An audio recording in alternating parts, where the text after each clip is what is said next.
their mechanical scream intensifying with each passing moment.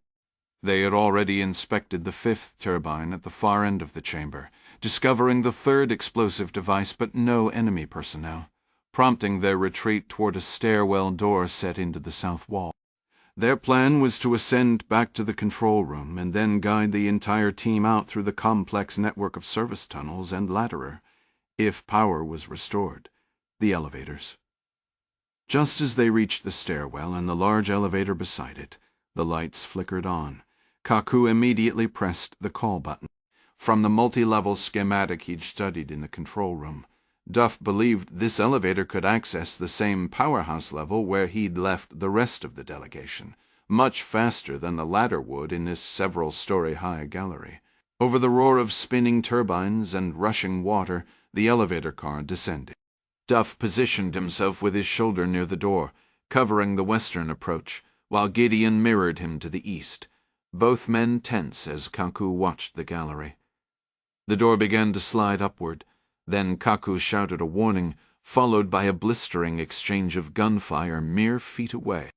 Duff pivoted into the car, rifle rising, and found himself face to face with two armed men, on a fair-skinned soldier in combat gear, the other a black man in a Rivcom uniform. The Ghanaian's weapon was lowered, but the Russian's was up and firing, striking Kaku in the chest and sending him sprawling onto the turbine floor. Duff and Gideon surged into the elevators so abruptly that neither side could properly aim. Duff drove forward, trying to seize the Russian's rifle, while Gideon moved on the rebel. A rifle shot cracked loudly, and Duff heard Gideon cry out in pain. All four men collided and tumbled to the floor in a tangled, desperate scramble for control of their weapons. The Russian grappling with Duff was powerfully built and expertly trained in close combat, more so than Duff himself. But the American fought with gritty determination, and he kept enough clarity to recognize his opponent was trying to reach the pistol on his hip. Duff had both hands locked on the man's rifle. They fell back together, Duff slamming the Russian against the elevator's control panel. The door immediately began to close. With Duff's hand wrapped near the muzzle, the Russian fired. The barrel seared Duff's palm, forcing him to release for an instant, just long enough to lunge back and seize the pistol the Russian had now drawn from his drop-bag holster. Duff's own rifle was pinned between their bodies, pointed at the floor. The Russian's rifle was wedged near Duff's neck, unable to swing around for a clear shot. That left the pistol as the only viable weapon for either man. Duff couldn't risk going for his own sidearm. His adversary already had a hand on his gun, and Duff had to neutralize it before taking a bullet. As they strained against each other, the Russian began to regain his footing, his pistol hand-locked in Duff's, vice-like grip force toward the floor. Behind them, the brutal struggle between Gideon and the young rebel echoed in the confined space, a chaotic chorus of shouts, impacts, and grunts of pain, suggesting Gideon was locked in a similarly desperate fight for survival. Duff spotted a dark smear of blood on the wall, certain it came from the fallen member of the President's own guard. The Russian fighter fumbled with the safety on his Beretta, firing a round that punched into the car floor and whined off the wall beside Duff. Duff attempted a headbutt that went wide. A knee to the groin landed solidly, yet the massive man barely flinched. No words were exchanged between the four men locked in a desperate, silent brawl within the cramped 3x4-meter box. Even amid the chaos, a part of Duff's mind noted the elevator's faint hum of movement. A wild punch missed its mark, and the Russian locked him in a crushing bear hug. Duff shoved back with his prosthetic leg, using the leverage to drag his heavier opponent with him, maintaining a desperate two-handed grip on the man's gun arm. Nearby, Lev Belov and Vadik had been posted with a single Dragon rebel, covering the service ladder just meters from the freight elevator shaft, when a rifle's report echoed from below. They sprinted back to the elevator doors, immediately catching the sounds of a brutal fight, grunts, impacts, the scuffle of Bajusam 80 feet down. A pistol shot cracked, sharp and distinct. Vadik shot a glance at Belova. "Is it coming back up?" "Unclear," Belova snapped. "It'll descend the ladder and engage anything hostile. You two hold this position in case it returns." The Sentinel deputy commander vanished down the ladder, leaving Vajik and the young rebel alone. Viadik Tarasov raised his weapon, training it on the elevator doors. With his free hand he felt for the fragmentation grenade clipped to his belt. No risks, he decided coldly. The instant those doors parted, he would lob the grenade inside regardless of who might be standing there. Inside the freight elevator, Duff gasped as the armored Russian drove him bodily into the metal door, crushing the air from his lungs. To his shock, the mercenary released his pistol, letting it clatter to the floor.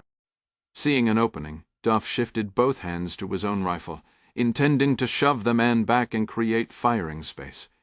He released the Russian's wrist to do a fatal miscalculation. The man's now free right hand swept to his hip, and Duff knew what was coming even before the blade cleared its sheath. He yanked the Russian closer, trying another headbutt. This one connected with a sickening crunch, creating a sliver of space between them. Both men's rifles dangled uselessly from their chests, the range too tight to bring a barrel to bear. The Russian slashed the knife toward Duff's face. Duff jerked back, but a second swipe sliced through the nylon sling of his rifle, sending the weapon clattering down. Duff dodged a stab, stumbling left as the blade tip grazed his shoulder before sinking into the elevator door with a solid thunk, lodging there. The Russian, seeing Duff on the floor, abandoned the knife and reached again for his rifle. Duff surged up, grabbed the man's boot, and pulled hard, flipping him onto his back.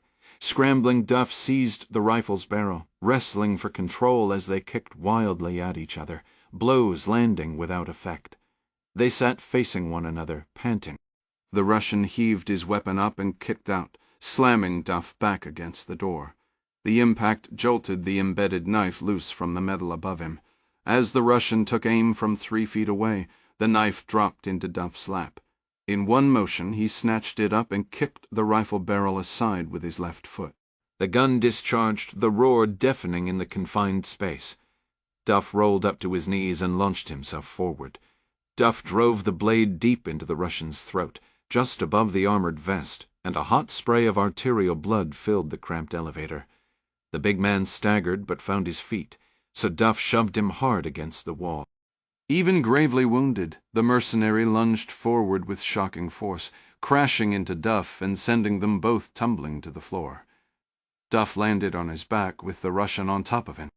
The dying man kept fighting, a knife handle jutting from his neck as his life pumped out onto the floor, and Duff felt a wave of exhaustion threaten to overwhelm him.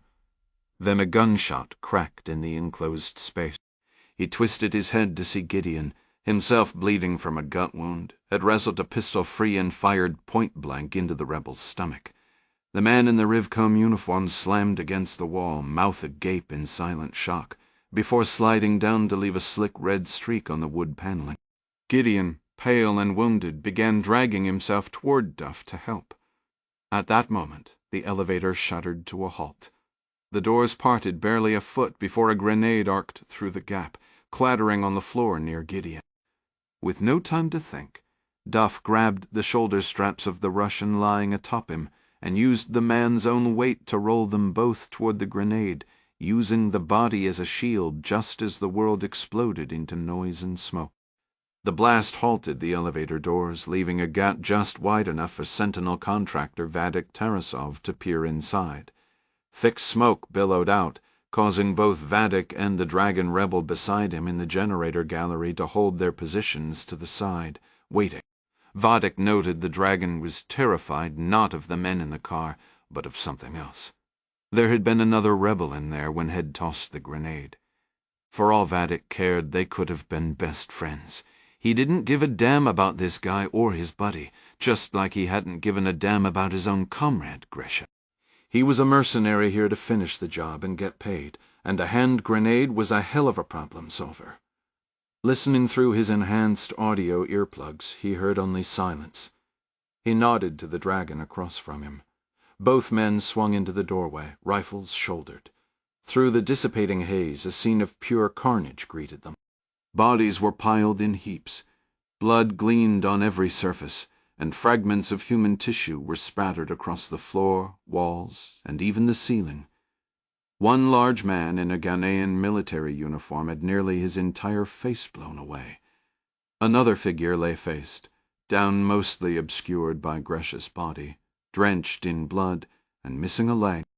A dragon rebel was slumped in the back corner, a crimson smear on the wall marking where a bullet had passed through him before he slid down. His face was shredded by shrapnel, his jaw clearly broken. Vadik moved toward Gresha, who was also face down, assuming his own grenade had done the work. But as he looked closer, he saw the distinct hilt of a knife protruding from the other Russian's neck. He kicked the foot of the white man pinned beneath Gresha's body, and got no reaction. Satisfied, Vadik keyed his radio. Bear, this is Shock. Over. Bear to Shock. Go ahead. Gresha's finished. All hostiles are down. Belova responded from below. Copy. In downstairs. He'll take the ladder back up to you. Roger that, Vadik said. He motioned for the dragon in the doorway to step back so he could exit the car. He began to lower his weapon and turn toward the ladder, but a flicker of movement in his peripheral vision froze him. He spun back toward the grisly pile on the floor. The white man under Gresha had just rolled slightly onto his side, still trapped beneath the heavier Russian's corpse. His right hand gripped a pistol, reaching past Gresha's shoulder and back to aim. Blood soaked him, and his left leg ended just below the knee. Vadik Tarasov's mind couldn't process the scene, but his body reacted, jerking his rifle upward as quickly as possible. Beside him, the young dragon soldier froze in panic, hands scrambling for the weapon on his chest. The bleeding, legless man was quicker. A round struck Vadrik's chest plate, another his right cheek, and as Vadik managed to fire a single wild shot, a 9mm bullet tore through the bridge of his nose, expanding on impact and turning his brain to pulp. He collapsed backward, dead in the elevator doorway. The rebel finally had his rifle up, but 2 shots to the chest dropped him onto his back in the generator room before he could fire. Josh Duffy swept the area for more threats, the Beretta pistol head grabbed from the floor in one hand while the other patted over his body. Not looking for blood, he was drenched in it, but for new painful holes. Finding no serious wounds, he looked down at the dead Russian sprawled across his legs. The rifle round fired by the other man had slammed into the center of this one's back, hitting his armor plate. That plate hadn't done its owner any favors. 4-inch tempered steel knife was buried in the side of his neck. But Duff's own intestines had been pressed against the other side of the prone body when the bullet hit. The Russian's armor had probably just saved his life, much like it had when the grenade went off 5 feet away, right next to Gideon just 20 seconds before. Playing dead had been a desperate roll of the dice. Dazed from the grenade's concussion, and unsure how many enemies were outside, had smeared more blood from the Russian's neck across his face, ripped off his prosthesis and tossed it across the car, then turned face down, lying on the pistol and waiting for a clear shot. Now he shoved the knifed Russian aside, glanced at the other in the doorway, and confirmed he was dead too. He crawled onto his knees, moving carefully around Gideon's body. The man's face was a horrifying shredded ruin from the blast, and made his way to the wall of the big freight elevator, where he retrieved his carbon fiber leg and foot. He reattached the device to the stump below his left knee, pushed himself back to his feet, and though his head still swam from the close combat, gunfire, and explosion, he began rifling through both dead Russians' backpacks. He prayed one of them held the trigger for the bombs planted on the level below. Finding nothing, he lifted a rifle and slung it around his neck.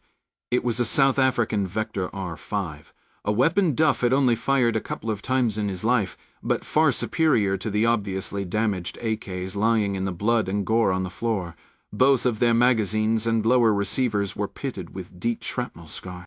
Josh Duffy stepped out into the now brightly lit generator gallery and headed for the stairwell that, according to the map he'd left back in the elevator, would take him all the way to the top of the dam. Just before he turned into the open stairwell, he heard gunshots behind him. They came from another room, or perhaps the tunnel from the stairs to the control room he'd traveled down minutes earlier. His thoughts instantly flew to his wife. He turned toward the sound, raising his new rifle as he moved. 5 meters behind Duff, Lev Belov climbed the ladder to the generator gallery level, but paused before stepping out, hearing the sharp reports of fresh gunfire. He had no idea whether Vadik, Gresha, or the dragon were still breathing, but sticking his neck out to verify that wasn't part of the plan. His job wasn't to shield them or engage whatever lunatic was laying down fire.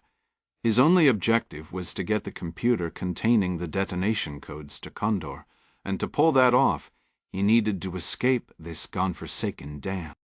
The stairways would lead him upward. He'd pored over the architectural plans for this facility every single day for the last month. Turning toward the next metal ladder, he began his ascent. A bullet had torn into his leg more than an hour ago, and the wound throbbed with a persistent ache, but he shut out the pain just as he ignored the sheer physical strain. Slinging his rifle across his back, Lev Belov started the arduous climb up the steep ladder, reaching a small platform every 10 meters before pivoting to tackle the next vertical section. It was going to be a brutally long haul, and the injury in his leg certainly wasn't improving, but at least he'd completed the core task that brought him down into the depths.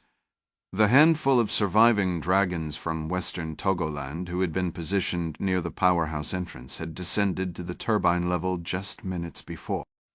There, in the narrow hallways between the stairwell and the generator gallery, they had collided with the security teams from the 3 helicopters. Now, a fierce firefight erupted at a distance of roughly 30 meters, with the rebels firing from cover at the superior forces of the President's own Guard regiment, the European Union officers, and the U.S. Embassy detail. While Chad, Ben, and Malik added their fire to the defense, Jay Costa and Julian Delisle quickly moved the ambassador and the High Representative into the relative safety of the generator gallery, positioning them behind the first massive turbine. President Amanor was also escorted to the same spot by 2 of his guards. The unarmed junior diplomats, government aides, media personnel, and dam workers huddled together behind the protected officials for safety. Nicole Duffy, however, had taken it upon herself to act as an additional layer of security for Ambassador Dunnigan. She held a Browning pistol firmly in one hand while keeping her other hand pressed against the ambassador's back, mirroring Jay Costa's protective stance as Dunnigan knelt behind the huge generator in the now brightly lit space. Nicole listened to the intense gunfire echoing from about 20 yards away, desperately hoping her side had enough ammunition to hold the enemy back long enough to reach the exit the deputy plant manager had promised an escape route. That would, she prayed, also allow them to collect Josh and the others along the way. Approximately 75 yards from his own position, Josh Duffy spotted his team, along with Amanor's and Aldenburg's people, and he felt certain his wife was somewhere within that group ahead. But Duff didn't sprint toward them. Instead, he halted his advance, turned around, and retreated back to the ladder. Well, a cold, clear logic overrode his instinct to reunite, rushing to Nicole, Costa, and the others merely to become another shooter in a chaotic firefight was far less critical than preventing the explosives buried beneath them all from erupting. His priority was to locate the final Russian operative and secure the tablet computer. He told himself there was no other choice but to go up. At least one more Russian was still in the dam, and that man undoubtedly possessed the device. The logical assumption was that the operative would try to put distance between himself and the dam before triggering the detonation. Duff knew his best move was to race for the surface and intercept the man before he could vanish. He began climbing again, completely unaware that his target was just 4 flights of stairs above it. The relentless operational din of the hydroelectric facility, the hum of machinery, and the echoes of distant combat drowned out any sound of footfalls from above. Meanwhile, Sergeant Isaac Opoku of the Volta River Authority's River Command Police Force signaled for his men to pull back. They had successfully entered the control room of the powerhouse just as the electricity flickered back to life. Then, as they started descending the interior stairs, the unmistakable crackle of gunfire reached them from the levels below. Opoku realized the security forces were now fighting the rebels directly. While he desperately wanted to assist the president and the others, a critical threat loomed that they might not have considered. A mortar team, manned by an unknown number of hostiles, was positioned somewhere on the dam's eastern flank. Those mortars had already taken out 4 of his men before they even reached the powerhouse. Isaac knew if the delegation's helicopters tried to return, they'd be sitting ducks for that crew.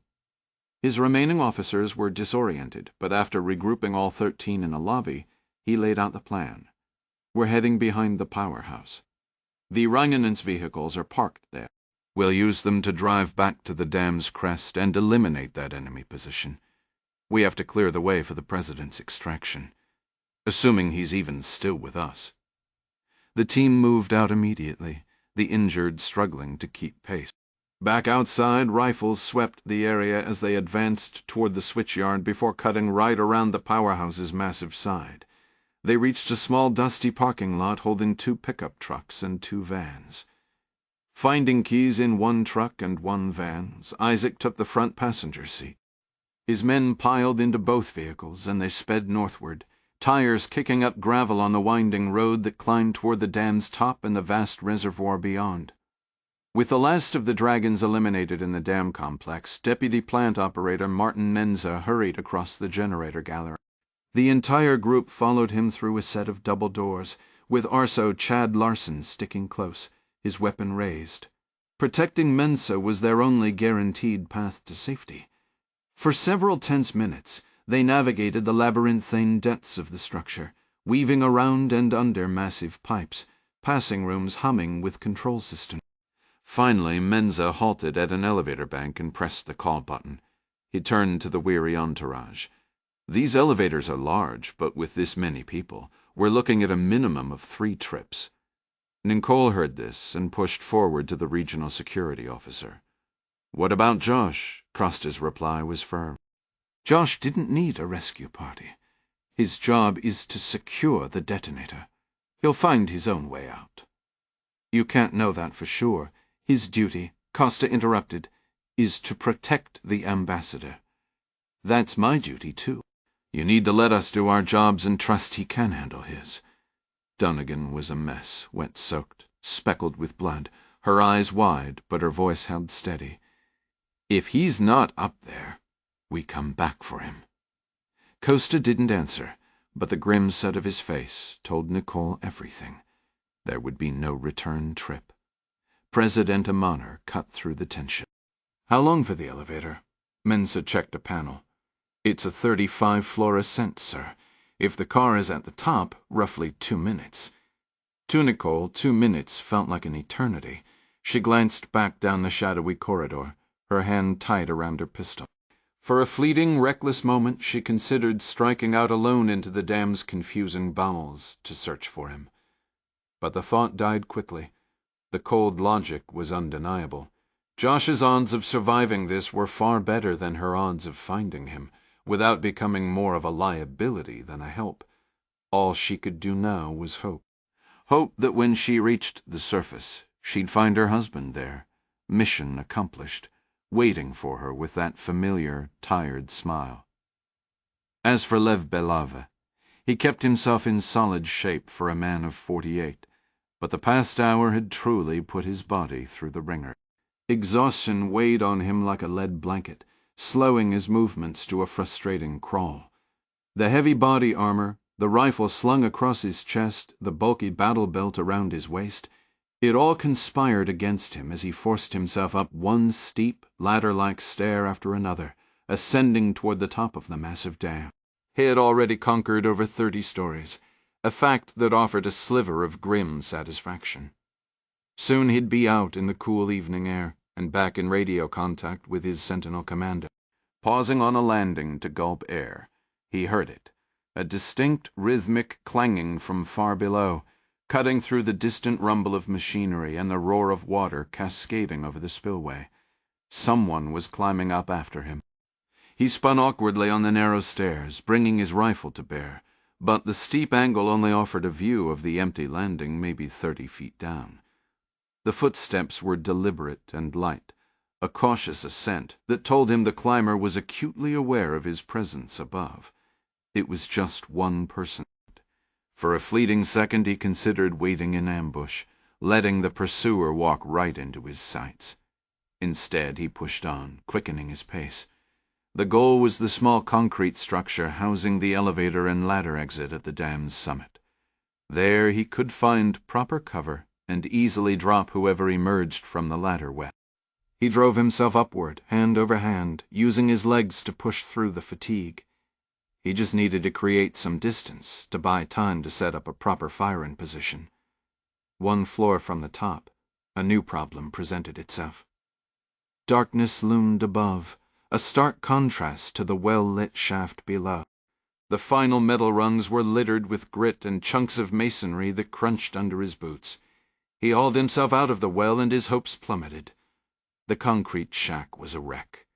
A jagged, meter-wide hole gaped in the roof, and the metal door by the elevator was completely blocked by a collapsed pile of heavy cinder blocks and rubble.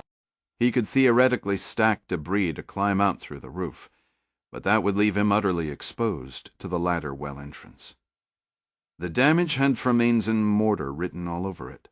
With the roof exit too risky, his only option was the painstaking, backbreaking work of clearing the blocked door. A sarcastic laugh almost escaped. Him, after all that climbing, he was now playing demolition crew. He shot out the one flickering light bulb above the elevator, slung his rifle, and drew his pistol, keeping it trained on the dark mouth of the ladder well. Then, with his free hand, he began the arduous task of heaving chunks of concrete and broken block across the room. Josh Duffy was completely spent. 34 stories of vertical climbing had left him drenched in sweat, and the stump of his left leg throbbed angrily, a consequence of hastily reattaching his prosthesis after his chaotic elevator escape. His hearing, however, had cleared enough to pinpoint the labored sounds of movement just one floor above a man burdened with gear, struggling toward the surface. This was the target. He was certain of it. Using his legs and left hand to pull himself up, he kept the Beretta pistol from the elevator ready in his right.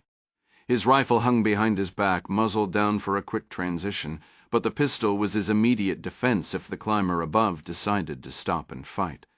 The acoustics of the metal shaft were a two-way street. If Duff could hear him, he could undoubtedly hear Duff. This was a chase destined to end in violence, but Duff's focus remained absolute. Secure the computer with the detonation codes. He maintained a careful, relentless pace, pistol raised high as he rounded another landing. Then he froze. The gloom deepened as Duff neared the top of the ladder. He couldn't see his adversary, but the sounds from above were unmistakably not a retreat, but the heavy grating scrape of debris being moved and discarded.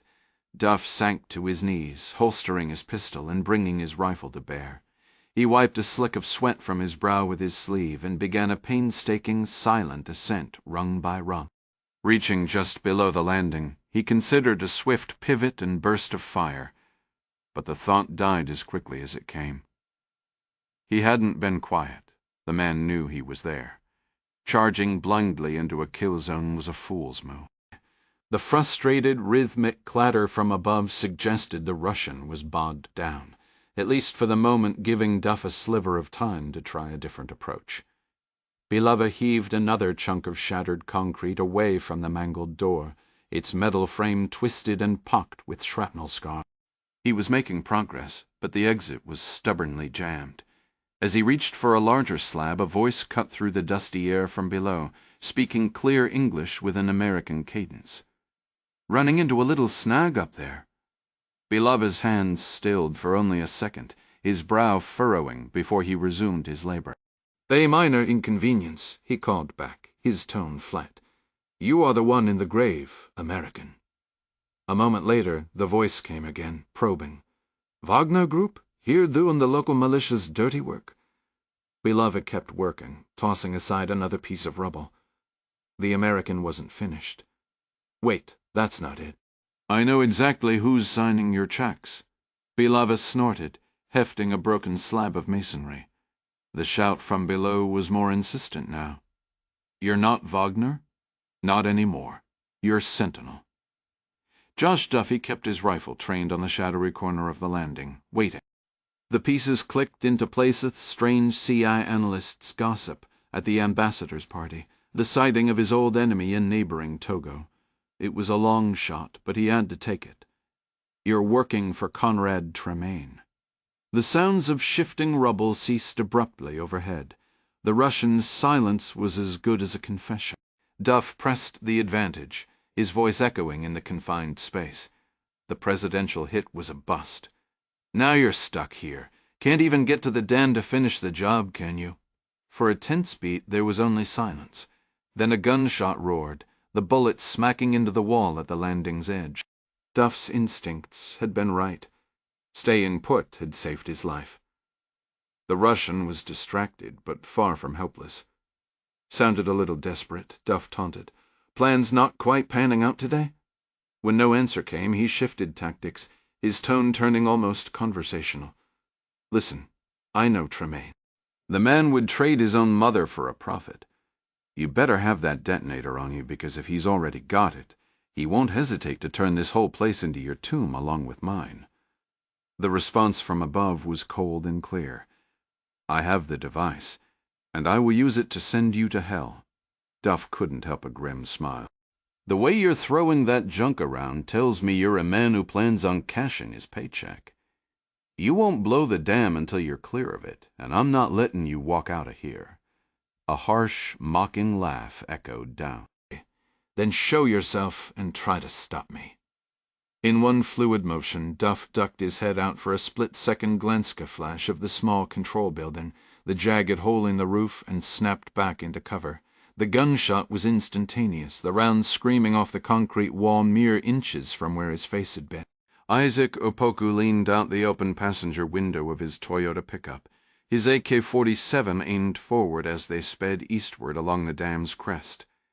Two of his men stood braced in the truck bed, weapons trained on the eastern side of the facility, while three others were poised to leap out and establish a defensive perimeter if they made contact. The mortar crew had been in position just 15 minutes prior, but the sudden silence from their tubes left Isaac uncertain if the enemy had withdrawn. That uncertainty vanished when a bullet spiderwebbed the windshield between him and his driver, followed instantly by a second round that punched through the metal A-pillar with a sickening crunch. His driver, a 28-year-old sergeant named Arthur, understood the message perfectly. He jerked the wheel hard left, sending the truck careening across the road toward the reservoir side as more rounds hammered into the vehicle's frame. Once they were clear of the immediate kill zone, Arthur bounced off the pavement onto a narrow strip of grass, finally sheltering the battered truck behind the local police station. Steam hissed from the punctured radiator, and oil streaked the cracked glass. Isaac climbed out, his borrowed rifle ready, and assessed the second vehicle that had followed them. It was even more riddled with bullets. The young corporal, recently transferred from the Kumasi police force, lay on the ground behind it, his upper torso a bloody mess as two men frantically tried to stem the flow. The rest of the squad had dispersed, taking up defensive positions around the station. Arthur moved beside Opoku, his voice tight. "Was that just the mortar team with rifles? Or are we facing something bigger?" "Unknown," Isaac admitted. "I'll take 5 men and try to flank around the back of these buildings. We'll come at them from behind. You hold this position. There are a couple more trucks parked back there. Once we clear the area, we'll bring them to you." Arthur nodded his understanding. Isaac quickly selected 5 men, and they moved along the reservoir side, beginning their cautious advance toward the rear of the station. Conrad Tremaine slid into the passenger seat of their own Toyota, rifle in hand. Krellis was already at the wheel, with Junior and Baginski piling into the back. They had engaged only after confirming the approaching vehicles weren't their expected 32-man Dragon platoon from the south. This was the real Revcom force, and Tremaine had given the order to hit them hard, successfully driving both enemy trucks off the road behind the police station, roughly 120 meters away. Now his priority was extraction. He barked at Krellis to get them moving. The number of cops in those trucks was less concerning than their evident willingness to fight a quality that often outweighed sheer firepower. With only 4 Sentinel operators on the entire dam, including himself, this area was a death trap until 2nd Platoon arrived to wipe out this new threat, and reclaim control. One shot-up pickup with 4 guys inside wasn't going to hold anything. They hurried eastward in the fading twilight, aiming for the tree line. Tremen's focus was on finding a hill in that jungleny bit of elevation would let him re-establish contact with Belava. More than anything now, he needed that damn computer. Meanwhile, Nicole Duffy was swept along in a crowded elevator, emerging into a motor pool garage nestled near the banks of Lake Volta, a distance from the powerhouse side of the dam. Pushing toward the exit, she scanned the limited slice of the dam's crest visible to her, desperately looking for any trace of her husband. All she could see were rooftops. The access road itself was hidden. Nensa had mentioned multiple elevators and ladder wells scattered across the complex, so Nicole had no clue which route Josh might have taken. She searched the surrounding buildings for movement, but the place felt utterly desert, a ghost town in the making. The entire delegation had been ordered to stay put inside the garage. Julian Delisle had stepped outside with a guard from the president's own regiment, trying to raise the helicopter pilots on a handheld radio. Left behind were the VIPs, the remaining security, dam workers, and others, Nicole among them. Not one to just wait. She made herself useful. She held the Browning pistol low at her side, taking up a post at a west-facing window. She was the only one watching that direction. Evening had settled in. The western light had nearly vanished, painting the outside world in quiet shadow. It felt surreal, this pocket of peace, just meters away from where a brutal firefight had erupted. She could hardly believe the same ground held both realities. Schraubkoster stood a few feet away. He pulled out his satellite phone, attempted a call, and then tucked it back into his pocket with a frustrated sigh. "Nothing?" Nicole asked softly. He shook his head. "He'll never be convinced," he muttered, "that some rebel group in Ghana has the tech to jam satellite signals." "Not a chance in hell," Nicole agreed. Dunnigan's voice cut in. "Russia or China? Place your bets." "No question," Aldenburg echoed. Before the speculation could continue, Julian Delisle walked back inside. I reached the helicopter crews. They set down 5 kilometers out to save fuel, but their comms are dead except for these short-range walkies. Nothing else is getting through. Rocho Costa, standing near the ambassador, asked. "Shall read, Julian?" "I don't hear gunfire or mortars now," Delisle replied. "I say we bring the birds in for a single low pass. If they don't draw fire, we proceed with the extraction." Nicole spoke up. "Did you try your sat phone?" Julian nodded. Still down. A guard from the president's zone added, "Ours are jammed, too." Somehow, Nicole turned to Costa. "Jay, let me keep trying the phone. One less thing for you to worry about." He handed it over. "Why not? The jamming has to stop sometime. Let me know if you get through to anyone in Accra." She took the phone and stepped back to the window. But she didn't dial Accra. She tried Joss' number. Just as the men had said, there was no signal at all. 26. For 3 solid minutes, Lev Belov worked one-handed, clearing rubble, until he reached the warped metal door of the elevator shaft building. A single glance confirmed it would be a fight to open. The partial roof collapse had twisted the frame, jamming the door tight. Keeping his pistol trained on the ladder well entrance, he pulled hard. The door didn't budge. From below, the man on the ladder shouted up again. "You'll have to blast that exit open. Try climbing out through the roof, and I'll put more holes in you than nature ever intended." Belover's irritation was clear. "A standoff, is that what you're calling this?" The man below gave a short laugh. "Maybe, but the army's on its way. You and your little rebellion will be wiped out soon enough."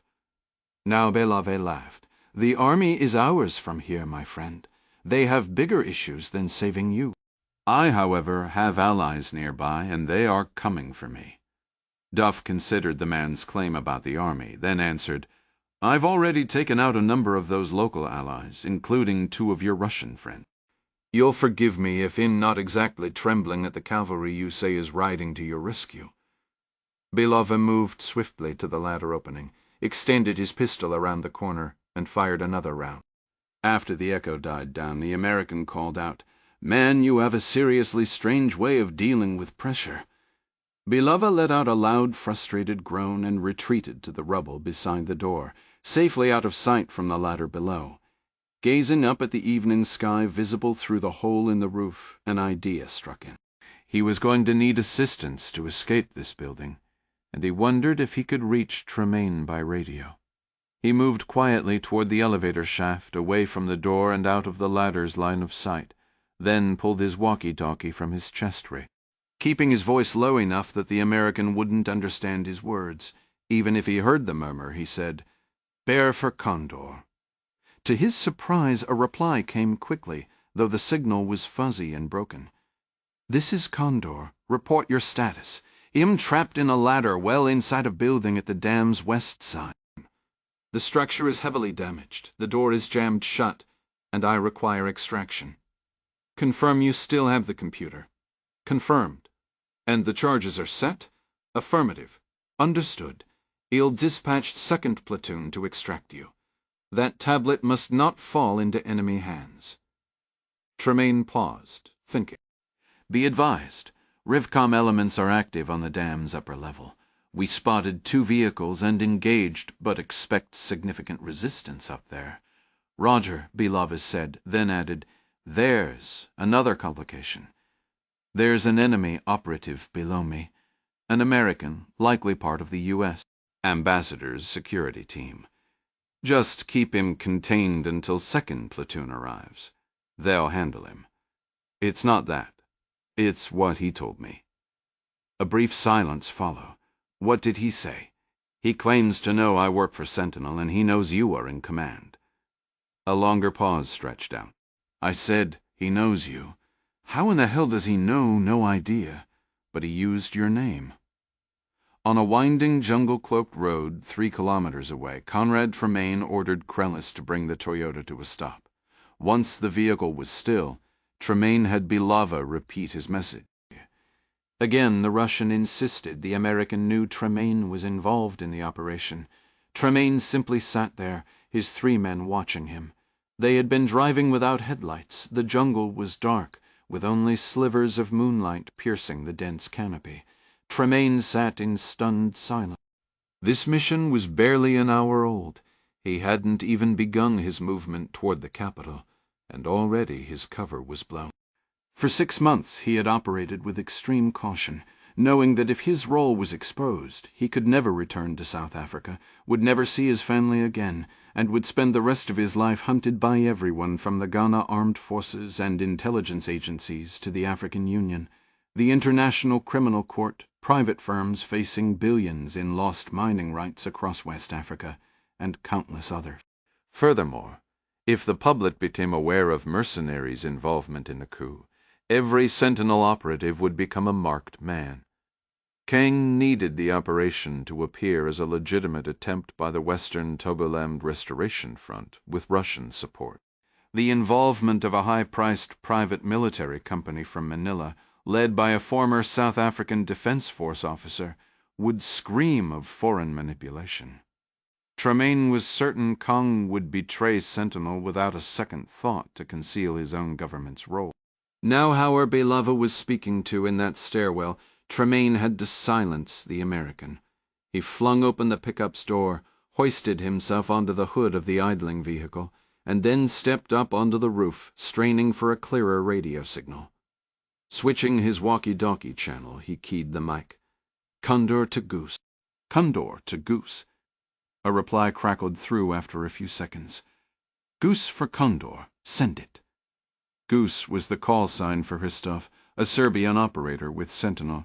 He was providing security for the Chinese technical team at a farm across the river near Akosombo, the group responsible for jamming the satellites. He watched over 5 independent contractors from Hong Kong and a single 8-man rebel squad from 1st Company, 3rd Platoon. They were over 10 kilometers distant, but their drones orbited the dam, maintaining the satellite jamming. Tremaine ordered, "Tell the techs to cease all jamming until I give the word to restart." The Serbian's voice held hesitation. "You want the drones grounded?" "Kang's orders were to—" "I don't care what Kang ordered. Make it happen, Goose, now. Understood. It will take a minute. Stand by. Both Junior and Begensky had exited the truck and were now providing security on the road, each watching a direction, while Krelez stayed behind the wheel. Tremaine remained perched on the Toyota's roof, walkie-talkie in one hand, satellite phone in the other. The sun had dipped below a crowd. From the office of his sleek three-story white mansion on Ankama Close in the Aburi Hills north of the city, Kang Shekun observed distant twinkles he interpreted as muzzle flashes and explosions. Columns of smoke began to rise from various districts. From this remove, miles from the chaos, he heard nothing but the sight of activity near police stations, military bases, the airport, and the presidential palace pleased him. This violence wasn't the work of the rebels. His estimates didn't have those hapless camouflaged fools from western Togoland reaching the capital before midnight. Instead, the disorder was being sown by Islamic extremists from Nigeria, Benin, and Burkina Faso. In the end, Haj Zahedi had supplied only 88 men, far short of the promised 200. Yet 88 committed fighters, operating in four-man teams, still launched 22 near-simultaneous attacks just 90 minutes after Kang alerted Zahedi that the schedule had been moved up a day and a half due to a potential security breach. The Iranian Quds Force commander was unhappy about the rushed change, forced to scramble units to alternate targets. But for Kang, the tactical success was secondary. The primary goal was the sheer panic these men would generate, and 88 trained, ideologically driven fighters willing to die for their cause could generate a tremendous amount of it. Of the 22 cells, a dozen were equipped with RPG-7 grenade launchers in addition to their Kalashnikov rifle.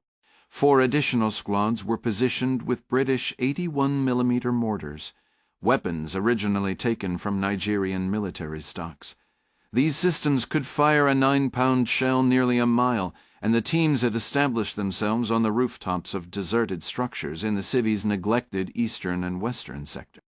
They were placed at a calculated distance fair enough that the distinctive thump of launching rounds wouldn't betray their positions to nearby businesses or homes, yet still within effective range of key urban targets.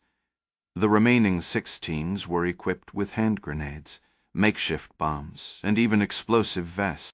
Heavy machine guns were absent.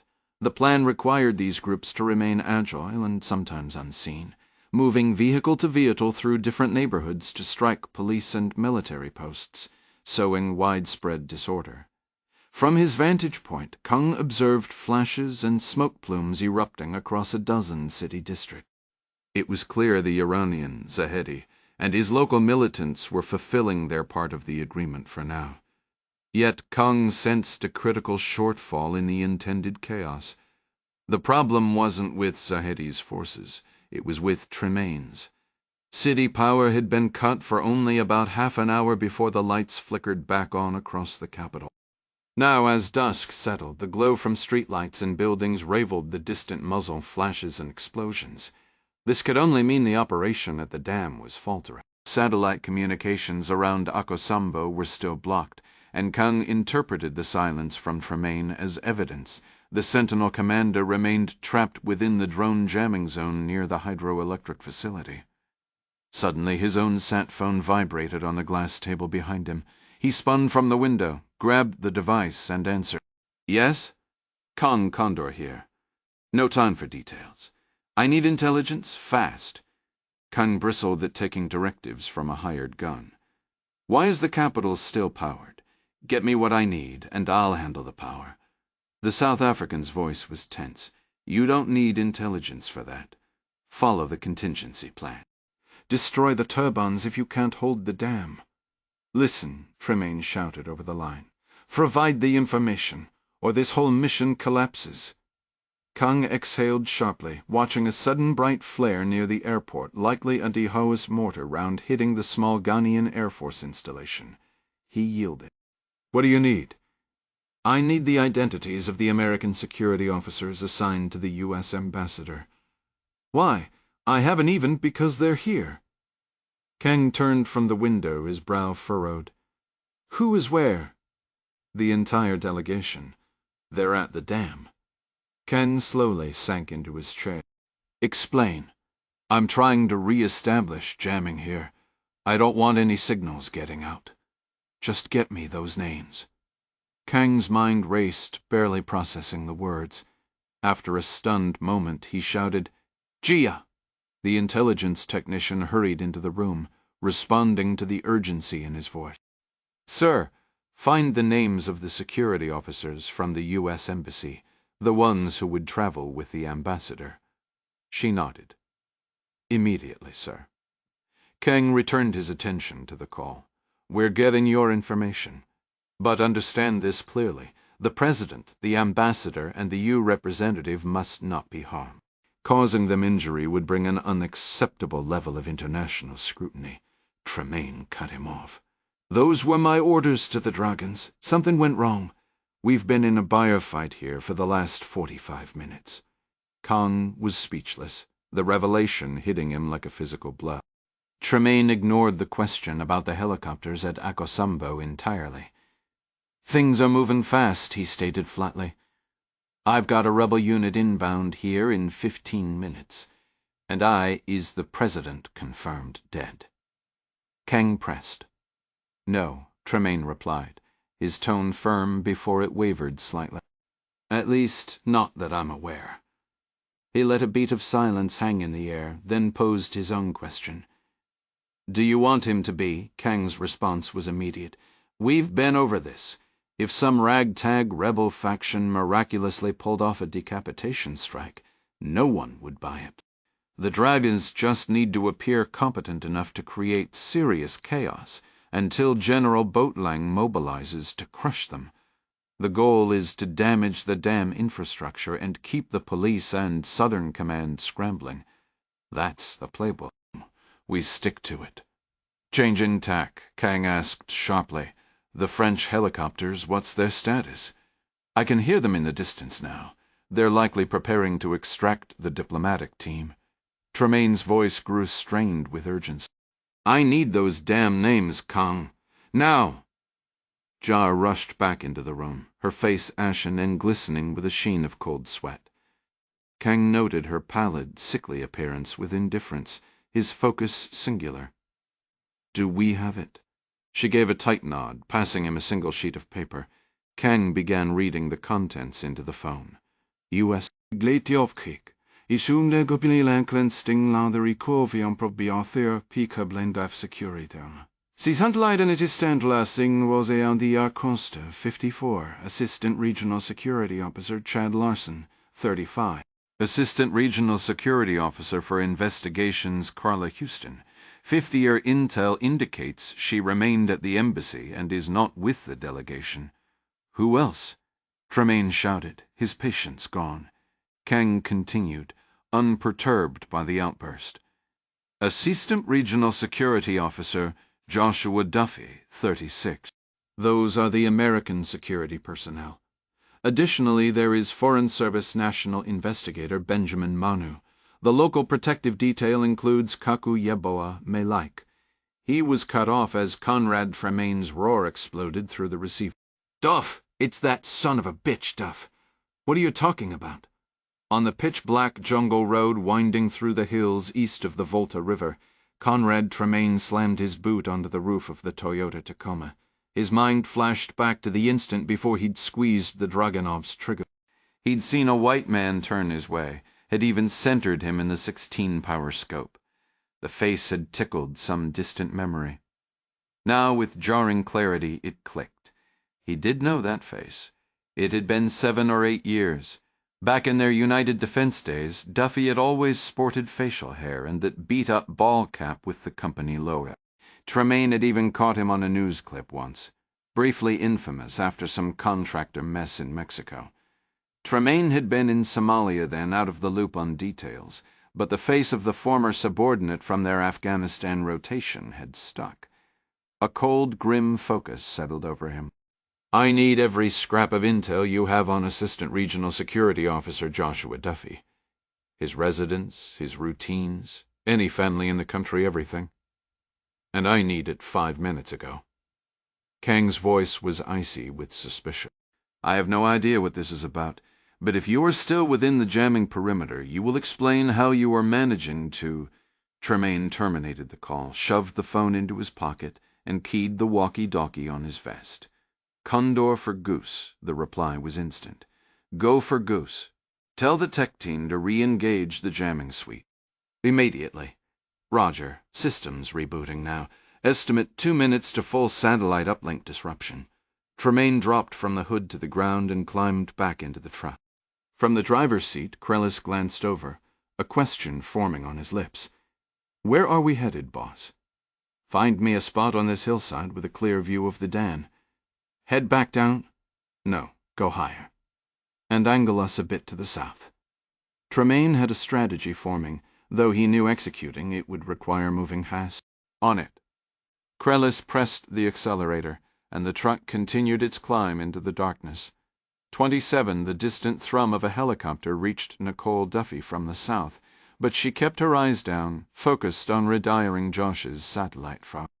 It was more a nervous habit than anything, a small task to occupy her hands while she waited by the window, feeling utterly sidelined as rescue efforts unfolded without her.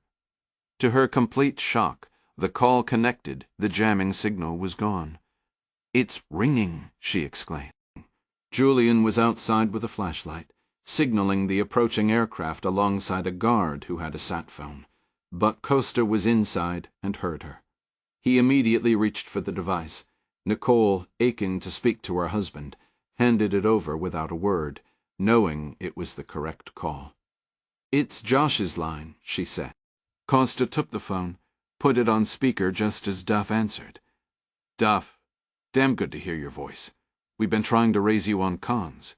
Lost my radio down inside the dam. What's your position and status?" "I'm in a ladder shaft.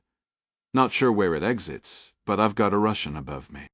He's holding the detonator, but he's still inside the blast radius, so he's stuck. Sounds like the door above him is damaged. I've got a line of sight through a hole in the roof, so he can't climb out without taking a round. Heard him on a radio earlier. Couldn't catch what he said. Probably calling for backup. Copy that. Can he hear you now?" "Negative." Duff paused, his voice tightening. "The other 3 guys with me didn't make it out." "Understood," Costa said, the weight of the words hanging in the air. "I've got the plant operator here. Describe your location." Duff detailed the ladder well, explaining the structural damage above and the trapped operative. Costa scanned the view from the garage, but couldn't see the dam's upper levels. Mensa, the operator, spoke up. "There are 3 primary ladder and elevator shafts. One on this side, one central near the admin building, and one on the far end for maintenance." Costa relayed the grim math back to Duff. "We can't check all 3. That's almost half a mile of exposed ground. We're low on ammunition, have wounded, and the extraction birds are inbound." "Understood. I'll keep this guy pinned so he can't move to blow the dam. You focus on getting everyone the hell out of here. I'll do my best to catch the last ride out." Outside, 3 Caracal helicopters streaked over the dam from south to north. Flares spat from their sides a defensive bloom against potential missiles, but no ground fire greeted them. Costa spoke into the phone, urgency sharpening his tone. "Listen, I need to call the embassy. You keep your head down and keep that Russian from touching that switch. You read me?" In response, Duff's voice grew insistent. "You need to contact Bob Gorski at the CIA. Tell him he was right about everything. This whole operation is being run by—" The transmission cut out abruptly. Costa lifted the phone to his ear. "Duff, I lost you." "How copy?" Silence. He looked at the screen. No signal. "Damn it," he shouted. At that moment, Julian Delisle and the President's guard hurried back into the warehouse. Delisle reported, "The Helos will land in the adjacent building's parking lot. We cleared it. No wires or obstructions, but only one can set down at a time. Mr. President, your team and the press pool will board the first helicopter. The European Union delegation will take the second with the injured, and the U.S. contingent will have the final aircraft, giving you extra time to retrieve your operative." Coster informed Julian they'd managed a short satellite link with Duff, who was battling for the detonator inside the dam structure, before the signal dropped once more. Both he and the President's lead security agent checked their devices, finding no indication the jamming had ceased. "Understood," Julian said, slipping his phone away. "Let's get everyone prepared to move." Josh Duffy pocketed his own phone and climbed back to a vantage point where he could observe the room above. The clock was ticking, and he understood he needed to provoke his opponent into an error. With a calculated calm, he called upward. "Your game, Ivan?" He heard movement overhead. A voice replied. "It's not Ivan. How long have you been with Sentinel? Why does it matter to you?" "I did contract work once." "That's how I know Tremaine. I don't know any Tremaine." "Sure you do. I get it, you can't admit it. I respect the discretion." He paused, standing on the landing, his gaze fixed on the shadowy room with its gaping hole in the ceiling. His weapon was aimed into the darkness, hoping for a flicker of motion. The Russian was obviously positioned outside his line of sight. Duff continued. "I crossed paths with that South African in Afghanistan, worked under him. He actually got dismissed from my old outfit, and that was a company where getting fired was nearly unheard of." Duff added, "And now he's calling the shots for you. Silence from above. He exploits people. He's exploiting you. Maybe you don't see how yet, but you will." "Quiet," the man snapped. Duff pressed on. "You probably won't see it until it's too late. If it suits his goals, Tremaine will leave you to die in some gutter. I've witnessed it." "Isn't that the nature of the work?" "Is it?" Duff countered. "I was under the impression the goal was to make your fortune and retire young." A dry laugh echoed from above. "We Russians don't put stock in fairy tales. What then? You just fight in other nations' conflicts until you're killed?" No answer came. "Hey," Duff said, his eye pressed to the rifle's sight, his focus absolute. "I suppose it's better than going back to Russia. Your homeland is a complete disaster, isn't it?" A new shuffle sounded above. Duff's fingers settled on the R5's trigger. He saw no clear target, but a gunshot erupted in the confined ladder shaft. The muzzle flash came from the left above. The man wasn't aiming down, but firing in sheer irritation. The pistol's report dislodged more stone from the damaged roof, and as debris rained down the ladder around him, Duff used the noise to cover his ascent, climbing several rungs swiftly. Now he was midway up, pressed against the left wall of the shaft, invisible to anyone on the room's left side. He held his rifle steady and froze, making no sound. The Russian wouldn't know he'd moved. Duff told himself if another wild shot came, he'd climb higher, despite the real danger of a ricochet from the concrete. Then, however, the distinct thrum of a helicopter returned, this time passing much lower overhead. The Russian called down, a taunt in his voice. "Your helicopters are touching down. Hear that? Seems your team is pulling out, leaving you here." Duff stayed silent. A reply would reveal his position. The rotor noise swelled, as if the aircraft were skimming low over the dam, slowing almost to a hover. Duff knew the deafening noise from above would cover the sound of his ascent, but he also suspected his adversary might reach the same conclusion. With the thunder of rotor blades directly overhead, he switched his rifle to full auto and began climbing, hauling himself up with his left hand. He tumbled forward into the room, landing on his stomach. The space was pitch black. There was no time to activate his weapon light or aim carefully. Instead, he squeezed the trigger, sweeping fire to the left and using the strobe of muzzle flashes to search for his target. In the corner, a shape moved. Duff kept firing, emptying the entire 30-round magazine in a deafening, blinding eruption. Temporarily robbed of sight and sound, he couldn't tell if any shots came back at him. Since he wasn't hit, he scrambled back from the opening as his rifle went dry, dropped it, and drew his pistol. After a few seconds, his senses began to return. He heard it then wet, rasping struggle for air, the guttural moans of a man shot through the throat. The sound of limbs shifting weakly over debris painted a picture of someone lying on their back. Duff moved back up, edging his head and pistol around the left wall, listening intently. He located the source of the noise just a few feet away and fired 3 rounds from the Beretta. The labored breathing stopped. The helicopters had shifted north, but not far.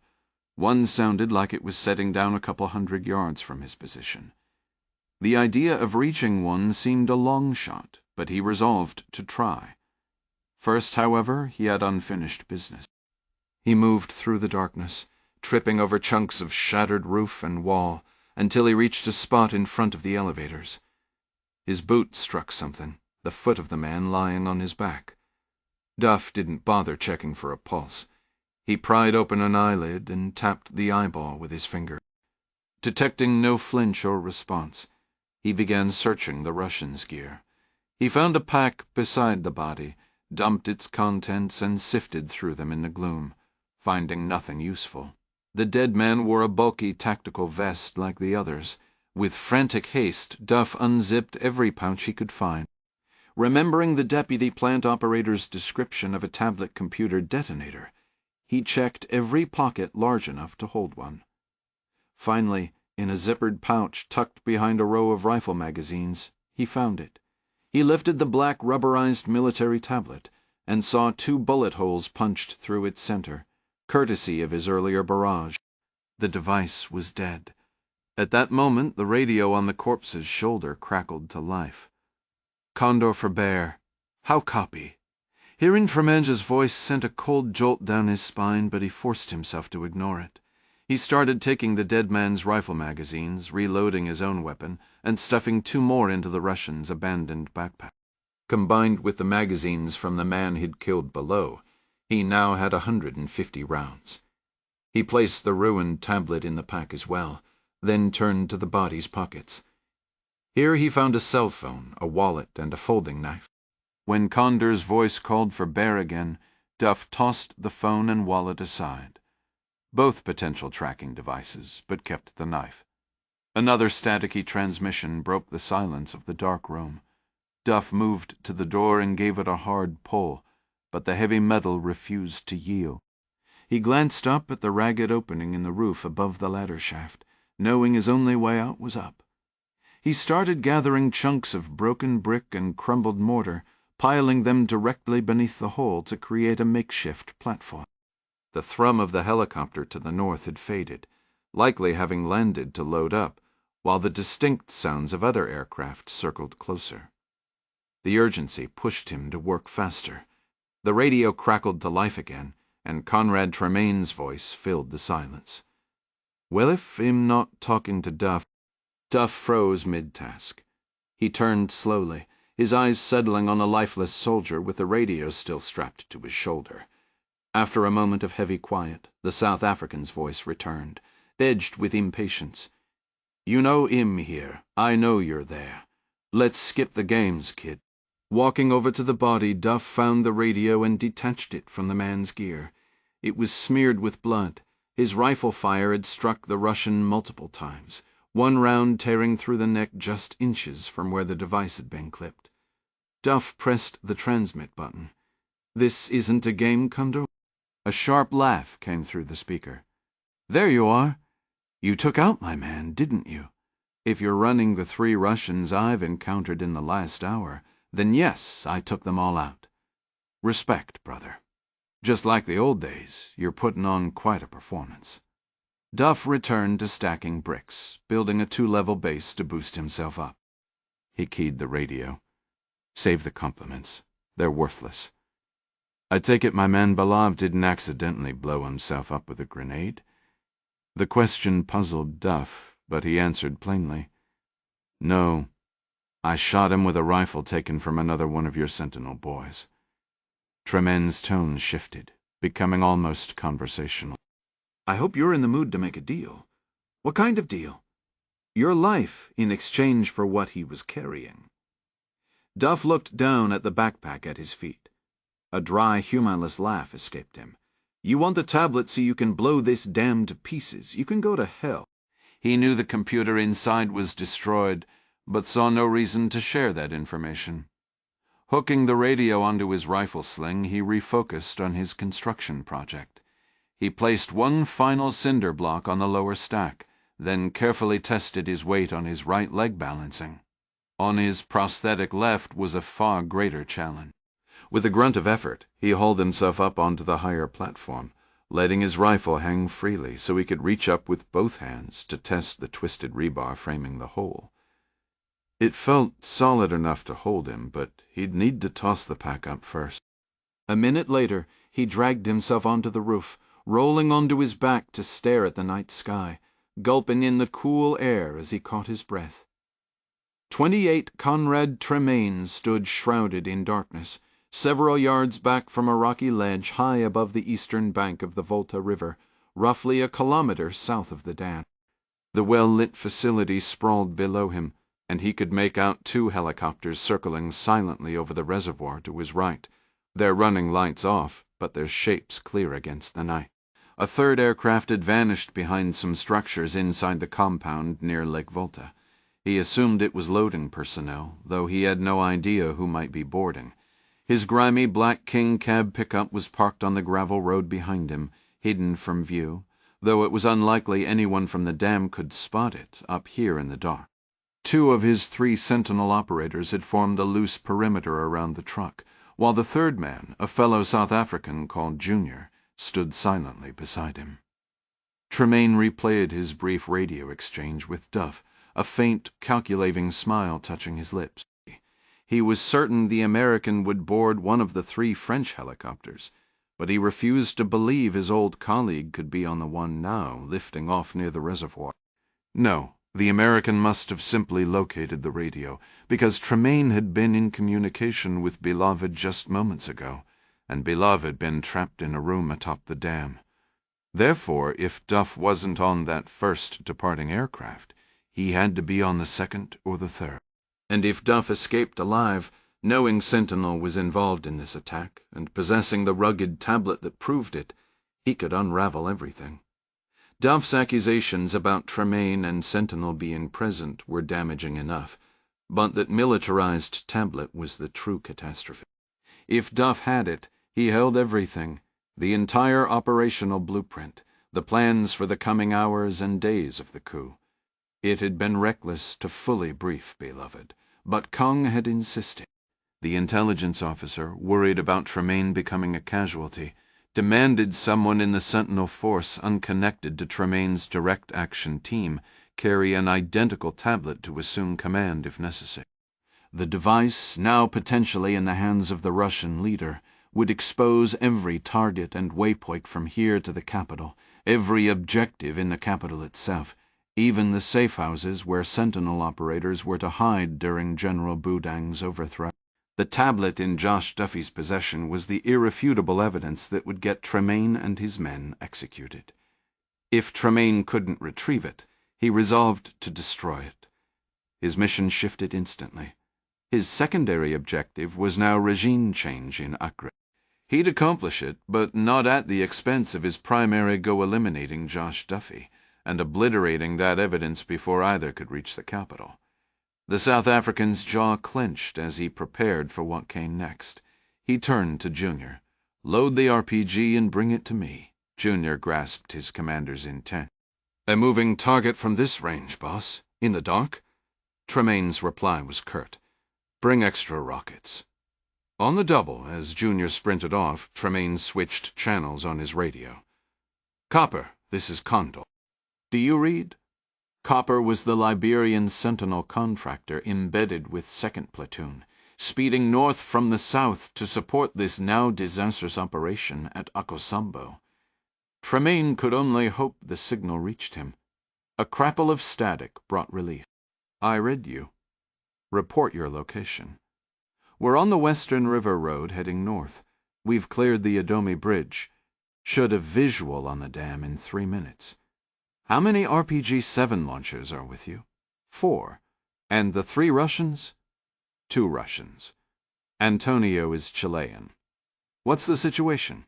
"Stop your vehicle and load all RPGs immediately. I want every man on a weapon prepared for incoming helicopters. They'll likely follow the river, but may bank southwest before they reach you. I have eyes on and will advise on flight path when possible. Helicopters? Whose helicopters?" Doesn't matter. The first will be on you in 30 seconds. It's less critical. Let it pass if your weapons aren't ready. But the other two, knock them out of the sky." "Roger," Copper responded. Tremaine turned, took the RPG launcher from Junior and hefted its weight. The RPG-7 fired an unguided rocket, a dumb projectile with no homing capability. The irony wasn't lost on him. Here he was, a man who planned everything, relying on sheer luck and a dumb rocket to save his entire operation from a single stubborn American. He sighted on the distant, fading sound of rotors, a grim smile touching his lips. Sometimes the old, simple ways were the best. Much like a firearm, its effectiveness relied on the operator accounting for numerous variables: projectile velocity, target speed, distance, effective range, angle of engagement, and even wind patterns. The optical sight, however, featured a straightforward rangefinder and targeting reticle etched into the glass, making the weapon reasonably user-friendly with some practice. Tremaine had fired these launchers hundreds of times, both in training and real engagements, and considered himself proficient, though he suspected at least one of the Russians positioned across the river was likely more skilled. His attention returned to the reservoir. The lead helicopter had pulled away from the buildings, banking southward, while the second began its final approach, landing gear descending. A third orbited a half-mile out over the dark water. Watching the first caracal accelerate south, skimming the top of the dam, Tremaine felt a cold certainty that his men downriver wouldn't be ready in time to engage. The thought of taking the shot himself flickered and died. A strike would send the aircraft crashing right here, instantly alerting the other two crews to a hostile presence. If the President was on that first departing bird, then so be it. The President would live tonight. Tremaine's focus had narrowed to a single burning objective: eliminating Josh Duffy and destroying the evidence taken from the Russian mercenary commander. On the road below, the man called Copper barked at the driver to stop abruptly. He leaped from the vehicle, shouting commands to the others. While both Copper and Antonio assumed their Russian allies possessed a natural edge with the weapon system, all four men were competently trained. Each grabbed a launcher from the truck bed, hurriedly pulling rockets from a storage case.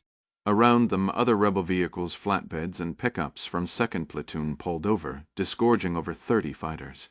The first helicopter had already streaked past overhead while they were still loading. "Move it!" Copper yelled, his eyes tracking the aircraft's speed and altitude. He calculated furiously.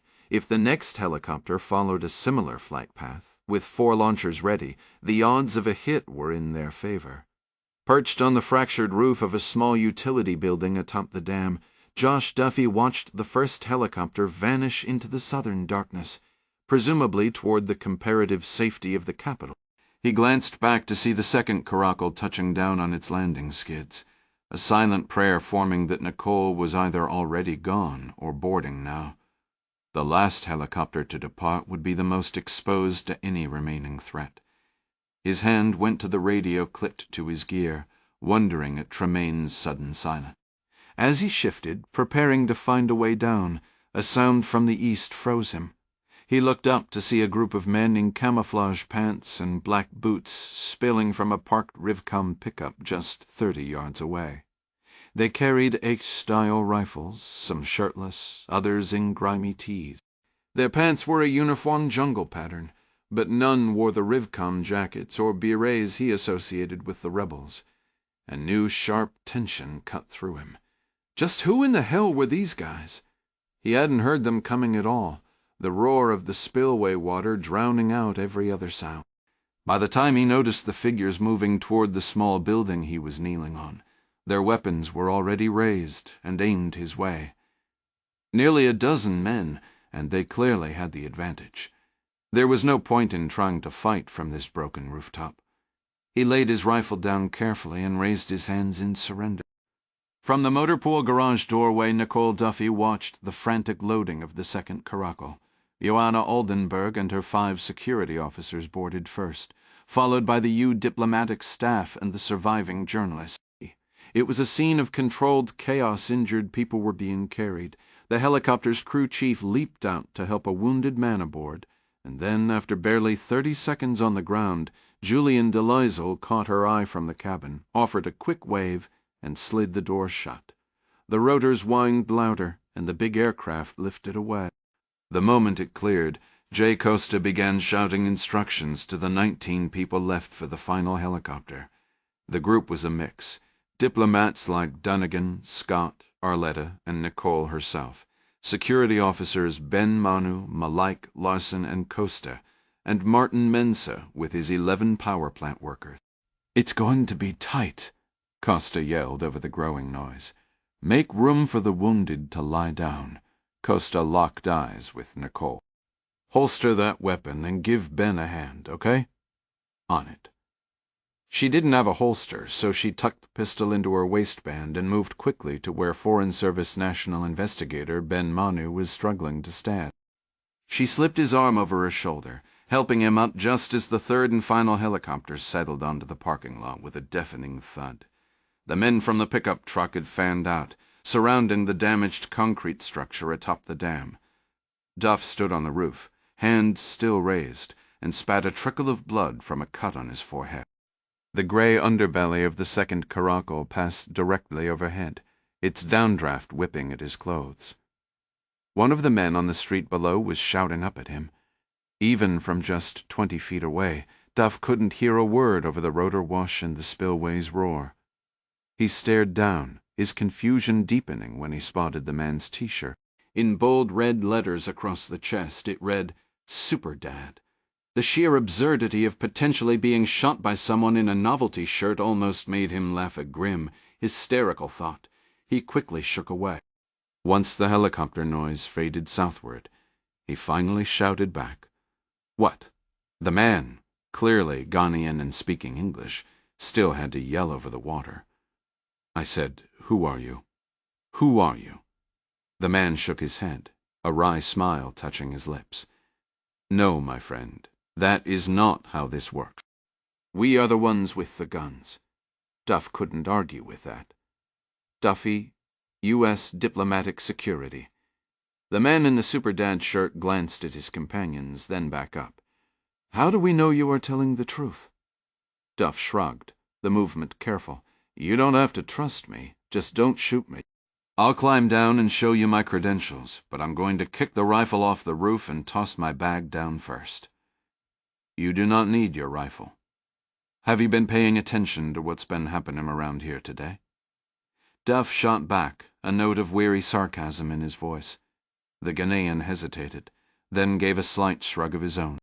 "Do it carefully, the pistol as well." Using only his left hand, Duff pulled the Beretta from his waistband and tossed it onto the street below. Then, with a careful nudge of his boot, he sent the R5 rifle sliding over the roof's edge until it clattered down beside the pistol. Duff knelt, seized the backpack, and tossed it over the edge before climbing down from the roof, dropping the final few feet to the ground. Keeping his hands raised, he approached the man he had been addressing at the center of the group. He observed the bandage wrapped around the man's waist, dark blood staining through, and a clean-shaven face glistening with sweat, etched with fatigue. "I'm reaching for my wallet," Duff stated. Weapons stayed fixed on him as he produced his diplomatic identification. The man accepted the credentials, examined them briefly, and returned them. He then lowered his own rifle and signaled for the others to do the same. "Just who are you people?" Duff asked. "Sergeant Opoku. We're River Command. What happened to your uniforms?" "The rebels started wearing copies. We decided not to risk shooting our own. And those old Kalashnikovs? They stole our weapons. We took theirs in return." Opoku glanced upward, and Duff followed his look. The helicopter that had recently passed them was now climbing, gaining speed as it turned south following the river's course. As the U-helicopter vanished beyond the dam's crest, Nicole Duffy assisted Benjamin Manu up through the hatch of the third aircraft before climbing in herself. She buckled into a rear-facing seat beside Dunnigan and peered toward the cockpit, her eyes instantly finding the fuel gauge. A wave of relief hit her. The helo had managed to take on some fuel since landing at Akosombo early. She guessed the crew chief had stashed a few portable fuel bladders or cans in the storage area with the gear, since they certainly hadn't visited any nearby airfield during the firefight. She twisted to look back out the open starboard door, half expecting to see her husband sprinting through the darkness toward her, but the space remained empty. Costa verified everyone was aboard, then secured himself with a harness clipped to an eye-bolt, fastening the canvas rig around his waist so he could stay positioned in the doorway, the M4 rifle from the powerhouse still in his grip. It was a snug arrangement, but he gave the pilots a thumbs up. The helicopter lifted into the night, its rotors beating against the quiet. Conrad Tremaine watched the second helicopter clear the top of the dam and begin moving in his direction, gaining altitude as it came. He didn't raise his weapon. Instead, he keyed his radio. "Copper, this is Condor." "Over. Go ahead, Copper." "You set?" "In position." "Second helo will pass your location in 30 seconds. River heading 200 meters up and climbing. We're lined up and ready." "Good. Execute."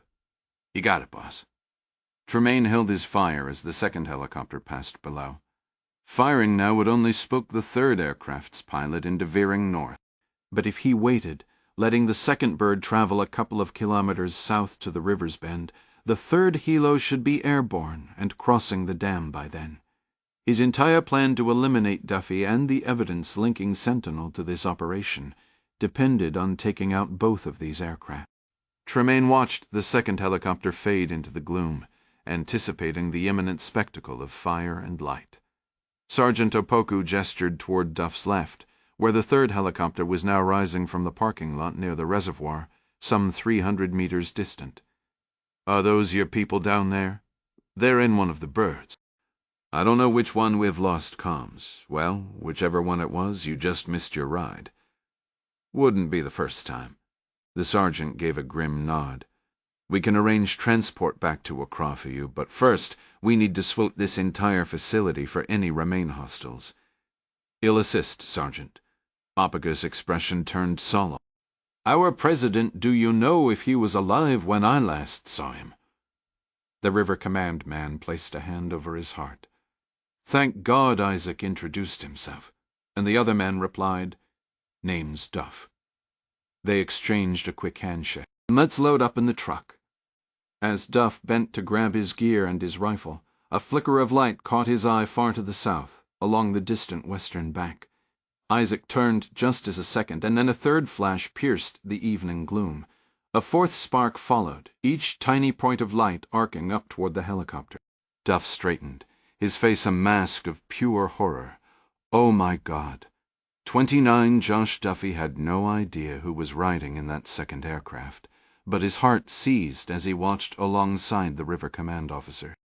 The first rocket missed its mark. From his distant vantage, Duff couldn't tell if it passed in front or behind, but it clearly streaked dangerously close before vanishing into the night. The second rocket, however, connected, striking the helicopter's side in a burst of light. Incredibly, the machine seemed to keep flying. The Caracol banked sharply as the third projectile shot beneath it. The fourth and final fiery trail looked like it might sail overhead, but to Duff's utter dismay it hammered directly into the main rotor assembly nearly 1,000 feet in the air. The resulting explosion was unmistakably devastating.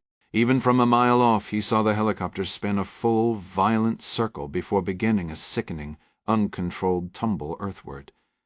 Only then did the thunderous boom of the first blast finally roll across the dam. The way the aircraft fell made it clear the main rotor was gone. It was now little more than a falling school bus, tumbling with the same grace.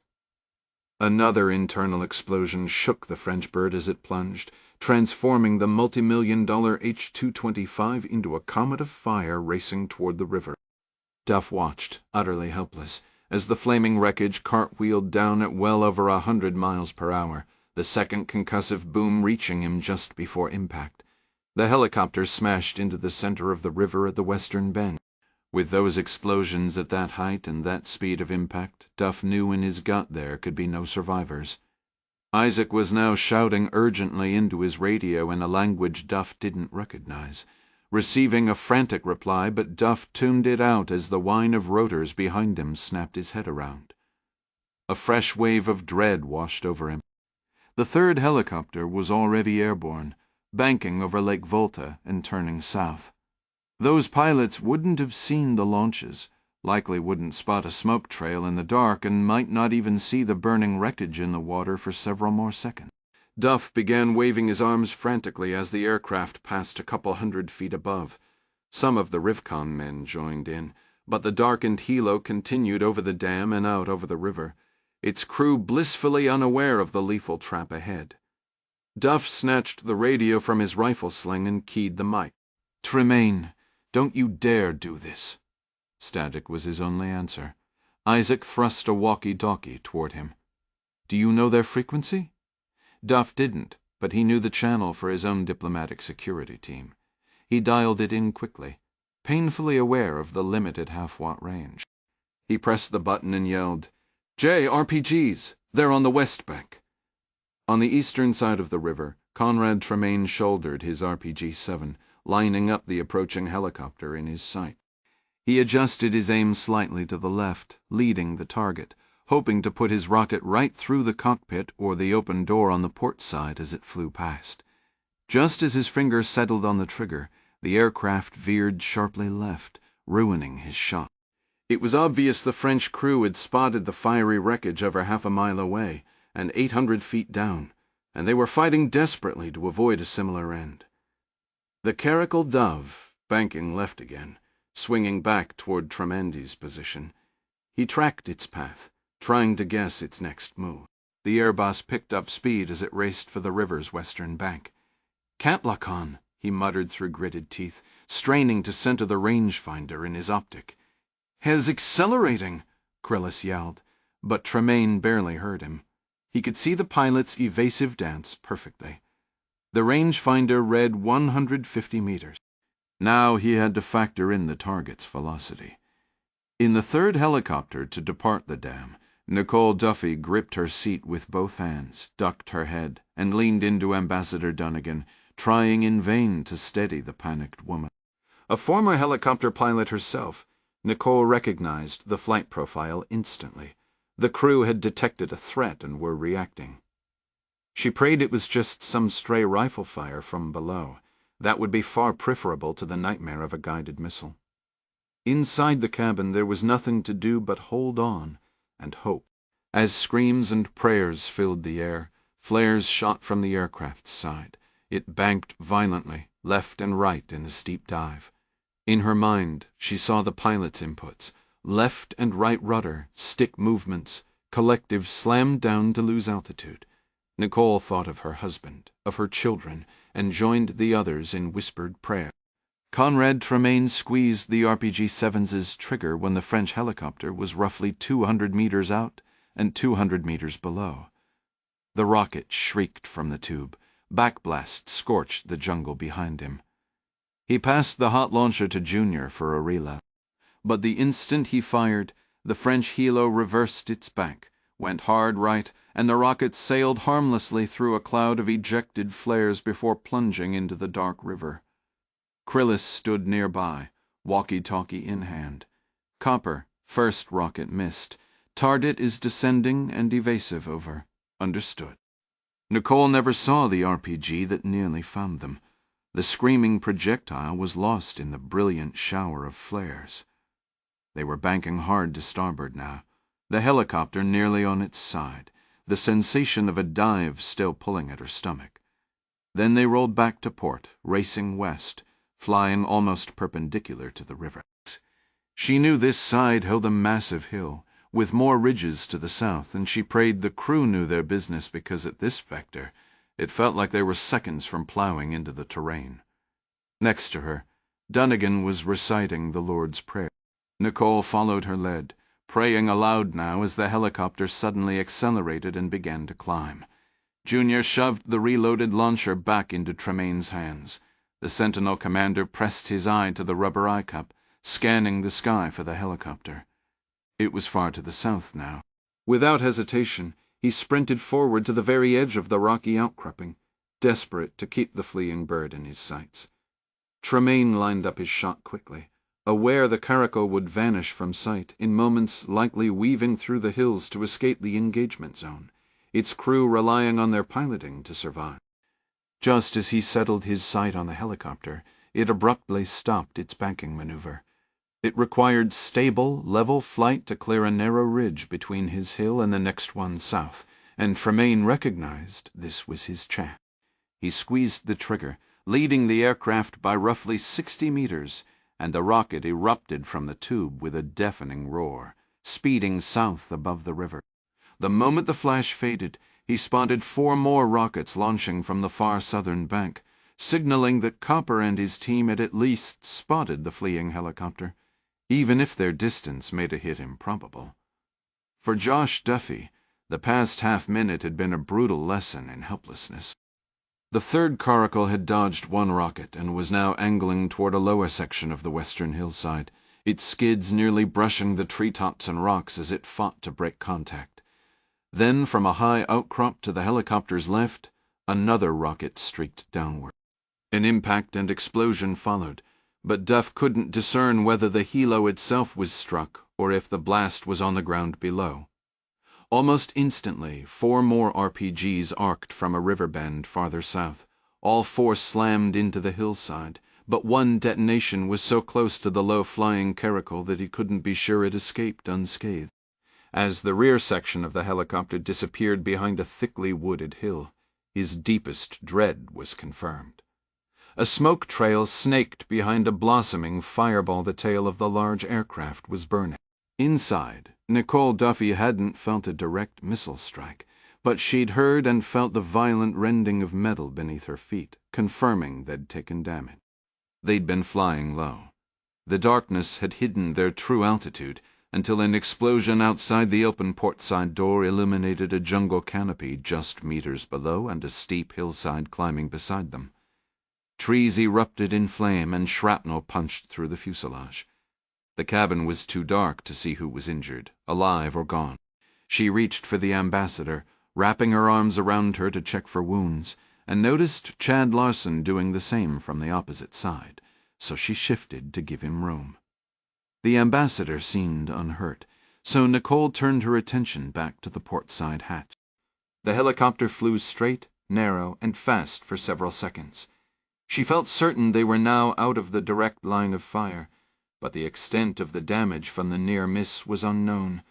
More explosions flashed higher on the portside hillside, and again came the horrifying sound of debris metal, wood or stone tearing into the airframe. They were moving fast now, probably pushing 120 knots, and just as a sliver of hope emerged, she felt a distinct, sickening shimmy in the tail rotora vibration she'd felt once before, right before her own helicopter went down in Syria. The shaking intensified. She looked back at the pilots, mentally urging them to slow down, knowing a high-speed crash was now a greater threat than another rocket. She knew what was coming, but the foreknowledge did nothing to calm her terror.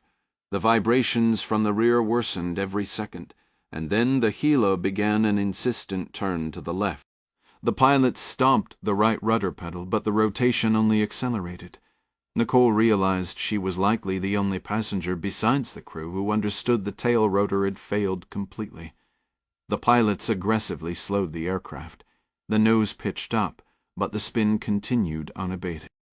Nicole stared into the darkness beyond the port side, seeing nothing. She had no idea how fast they were moving, how high they were, or what might be looming in their path. Yet one truth cut through the uncertainty with sharp, cold clarity. They were going down. On the hillside, a sudden glow caught Josh Duffy's eye. Somewhere in those dark folds of land, the third helicopter had crashed. He couldn't spot the exact impact, but it felt close. Maybe 3 miles out, no more. He grabbed Isaac's arm. "What's over there?" Thick jungle, mostly. A valley with a few dirt tracks running through. Nothing else. "I need wheels now." Isaac shook his head. "Rebels are still active south of the main gate. The Kosambo police are engaging, I heard it on the radio. I'm stuck here until the Rivcom relief captain shows up." "You can wait or not waiting," Duff interrupted. He pointed to a nearby pickup. "This one?" "Yeah, take it. Go with God." Conrad Tremaine stood on a rocky ledge, a reloaded rocket launcher resting on his shoulder. His attention had shifted from the southern sky, where the helicopter had vanished. Now he aimed downward, across the shadowy bank of the river. He took a moment to steady the weapon, lining up the sight on the heart of the switch yard, a dense cluster of transformers. "Backblast clear!" he yelled, and fired. A streak of light trailed smoke over the black water of the Volta River, a quarter-mile south of the dam. The explosion was massive, a fountain of sparks followed by the groan and crash of toppling equipment. Instantly the power died, plunging the area into profound darkness. Tremaine thrust the empty launcher at Junior reload. We hit it again. Duff was already sprinting toward the pickup when the first explosion roared behind him. He spun, weapon rising, and moved back toward the southern edge of the river. Peering through his sights, he scanned the hillside for a target. Isaac appeared at his shoulder, barely visible in the new darkness. "Another RPG," the Ghanaian said. "They're killing the power. From the hill again? Didn't see it." Then a flash erupted on the hillside flames, lighting the trees as a second rocket streaked across the water. It hammered into the switchyard, detonating more infrastructure and igniting a fire. Duff shouldered his rifle, elevated his aim toward the launch point, estimated the range at about 400 yards, and placed his optic a quarter-inch above a moonlit rock outcrop. He fired in controlled, rapid semi-automatic bursts. Beside him, Isaac's Ak chattered to life, and soon other defenders on the dam joined in, saturating that patch of hillside with a storm of gunfire. The first bullets struck the hillside a dozen meters from Conrad Tremaine. He dropped the launcher, threw himself flat, then scrambled forward on hands and knees, abandoning the weapon. Branches splintered overhead, leaves and twigs rained down. Bullets whined and sparked off rocks, filling the air with flying debris. He didn't stop until he had covered 20 meters and reached the potholed dirt road, where the angle of fire finally favored him, the shots now passing harmlessly overhead. He stood, turned in the dark, and found Krellis. "Well, that was a party," he muttered, the earlier intensity giving way to a grim, sarcastic bite. "Next time, remind me to Ravino. Revcom's still active down there, right?" Trenane's voice cut through the dark. "You fired 4 shots from the same position." "What did you think would happen?" came the sharp reply from his subordinate. Tremaine brushed off the criticism, his eyes straining in the near-total blackness. "Where is everyone else?" Junior emerged from the direction of the rocky ledge, moving with deliberate slowness. As he drew closer, Tremaine saw why. The South African was laden with 2 extra rifles and a set of body armor cradled in his arm. He walked past the 2 men without a word and tossed the gear into the bed of the pickup. "Bagensky's done for," he stated flatly. "Damn it," Tremaine muttered under his breath. He rushed to lay down cover fire and took a round right through the crown of his head before he even got a proper shot off. Happened right in front of me. The gunfire from the dam had ceased, the whine of bullets over their heads finally fading. After a moment's consideration, Tremaine keyed his radio. "Copper, this is Condor. Do you copy?" The response crackled back. "Reading you loud and clear. Do not engage at the dam. Significant resistance remains, and they're dug in and waiting. I've cut the power, so our objective here is complete. Turn your team around, return to the bridge, and cross to my side of the Volta River. I'll meet you there." "Understood." "Condor out." Turning to the 2 men on the road with him, he ordered, "Let's roll." Neither man moved. Krellis spoke up quickly. "What about Bagensky? We just gonna leave him here? Should we strap him to the hood like some kind of trophy?" "He's Polish, but he looks close enough to Russian for our purposes. We left 3 dead Wagner guys back at the dam. If we handle this correctly, Moscow takes the blame, not Sentinel." Krellis's tone turned skeptical. "Are we handling this correctly? This wasn't a regular army unit. They were mercenaries, and the usual chain of command was more of a suggestion." The Sentinel leader spat on the ground. "No plan ever survives the first real fight. I knew we'd hit complications, and we certainly have. But our primary goal now is reaching that second crash site and checking for any signs of life." Junior leaned against the truck. "And if we find survivors?" "Then we make sure there aren't any by the time we leave," Tremaine replied, his voice devoid of emotion. The men piled into the pickup. With the deeply potholed road impossible to navigate in the dark, Tremaine switched on the headlights, and the truck rumbled away along the hillside. Josh Duffy lowered his rifle, turned, and sprinted back toward the truck. Before he could reach the driver's door, Isaac stepped into his path, one hand raised as he spoke rapidly into his radio. A voice replied in a language Duff didn't understand. Impatient, Duff tried to push past the police sergeant, but Isaac stood firm. The conversation dragged on for another 10 seconds. Duff was on the verge of using force to get to the wheel when Isaac finally clipped the radio back onto his belt. "I'll drive," he stated. Duff didn't question it. He ran around to the passenger side and climbed in. Isaac started the engine, executed a tight U-turn right on top of the dam, and accelerated eastward, leaving his other officers behind. Before Josh could ask what was happening, the Ghanaian explained, "The relief shift has arrived at the dam. 24 men, including the captain. They captured 4 rebels at the main gate. Then a convoy of trucks approached from the south, so they took defensive positions. My captain just reported the unidentified vehicles have turned around and are withdrawing. I told them I'm in pursuit of the rebels heading west." Josh let out a frustrated sigh. "I'm not chasing rebels, man. I'm trying to find survivors." "Really?" "Well, my friend, so are the rebels. They went to a lot of trouble to shoot that helicopter down. They must really want to make sure everyone inside is dead." Isaac gripped the wheel tighter, the truck bouncing over the rough road. "I'll get us there first. I know this area well. There's an old track we can take that doesn't appear on any map. It will lead us across that low pass between the hills and into the valley on the far side. If the helicopter went down, it would have been somewhere in that vicinity." They drove in silence, leaving the darkened grounds of the hydroelectric facility and turning onto the winding road that climbed the eastern slope. After a while, Josh spoke quietly. "My wife was on one of those 3 aircraft." Isaac glanced over from the driver's seat, his expression shifting to one of surprise.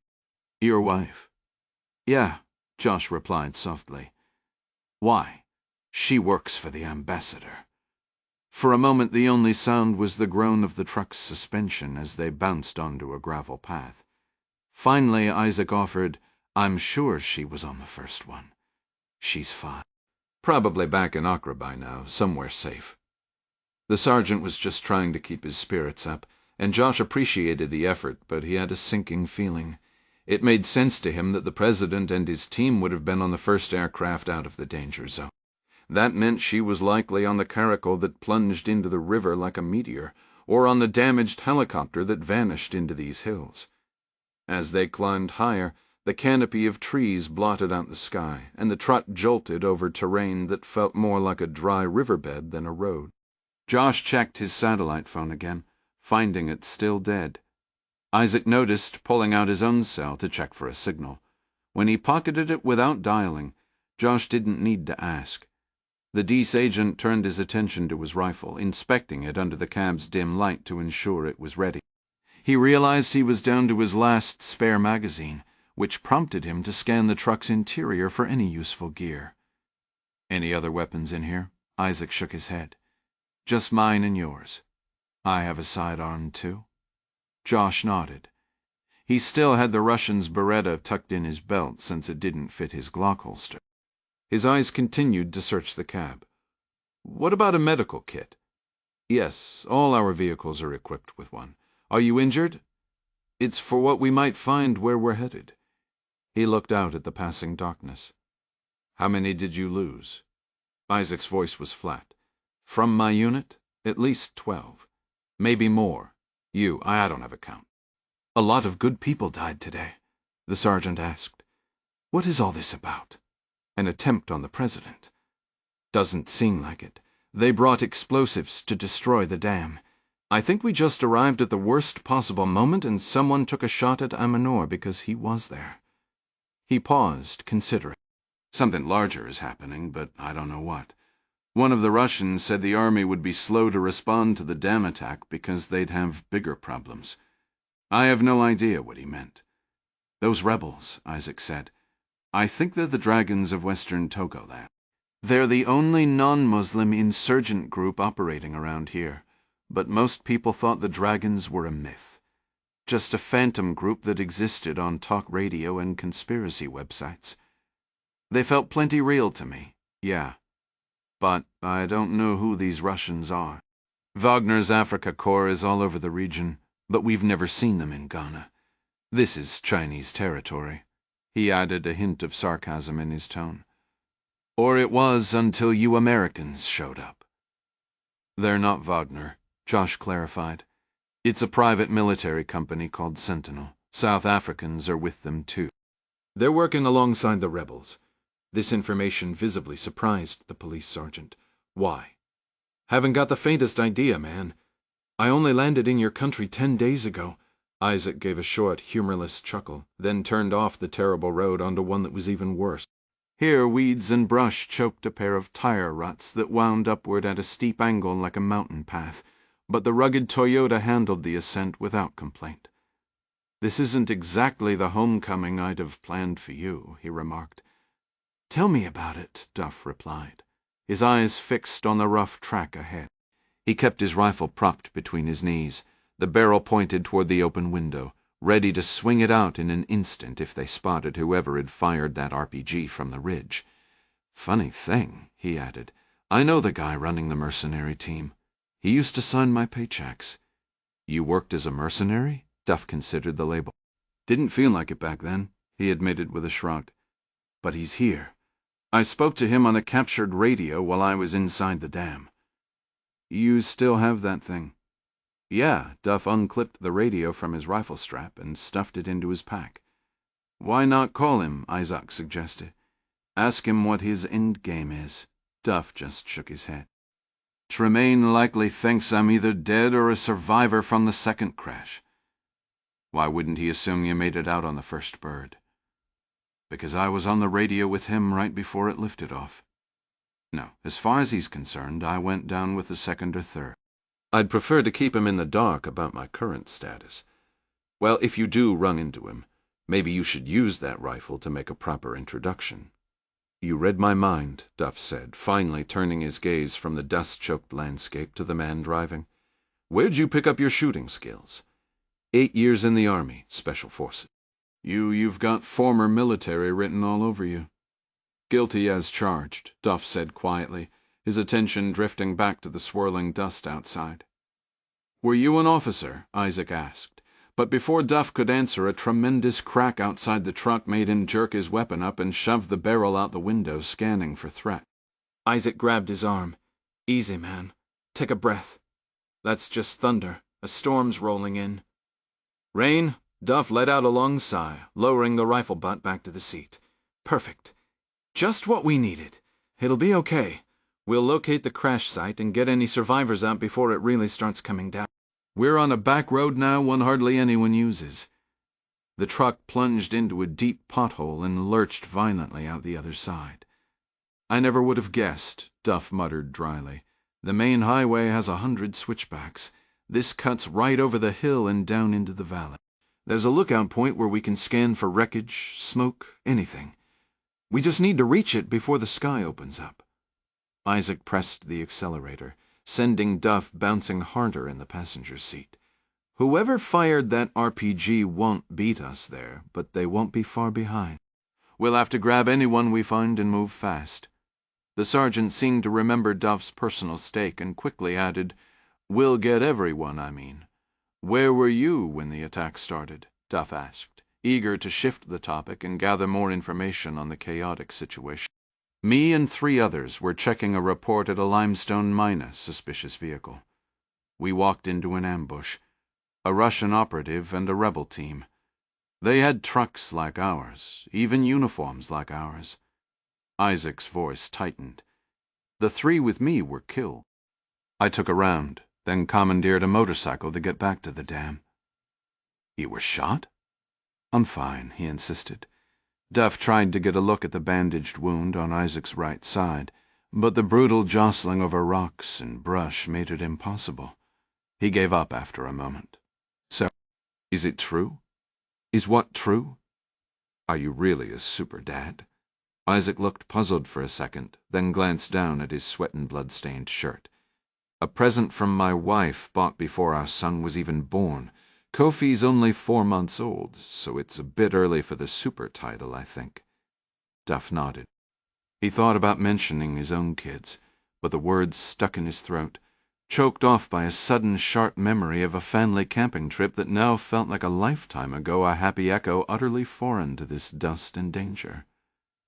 He stayed silent. The silence in the truck was heavy, a shared understanding that speaking of Huck and Mandy now would only sharpen a pain neither man was ready to face. They drove without words. After nearly 20 minutes, Isaac pulled the pickup to a stop. Duff followed him down a narrow, winding trail, swallowed by trees. The darkness here was absolute, broken only by the beam of Isaac's flashlight and the sudden, violent bursts of lightning that painted the path in stark white. Each flash came a heartbeat before the thunder's crack, telling Duff the storm was directly overhead. The air grew thick, warm, and restless with wind, a promise of rain held in a tense pause. Isaac suddenly killed the light and gripped Duff's arm. We wait here. Can't give away our position if rebels are nearby.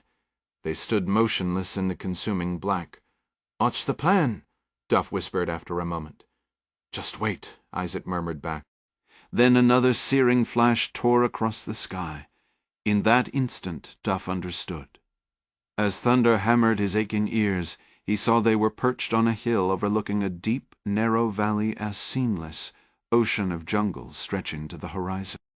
He even spotted the distant saddle between 2 hills, the same landmark he'd seen from the dam to the east, where the 3rd helicopter had vanished. And in that same fleeting glare he saw it, a dark plume of smoke hanging over the trees, maybe 1,000 yards southeast. Isaac saw it too. Without a word, both men spun and sprinted back for the truck, Isaac flicking his light back on to navigate the treacherous tangle of roots and vines. Duff threw himself into the passenger seat just as the wind began to howl, a furious prelude to the deluge. There's a decent road down in that valley, Isaac shouted over the gathering storm, wrenching the truck into gear, but we've got to go cross-country to reach it. This won't be quick. You mean to tell me we haven't been off-roading this whole time? Duff asked, bracing himself. Isaac let out a short, grim laugh and sent the pickup lurching forward, tires churning mud as the first heavy drops began to pound the hood. There's a stream bed ahead. It'll be a raging river once this rain really hits, but right now it should be mostly dry. We'll use it as our own private jungle highway. To Duff, the reckless plunge into the darkness felt unnervingly familiar. It was like being back in Mexico, trapped in a battered armored vehicle while cartel gunfire pinged off the hull. He held on tight, his mind clinging to 2 desperate hopes, that Nicole was still alive out there and that Isaac actually knew where he was going. Because all Duff could see through the windshield was a chaotic blur of flying mud, slashing foliage, and impenetrable night. Conrad Tremaine let out a stream of curses in the passenger seat as Krellis guided their Toyota along the wretched serpentine dirt road clawing its way around the hillside. His fury wasn't aimed at the Dutch mercenaries driving, but at the road itself. It seemed designed for frustration. Every few moments a sharp switchback would halt their forward momentum, forcing the truck to double back on itself as they climbed or descended, as if the very landscape was conspiring to keep them from their objective. Krellis, for his part, just kept a white-knuckled grip on a wheel, his eyes fixed on the taillights of the rebel-filled Ford pickup ahead, while squinting against the glare of headlights from an identical vehicle crowding his mirror. Their Sentinel truck was stuck in the middle of the 5-vehicle convoy, sandwiched between the 4 squads of 2nd Platoon. Copper, Their Liberian point man, embedded with the platoon, was in the lead truck, his voice crackling periodic updates over the radio as they neared the suspected crash site.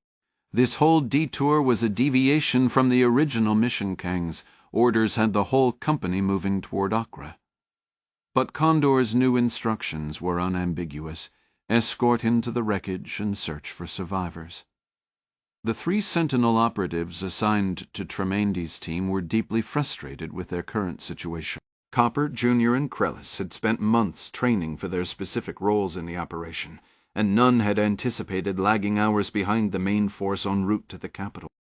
Their task was to clear key points along the N2 highway to facilitate the Dragon's advance. But now, stranded east of the Volta River and far from their intended position, a shared, unspoken anxiety about the coup's success hung in the vehicle. Junior broke the silence from the back of the black Toyota pickup. "We're off the timeline. We've lost contact with the other units, and we're sitting ducks out here. Let's be realists, this very one on that helicopter is probably dead. We should turn around, rejoin our mission, and send a cleanup team from 2nd Platoon later. The rest of us need to stay focused." Tremayne dismissed the idea with a shake of his head. "Our mission is to get out of Ghana alive to spend our money. If we left Duffy out there with Belove's computer, we find him, take it back, and eliminate him. Otherwise, we're never leaving this place.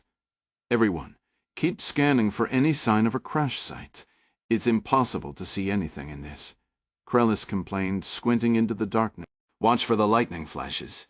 Look for smoke, downed trees, anything. That helicopter was going down, no question. We're on high enough ground. We should get glimpses when the sky lights up." In response, Tremayne leaned down, rummaged through his backpack on the floor of the front passenger seat, and retrieved his Iridium satellite phone. Meanwhile, Kang Shikun stood motionless on his balcony as a warm rain began to soak through his shirt sleeves. He didn't bother with a coat. The city's power had failed again shortly after his last conversation with Tremayne, a development that pleased him. Though flashes of light and the distant sounds of sirens and explosions signaled ongoing fighting across the capital, his attention was fixed elsewhere. He raised his Swarovski binoculars, tracking the solitary helicopter moving through the night sky. He couldn't make out the aircraft itself, only its navigation lights, but he was confident he knew its destination. It passed near the airport, but, as Kang predicted, did not land. Instead, it continued south for another minute before beginning its descent onto the grounds of Jubilee House, the presidential residence. Given the unrest, Kang knew the security team would logically choose to fly President Amanor directly to his most fortified location, surrounded by the president's own guard regiment. It was the obvious move, and Kang had anticipated it perfectly. Shifting his gaze back north, he searched the rainy darkness for the lights of the other 2 helicopters, but saw nothing. His phone vibrated in his pocket. He lowered the binoculars and answered. "Yes, it's Condor," Tremayne's voice came through. "The enemy has retaken the dam." Only then did Kang turn and step back inside, out of the rain. "How is that possible? Do they not understand you could detonate the entire—" "We can't detonate anything," Tremayne interrupted. "Our Russian specialist with the trigger was overrun. We lost control. I disabled the switch yarn to cut power to the grid again, then ordered our remaining forces to fall back from the dam and proceed south toward Accra."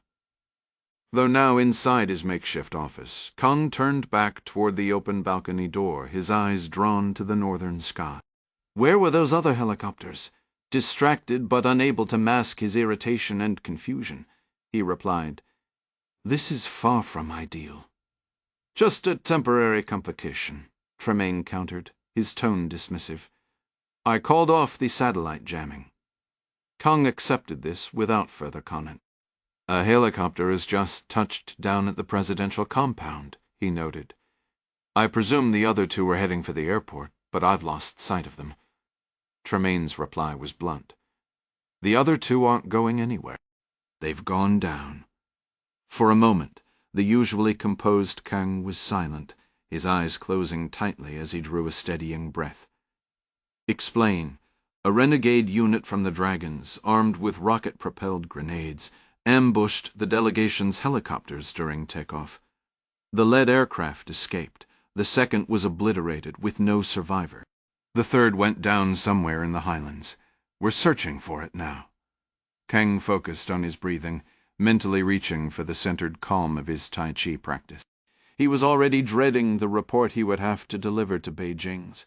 His meticulously crafted operation was now a catastrophic mess involving an attack on a head of state and the potential deaths of a new delegation and an American ambassador. How does a renegade unit even exist? You were responsible for their training. I'll be happy to discuss their career choices right after I break every bone in their bodies, Tremaine snapped. Kang took a moment to collect himself. I need an assessment. Is the Sentinel operation exposed? There was a breach. I believe it's contained, but I need to verify at the second crash site. Why? One of the American security personnel at the dam, he was aware of my role. How could he possibly? Your guess is as good as mine, but he's either already dead or he will be shortly. We eliminate him, recover the computer taken from Bear, and this problem disappears. When Kang didn't respond, Tremaine pressed on. The power grid is offline. All rebel troops, minus 2 platoons, are advancing on the capital. The operation is proceeding. We handle this one loose end, and we're back on schedule. Kang, however, was keeping his own cards close. He saw no reason to inform Tremaine about the concurrent NIM terrorist strikes happening across the city. The South African mercenary had no love for Iran or jihadists, and those attacks were irrelevant to Sentinel's core objective. His voice dropped, adopting a cold, deliberate tone. We are both professionals. If you cannot contain this, if this compromise reaches the outside world, you understand the consequences. I don't need your threats for motivation, Tremaine retorted, ending the call. Kang set his phone down, turned from the window no longer watching for helicopters, and moved to the living room to confer with his team. Just before 10 in the evening, a light rain began over the hills. At first, the dense jungle canopy held back the steady drizzle, but the weather was insistent.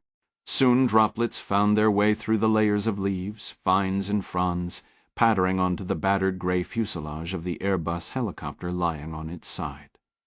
This was the Aquafine Togo Range, a 200-mile stretch of rugged forested hills between Ghana and Togo. The jungle here was nearly impenetrable, but the crash of the 16,000-pound aircraft with its 52-foot rotor had carved a violent scar through the greenery.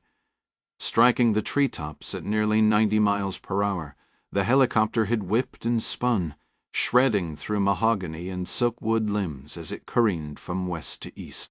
The main rotor disintegrated, taking out a huge swath of canopy before the flaming wreckage slammed into the hillside, tumbled violently, and finally came to rest, twisted around the thick trunk of a silkwood tree as wide as a sedan. The helicopter had been down for more than an hour, a stubborn flicker of flame still clinging to the shattered tail section. The intensifying rain, however, was finally winning the battle, smothering the fire under a relentless downpour. In this region, the yearly rainfall exceeded 45 inches, leaving the jungle floor a spongy, moss-covered mat. Water pooled around the wreckage, then began to trickle through the saturated moss, carving tiny red streams down the hillside as it mingled with blood. The aircraft itself was silent, motionless, and the shocked quiet of the jungle was slowly being replaced by its normal chorus of life, until a new sound cut through the darkness, a sharp metallic click, a burst of static, then a man's voice, strained and urgent. "Des es, respond over." The radio rested against the massive roots of a silkwood tree, the very tree that had finally halted the helicopter's violent slide. The voice came again, more desperate this time. "Jay, Chad? Ben? Malik? Is anyone on this frequency? Please come in." Over. For a long moment the small black device lay silent in the pooling rainwater, its earpiece cable torn free, its battery life ebbing away. "Dees, anybody, how do you read? Then a hand closed around it, lifting it from the bloody muck. A thumb pressed the transmit button. "Josh?" The woman's voice was fractured by sobs, barely a whisper. "Josh, is that really you?" "It's me. Are you hurt, sweetheart?" Nicole Duffy choked back a cry, forcing her voice to steady. "Where are you?" "We're on a road, close but not sure of your exact location." Leaning heavily against the rough bark of the silkwood, Nicole pushed herself upright, her legs trembling. How do I get to you? We're in a pickup truck." "Listen for the horn. Josh, it's pouring. There are birds, insects. It's so loud I can't hear anything else." "Stand by," he said, his tone shifting into something crisp and commanding, a tone that told her to focus. A few seconds later, the cacophony of the jungle ceased abruptly, as if someone had flipped a switch. Her husband's voice returned. "Hear us now?" "No," she said, a flicker of hope cutting through her fear. "But the wildlife does. Keep honking." For 10 seconds there was only the drumming of rain on metal and leaves. Then she caught it a faint, distant bleat. She keyed the mic. "I hear you. You're off to my right. But am completely disoriented." "That's fine. Just listen." "Is the sound getting stronger or fading?" The horn gave short, regular blasts. Within moments she could tell it was moving closer. "Okay, you're headed the right way. I don't see any road, just jungle. You're definitely below me." "Good, that helps. You're on our left. Tell me when the horn starts to move past you." Another minute passed before she clicked the mic again. "You went too far. Back up about 100 yards. You should be right underneath us. Copy that." "Josh," she said, the professional medic in her pushing past the personal terror, "we have fatalities. Almost everyone still breathing is wounded." "Understood. We'll have to grab the survivors and move fast. We can't be the only ones who heard that crash." Nicole looked down. Her hand was clenched around the grip of her Browning pistol, which had miraculously stayed secured in her waistband through the entire violent ordeal. A grim, sarcastic thought flashed through her mind. Of course the gun made it. The one piece of gear that's actually built to handle chaos. "I was thinking the exact same thing," she said aloud. Isaac Opoku had just crossed a short, rickety wooden bridge when he stomped on the brakes, the pickup skidding on the slick moss under its tire. He threw the transmission into reverse, but before he could accelerate, Duff's hand gripped his arm. "If we barrel back there in this truck, we're basically painting a target on the crash site." Isaac shook his head, frustration clear on his face. "This road runs straight to the N2 highway. There's nowhere to hide it that I know of. We have to leave it right here." Duff gave a tight nod. "Might buy us a little time, at least. Grab everything we can from the vehicle before it's compromised," Duff urged, already moving. He swung open the passenger door, a flashlight from the glove box clenched in his hand. Slinging his rifle and shouldering his pack, he clicked the light on. As Isaac moved to the rear for the medical kit and additional supplies, Duff pushed forward into the downpour, his boots slipping in the deep mud ruts. The bridge groaned underfoot, the roar of the unseen river below, a constant reminder of the peril. After 100-yard sprint, they veered off the road, beginning a grueling climb. Duff took point initially, the beam cutting a feeble path through the oppressive jungle.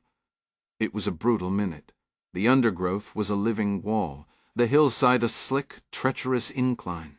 He hauled himself upward, branch by branch, his prosthetic leg a distinct liability on the unstable ground.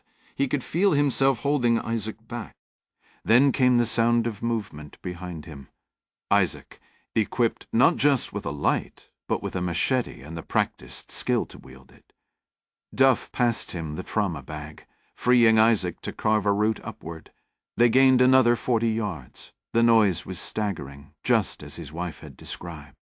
While the jungle creatures were silent, the relentless drumming of the rain on the canopy created a deafening white noise. Against protocol, Duff left his team radio on his belt and risked a shout into the gloom. "Nicky, nothing." They pressed on for another minute before he called again. This time her voice cut through the downpour. "Up here." They adjusted their course, the relief of hearing her tempering the exhaustion. Roughly 10 minutes after abandoning the truck, Isaac's machete finally parted a curtain of thick vines, revealing a small clearing. His light swept left, illuminating shattered branches and a gap in the canopy where rain fell unimpeded. As he swung the beam right, Josh moved beside him. The light settled on Nicole Duffy, standing alone beside the mangled wreckage of the caracal. Her gray shirt was torn and stained, her linen pants caked in mud and ripped. One eye was nearly swollen shut. Josh scrambled over the debris to reach her. "You're injured. It's manageable," she said, wincing as they embraced. "What happened?" "Left shoulder. Just bruised, I think. Nothing's broken." He held her tighter. "I thought I'd lost you. I thought you went down with the other helicopter," she breathed. "Aldenburg?" Josh asked. "Was she on the second bird from the dam?" Nicole gave a grim nod. "They're all gone." She closed her eyes for a moment. "And Amanor, he was on the first one. He got out, from what I've heard." As Isaac played his light over the wreckage, Josh skipped introductions. The question was too urgent. "Where is everyone?" "Those who could move helped get the others away from the crash site. We used cargo nets and some tarps from the emergency kit to drag them. I came back down to look for more supplies, and heard you on the radio." She gestured over her shoulder. "The rest are higher up, behind a large tree maybe 25 yards that way." "Smart move," Josh acknowledged. Isaac's flashlight beam pierced the shattered front windshield. The helicopter was contorted around a thick tree trunk. Inside, the blood of the 2 French pilots, still harnessed in their seats, gleamed wetly in the light. "No pulses on either of them," Nicole confirmed quietly. "But Dunnigan is alive. Her ankle or maybe her ledges badly swollen. Could be a fracture." Chad's kneecap was shattered, and deep gashes crisscrossed his back. One particularly nasty slice laid it open. "We managed to get the bleeding under control, at least for the moment. Benjamin, well, he took a bullet earlier, but miraculously, the crash itself left him relatively unscathed. He's already back on duty, keeping watch over the ambulance." Her voice trailed off. "Jay?" Josh asked, a knot forming in his stomach. Nicole pressed her lips together, her gaze drifting toward the mangled helicopter. "Jay didn't make it. He was right in the doorway when we hit. The force. I believe it broke his neck. He's beneath the fuselage. I checked for a pulse at his ankle, just to be sure. Scott is also gone, still strapped into his seat inside. Malik was knocked unconscious, but he's up and moving now. What about the crew chief?" "He was thrown from the hatch while we were still in the air," Nicole said, her voice hollow. "I can't imagine anyone surviving that fall, not at the speed we were going, but I can't say for certain." Duff felt a cold certainty settle over him. Surviving a fall from a crashing helicopter at that velocity was a fantasy. "Damn," he muttered, wiping rain from his face. "All right, take us to the others. We need to move, and fast." Nicole's eyes scanned the darkness behind him. "Where is everyone else?" It dawned on him then. She'd been expecting a full rescue team. "It's just us, Nicole. Me and Sergeant Isaac Opoku from the actual River Command Police. We brought a truck." "A truck?" The disappointment in her voice was palpable, but Duff was already pushing past her, urgency propelling him up the slippery incline. Every moment they lingered was a gift to Tremaine and his men. 32 using his flashlight to navigate the treacherous slope. He heard his wife call out from behind, "It's Nicole. I've got Josh and an officer. We're coming up." He was grateful for her foresight. The armed individuals above would be watching their approach with rifles ready. A short climb later, the scene unfolded before him. Jennifer Dunnigan lay on a bed of wet moss, her right leg propped awkwardly on a tree stump and secured with shredded cargo netting. She held a cell phone aloft, as if willing a signal to appear through the downpour, before letting her arm drop with a resigned wave in Josh's direction. "I gave her morphine," Nicole stated quietly. Beside Dunnigan sat Ben Manu, cradling an M4.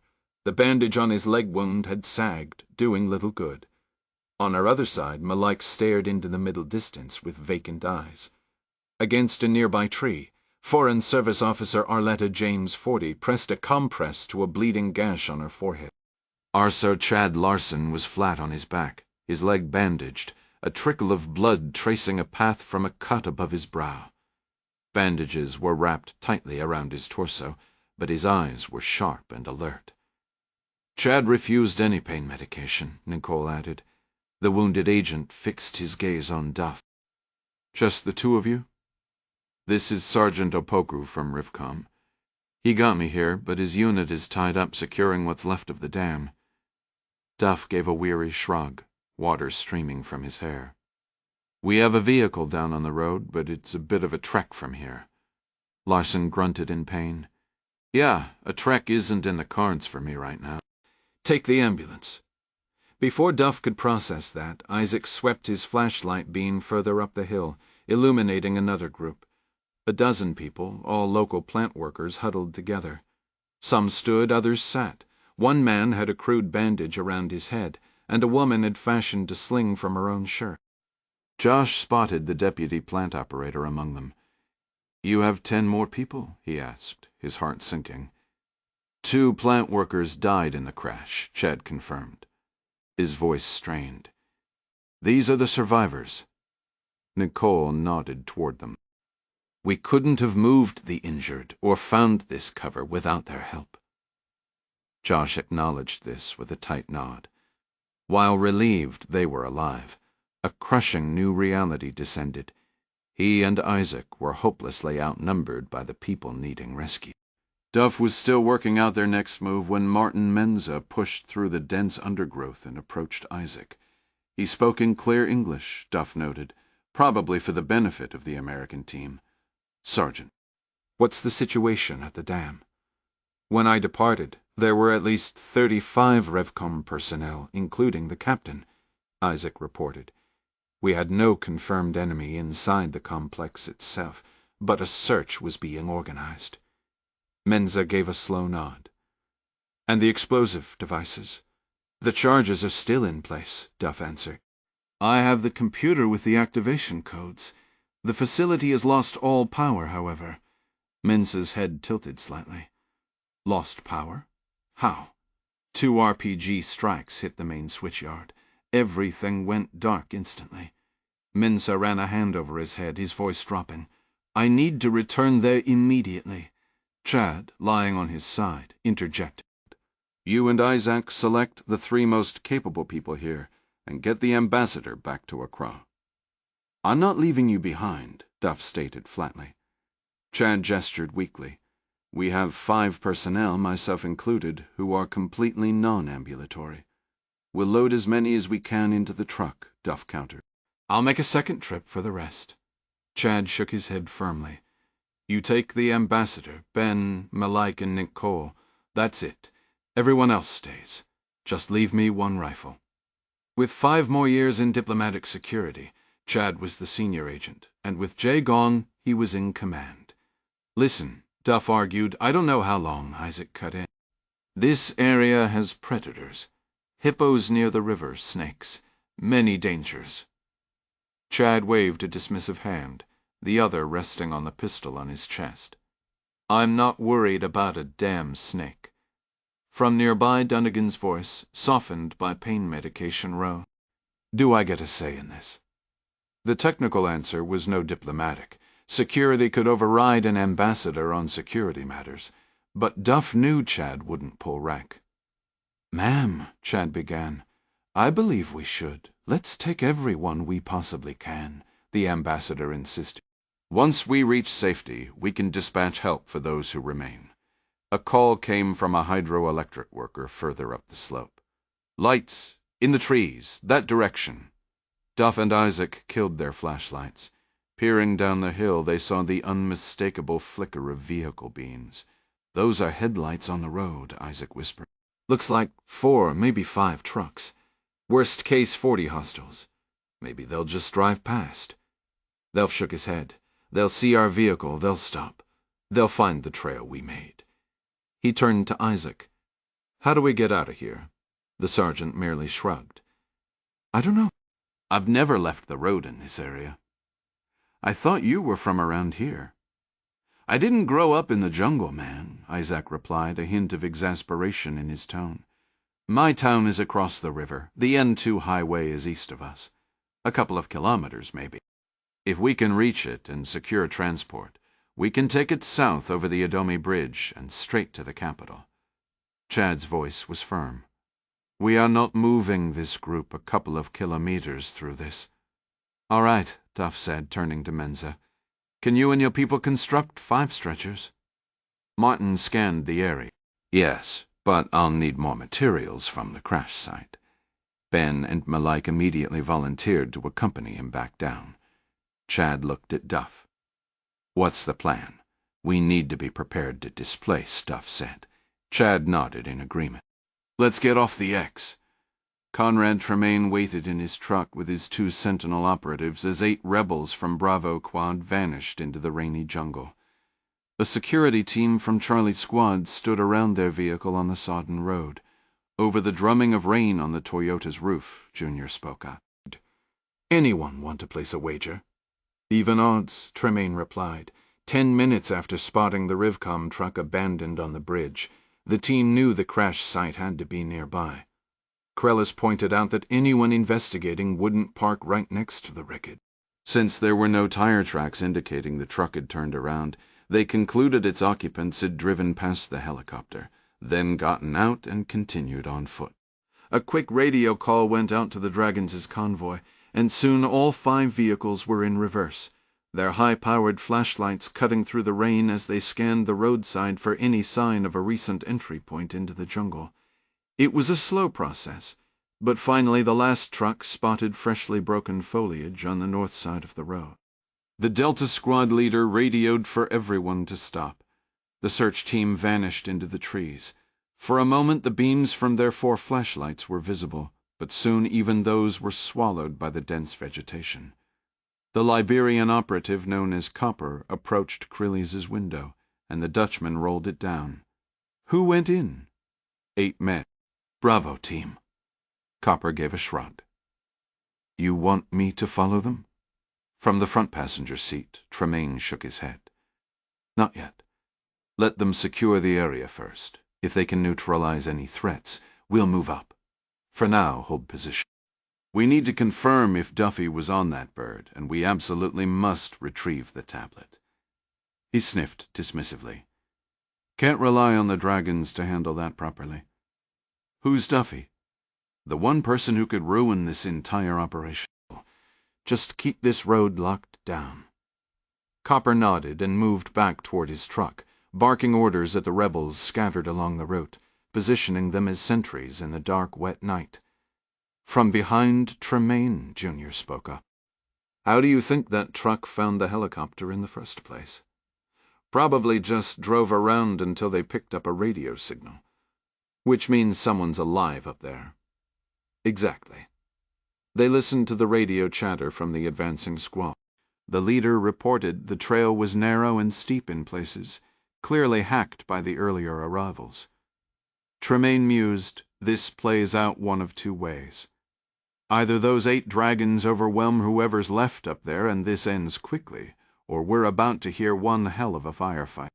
And if the shooting gets intense enough, that's my proof that Josh Duffy is in the mix." Krellis asked. "This Duffy, he's a soldier." Tremaine let out a short laugh. "He's the kind of guy who's ice cold right up until the moment the bullets start flying. And then? Then he turns into an absolute madman," Junior added from the back. "So, unhinged, you mean?" "A certified lunatic," Tremaine confirmed.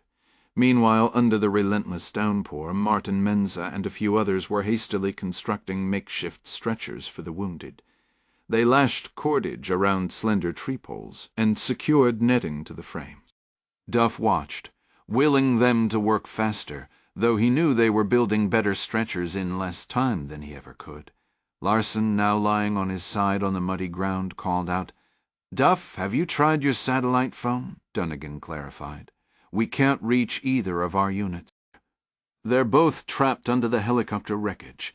Duff pulled out his iridium phone. He assumed communications were still being jammed, as they had been since leaving the dam, but he hadn't checked in a while. He started to dial the ARSO at the embassy, then hesitated and decided to call a different contact instead. He fully expected another failed connection. Every attempt from the truck had been useless, but to his complete shock, the phone began to ring. He stuck a finger in his left ear to block out the pounding rain, pressed the phone tight to his right ear, and walked a few steps away from the group. After several rings, a click sounded on the line. "Gorski, Bob. It's Arso Duffy." "Jesus Christ, Duffy. Are you all secure?" "We are absolutely not secure. I can't even begin to describe it. We have casualties and wounded, and we're still right in the middle of it." "Who didn't make it?" Aldenburg. "Her entire team.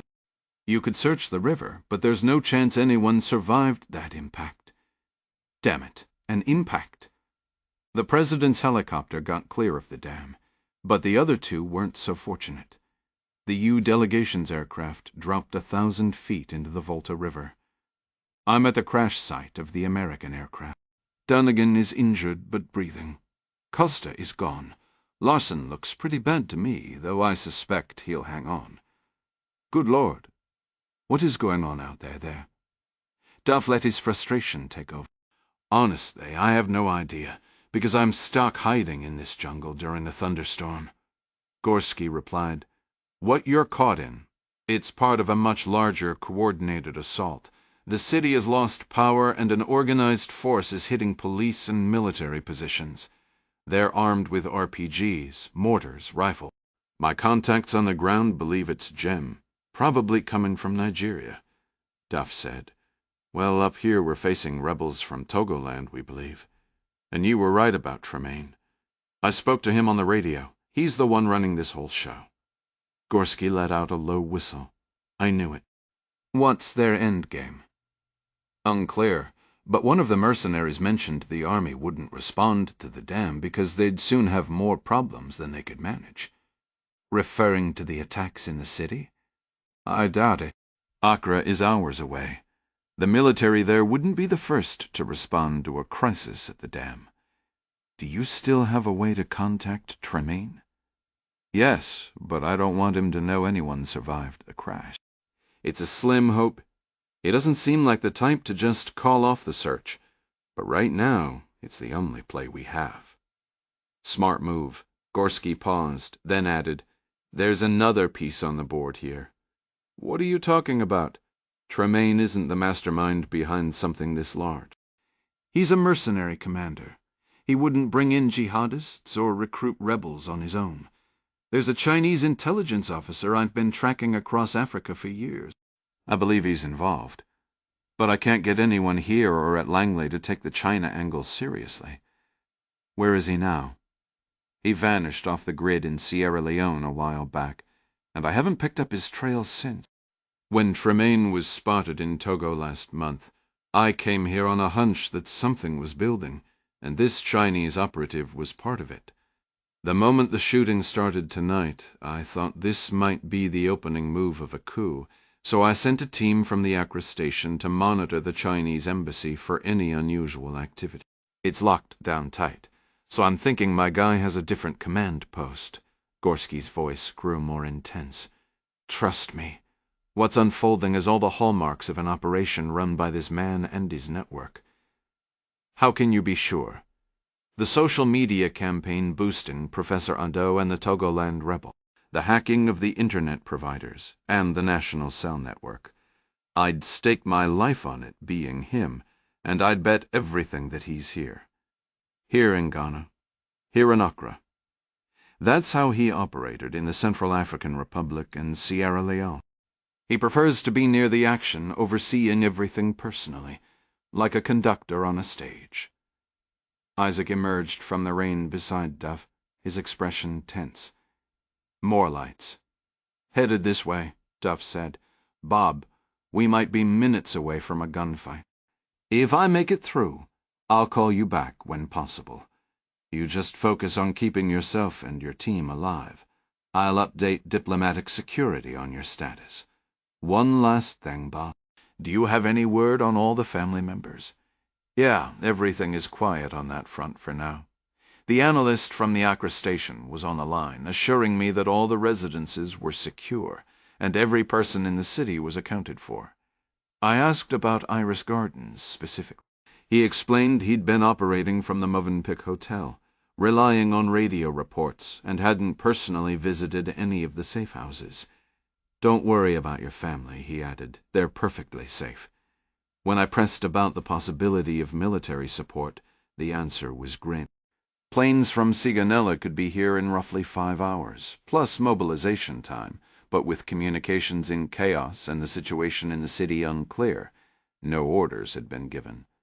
Since there were no direct threats to the embassy yet, everyone was adopting a wait-and-see approach, hoping the crisis would just fizzle out. "Completely idiotic," I muttered. "No argument here," the voice replied. "But nobody's raised the alarm for the ambassador yet. I'll do that the moment we hang up, and with any luck, it'll get birds in the air. It's obvious, Bob. They need to send in the Marines." "Yeah, well, everyone thought Benghazi was obvious too. Look how that turned out. Good luck, kid. You're on your own for the time being." The line went dead. I stowed the satellite phone in my pack and returned to the others to find Chad propped up, staring down the slope. "Those aren't vehicle lights," he stated flatly. "They're flashlights. Troops are sweeping the jungle." I had to agree with his assessment. "We're going to have to make a stand here." "Damn it." Dunnigan slurred from her spot on the ground. Nicole moved closer to her husband. "Josh, wait. You don't know those are hostile forces. It could be a rescue team." She had a point. I quickly reopened my pack, retrieved the radio taken from the fallen Russian operative, and powered it on. After a few seconds of static, a voice broke through, speaking English with a distinct local accent. "We're close now. I can smell burnt plastic probably from the wiring." Another voice, unmistakably Conrad Tremaine's, responded, "Understood. Proceed." I turned the volume all the way down and reluctantly dropped the radio back into the pack. The intelligence was valuable, but without an earpiece, the speaker was a liability that could give away our position. I looked at Larson, then to Dunnigan. "All right. Duffy is now the agent in charge of your security detail." I exchanged a worried glance with Nicole, but she gave a firm nod. "It'll take them several minutes to reach the crash site," I said. "I'll take Isaac, Ben, and Malik down there to welcome them. Everyone else stays here. No lights, no sound." To Nicole, I added, "Take Isaac's medical kit. Do what you can to patch everyone up for a trek through the jungle." "I'll splint the fractures and get everyone bandaged, at least," she agreed. But she hesitated, her concern evident. "You have no idea how many of them are out there. How can you possibly—" "It doesn't matter," I interrupted. "We'll handle it. Once we can improvise some stretchers, we'll start moving the wounded, but that takes time. What we really need are vehicles and proper equipment, and there's only one place nearby to get them." Dunnigan, slowed by the pain medication, blinked up at me. "Where?" "At some point," I said. "We're going to have to go down there and commandeer a couple of their trucks." Nicole tilted her head, confused. "How do you know they have trucks?"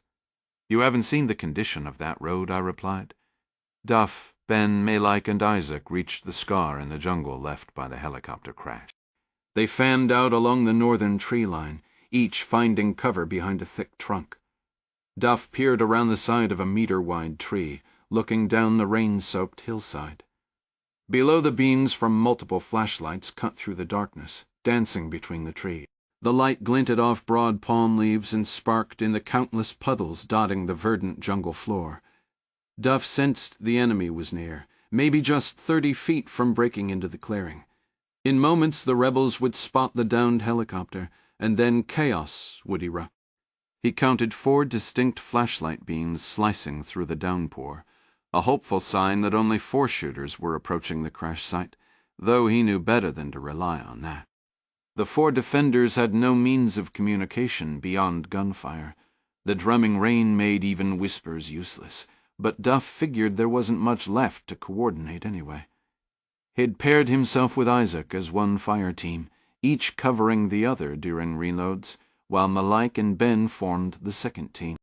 They were spaced about 15 feet apart, a decent ambush line given the miserable conditions and the lack of time. Just before the lights entered the clearing, Duff pulled back behind his tree. He trusted the others would do the same, all waiting for his first shot to unleash the attack. He heard voices, not English or Russian. That much was clear, and he focused on the sound, willing them closer. A flashlight beam washed over the far side of his tree, its glare casting long distorted shadows into the wet jungle behind him. He held his breath until the light swept away, probing toward the wrecked aircraft. Finally, Duff shouldered his rifle, edged out from cover just enough to raise his weapon, and dropped to one knee. Sighting on the nearest light, he flicked off the safety and squeezed the trigger. Almost in unison, the other 3 men opened up. The gunfire shook the hillside. Enemy shots sparked in reply, and Duff pressed tighter against the bark while still exposing enough of his right side to fight effectively. The distinctive, slower crack of Isaac's arc told him his new friend was firing with discipline, while the 2 M4s in Ben and Malik's hands rattled off controlled bursts. He watched one flashlight cartwheel through the air and go dark. Then a second and a third beam dropped to the mud, still shining. But the 4th light winked out as its bearer ducked behind the helicopter. The man vanished, and Duff knew he'd need his own weapon light to find him. But before he could switch it on, more shooting erupted. It quickly became obvious there were more than 4 men down there. Several muzzle flashes bloomed from the darkness, away from the original beams. Isaac shouted, "Cover!" signaling he needed to reload, but Duff's own rifle ran dry at the same instant. He dropped it, yanked out his Beretta, and kept firing into the clearing below. Had nearly emptied the pistol's magazine when Isaac's ache roared back to life, giving Duff the chance to reload. He spun behind the tree to slap in a fresh mag, then shifted to the opposite side, dropping to his left knee and leaning out around the trunk. A muzzle flash blinked from behind the helicopter. Through a shattered window he detected movement and realized that Shooter hadn't used the aircraft's bulky engine for cover. Duff flipped his selector to full OO and hosed the helicopter's thinner fuselage with a long burst. When he stopped, no return fire came his way. He clicked on his weapon light, swept it across the clearing, and counted 5 bodies. There had been more shooters than that, he was sure of it, so he ducked back, expecting any survivors to fire at the new light source. But no shots came. In under a minute, it was over. Duff turned his light on again and scanned the scene. He didn't spot any other bodies, but guessed the remaining fighters might be slumped in the opposite tree line, dead or wounded, and he had no intention of going to look for them. He lifted the Russian's radio from his belt, switching it on with the volume low and pressing it to his ear. Tremaine's voice sent a cold shiver through him. "Bravo Squad, report." After a moment of silence, the transmission crackled again. "Alpha Squad, you're up." Ben and Malik rejoined Duff and Isaac, and the 4 men moved into the clearing to gather weapons and ammunition from the fallen. Duff approached the first body, using his rifle barrel to prod the man's chest, checking for any sign of life. Confirming the enemy was dead, he knelt, taking the AK-47 from around the man's neck and 2 full magazines from his vest. As he started to rise, he noticed a high-explosive fragmentation grenade clipped to the weapon. Duff secured it, then moved to the others, collecting ammunition and grenades until the group was ready to leave the grim scene and head back up the hill. Comrade Tremaine had just instructed Copper to send 8 more men toward the crash site when a sudden thought struck him. He turned to Junior in the back seat. "Find Copper on the road. Tell him to switch to channel 44. Relay that to all remaining squad leaders." He clenched his jaw, the frustration evident. "Duff is up there, and he still has Belava's radio." Junior nodded and slipped out into the rain. Tremaine himself stepped from the vehicle, standing in the downpour as fury simmered within it. He should have been en route to Accra by now, coordinating with his other forces, working to keep the dragons operational until they reached the capital. Instead, he was here, boots sinking in the mud, staring up at a dark hillside and wondering how he'd had the spectacularly bad luck to cross paths with Josh Duffy on this particular night. Tremaine was furious, but not worried. Losing the computer to Belov had been a mess born from a chain of unlucky breaks, but he had 24 rebels and 4 mercenaries here. No matter who Duff had with him at that crash site, no matter if a couple of Revcom personnel had made it up to help, it didn't change a thing soon enough. Tremaine would be standing over Duff's lifeless body, the computer firmly in his grasp. Junior returned a minute later. Copper, Charlie, and Delta have switched channel. Alpha is still on the hill using the old frequency. Tremaine keyed the mic. Charlie, this is Condor. Follow Alpha's trail up the hill double time. Move through their path and link up. Once you do, order them to switch to 44. A confirmation came back. He clicked the talk button again. Copper, I want everyone else securing this road. Anyone left up there might try to come down looking for a vehicle. After Copper acknowledged, Tremaine looked at the 2 men by the truck. You 2 monitor 44 for update. I'm staying on 24 to have a little chat with Duff. Talk to him? Junior asked. But Tremaine was already turning away, walking up the road toward the Rivcom car parked on the far side of the bridge. Back at the crash site, the 5 survivors who couldn't walk had been placed on makeshift stretchers fashioned from forest branches, vines, and materials salvaged from the helicopter cordage, netting, and tarps. A few ropes, nets, hand tools, and other items remained scattered around. Duff told Martin they couldn't leave anything behind that might aid the enemy in tracking them. The deputy plant operator and several employees slung equipment over their shoulders, stuffed tools into pockets and Duff's backpack, and even gathered bloodied bandages that had been discarded. The mood was tense but focused, a shared determination settling over the group as they prepared to move out, leaving the wreckage behind. Under normal circumstances, a stretcher would require 4 bearers, 1 at each corner.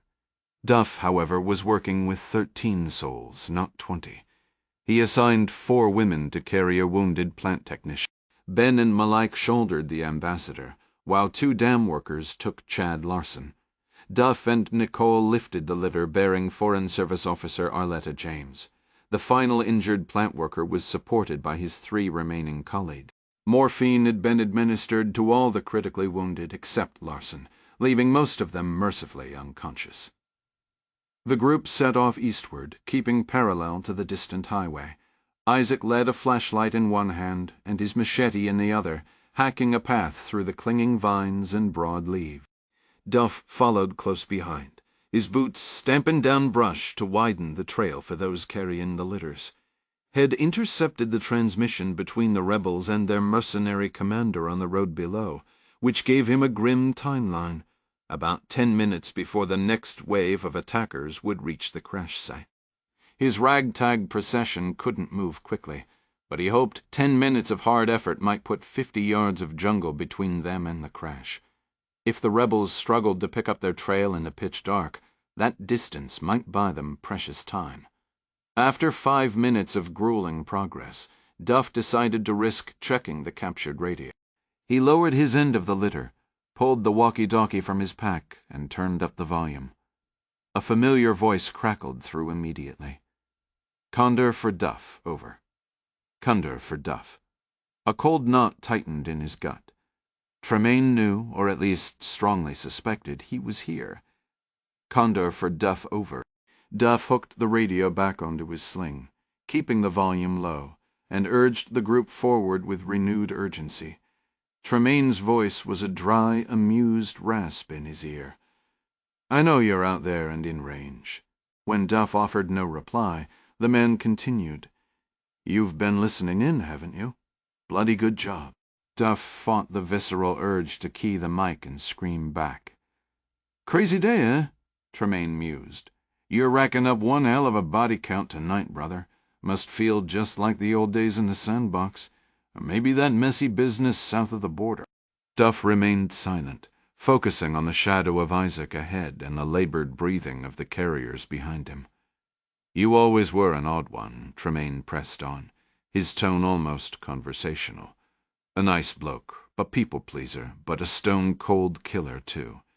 And, kid, from what I just heard up on that hill, You haven't changed a bit." He was fishing, trying to lure Duff into a dialogue. From behind, Nicole whispered, "Just ignore him, Josh." But Tremayne's words were as persistent as the dripping jungle canopy. "Don't go quiet on me, mate. We had ourselves a good chat earlier. Hey, you know how I'm sure you can hear me? What just happened up there that wasn't the work of some diplomatic security team or you paper pushers? No, mate, that was a full-on professional ambush. The kind planned and executed by a cutthroat. An old-school merc. Maybe you had a little help, but your devil of a mind is running this shop. And if you're up there, you are definitely monitoring our chatter." The Americans and Ghanaians pressed on, a somber parade. Somewhere higher on the hillside, a howler monkey shrieked into the night. Isaac carefully used the flat of his machete to sweep aside a massive rain-drenched spiderweb from the group's path. Tremayne was relentless. "Remember J-Bat? You, me, Gordon, Carruth. The Tali had us cornered, a technical with a mounted pod just chewing the wall we were hiding behind into splinters. We were about to be overrun. I was seriously considering eating my pistol. We were done for. Then you, by yourself, sprinted across open ground to another pod. You turned those bastards into paste, like it was a Tuesday morning drill. You wasted half the lot. We lost Carruth. A tough break, but you got us out of there." Duff remained silent. That scorching afternoon in Afghanistan replayed in his mind, a scene that still visited his dreams. "And yet," Tremayne went on, "Duff, that evening back at the compound, you acted like it was just another day. No distant stare, no bottle of whiskey, no late-night tears.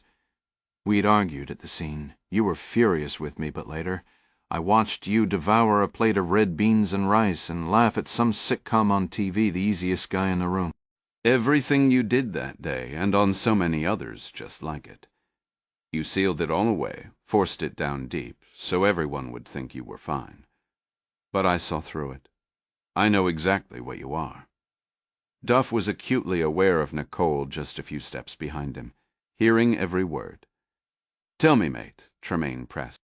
"You over the night sweats from Afghanistan yet? From Syria? Lebanon? Or has that mess in the Sierra Madre Mountains taken over your nightmares now? Maybe what's happening tonight will just be another layer to bury it all under." Isaac kept hacking at the foliage, and Duff focused on managing the stretcher through the dense brush, the physical labor pulling a part of his mind away from the voice on the radio. "I know your type," Tremayne continued. "Good at the job, but not built for the life. You'll kick ass in some forgotten corner of the world, and if you walk away from her, which you won't, you'll have plenty of folks wanting to buy you a drink and clap you on the back. But what comes after, mate? Guys like me, we savor the memories. We live for them. But you, Duff, you aren't wired to handle the weight of all that killing. You're no assassin. You're just a man drowning in deep water." Duff kept walking, wincing at the choice forming in his mind. Then he halted. "Isaac, trade with me." From behind, Nicole's voice was sharp. "Josh, don't." Isaac took the stretcher. Duff grabbed the machete with one hand and keyed the mic with the other. "Appreciate the free session, Tremayne. Why don't you come up here and I'll return the favor?" "Josh, stop engaging him. That's what he wants," Nicole urged.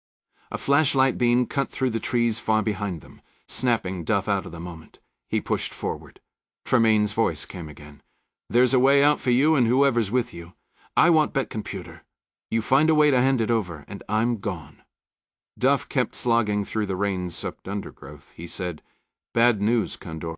Your Russian was carrying the tablet in his chest rig. When I put those rounds into him, I shot right through it. It's gone. What a pity. Come show me, and we can have a proper laugh about it." The light behind them seemed to grow brighter, as if their pursuers had found their trail and were closing in faster. "Going to have to decline. Listen, the agency knows about your Chinese contact, about the jihadist strike in Accra. They know you're here. If I were yes about that computer and more about getting the hell out of Ghana." The silence stretched longer this time, and through it Duff caught a new sound ahead. Not just rain, but the distinct rush of flowing water. Finally, Tremaine responded, "I don't know what you're talking about, Duff. No Chinese, no jihadis. It's just you and me out here." Duff halted the ragged group, and they lowered the stretchers. He pulled out his flashlight, cupped his hand over the lens, and switched it on. By the faint glow through his fingers, he could make out a powerful stream cutting downhill. It was roughly 40 feet across, moving fast, swollen with storm runoff from the higher slopes. "Duff," Tremaine's voice crackled over the radio. "You copy? I need you to write something down." Duff keyed the mic. "I'll level with you. I don't have anything to write with." "Funny. Use Beloved's blood, then. Carve it into your arm." "For what? It's a number you're going to want tomorrow, assuming you survive the night." Duff fumbled for his phone, opening a notes app to type it in. He bit back any retort, refusing to show a hint of weakness. "So, does this mean your guys are backing off?" "Not a chance. You know what I'm after. If you somehow slip through the net tonight, you might want to dial that number." "Why?" "So we can talk. Privately. And maybe reach an understanding." "What kind of understanding?" "You hand over what I need, and I disappear from your life forever. I'm not giving you the codes back, ever. You will for the right price. No amount of cash. I'm not talking about money. Condor, out." A cold dread settled in Duff's stomach. He didn't know the extent of Tremaine's knowledge, but if Chinese intelligence was involved, they could easily uncover his children's location in Ghana. His gaze snapped to Nicole, and the shared fear in her eyes was a silent confirmation. "We have to get back to them, Josh," she said, her voice heavy. He shoved the radio away and moved to Chad, kneeling as the pursuing lights drew nearer. "There's a stream," Duff said, pointing. "Fast current, but maybe manageable. We have maybe 5 minutes before they're on us, unless we try something insane." "Like what?" "Use the water. Ride it down the mountain. Do we know where it leads?" We left the truck by a small bridge. I'm hoping this dumps us out there. If not, well, it gets us away from here. Martin Mensa had been listening. "It could drown us all," Nicole added. "Even if it does lead to the road, the rebels will be there. And Tremaine's men." Duff nodded. "True. We'll have to fight our way out regardless. But I'd rather fight on solid ground." A flash of lightning illuminated the churning water for the first time. "You make it sound simple," Nicole murmured. He leaned close, his whisper for her alone. "That's because I have absolutely no idea what I'm doing." She wrapped an arm around his shoulders as they stared at the torrent. "You'll figure it out." He shook his head, the facade dropping completely. "I'm flying blind, Nick. This is the only move I've got. I trust you." The others closed in, Ben and Malik raising their rifles toward the scattered, advancing lights. Duff addressed the group. "We're getting in. The current will carry us down. It looks okay here, at least. I'll go first with a light. I'll try to get a line up just past the bridge, maybe 200 yards down. Grab it when you pass under and pull yourselves out." Watching the enemy lights fan out through the trees, they were deploying no longer, just following the trail. "This is going to be miserable," he told them, "but it's better than the alternative. Hold on to the wounded on the stretchers, or hold on to each other. I'm going first with the flashlight." The ambassador stirred, her voice faint. "What if I miss the bridge?" Duff managed a thin smile. "You'll know. The rain will stop for a second. That means you're under it." Dunnigan gave a slow, grim nod. "Understood. Ma'am, you've been given something for the pain, so you'll be a bit out of it. Ben and Malik are with you. Let one of them handle the rope line. Your only job is to stay on that stretcher." He addressed the others. "Once we start down, complete silence. The road will have rebels. We can handle them, but only if we keep the element of surprise." His eyes found Martin. "I need rope." The deputy manager pulled a coil of nylon cord from a duffel and passed it over. Nicole's voice was tight with worry. "Josh, your leg?" Using his knife, he cut a 6-foot length.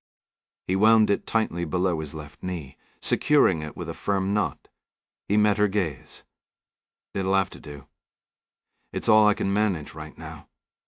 To the group," he instructed, "give me a 30-second lead so I can secure the line on the other side." He looked at his wife one last time. "Good luck!" Shouts echoed from the west. The lights were blindingly close now, the enemy mere minutes away. Nicole silently formed the words, "I love you," and then he stepped into the current. Finding his balance was a struggle, his prosthesis making every movement a calculated risk. He was a third of the way across, the water chilling him to the waist when he turned back. Through the trees he could see the dark shapes of his group, backlit by the approaching flashlight beams. He fought to hold his position, aiming for the stream's center, but just as the others began hauling on the makeshift netting litters, a sudden surge of rainwater from the hills above swept his legs from under him. The current grabbed him, pulling him swiftly downstream into the deepening darkness. Kang Shikun savored a Highland single malt, his gaze fixed through the open balcony doors on the city to the south. The night was a void, a light rain persisting under moonless, cloud-choked skies. For over 3 hours Haj Zahidi's forces had been fighting across Accra, and Kang watched the distant fires bloom like malignant flowers.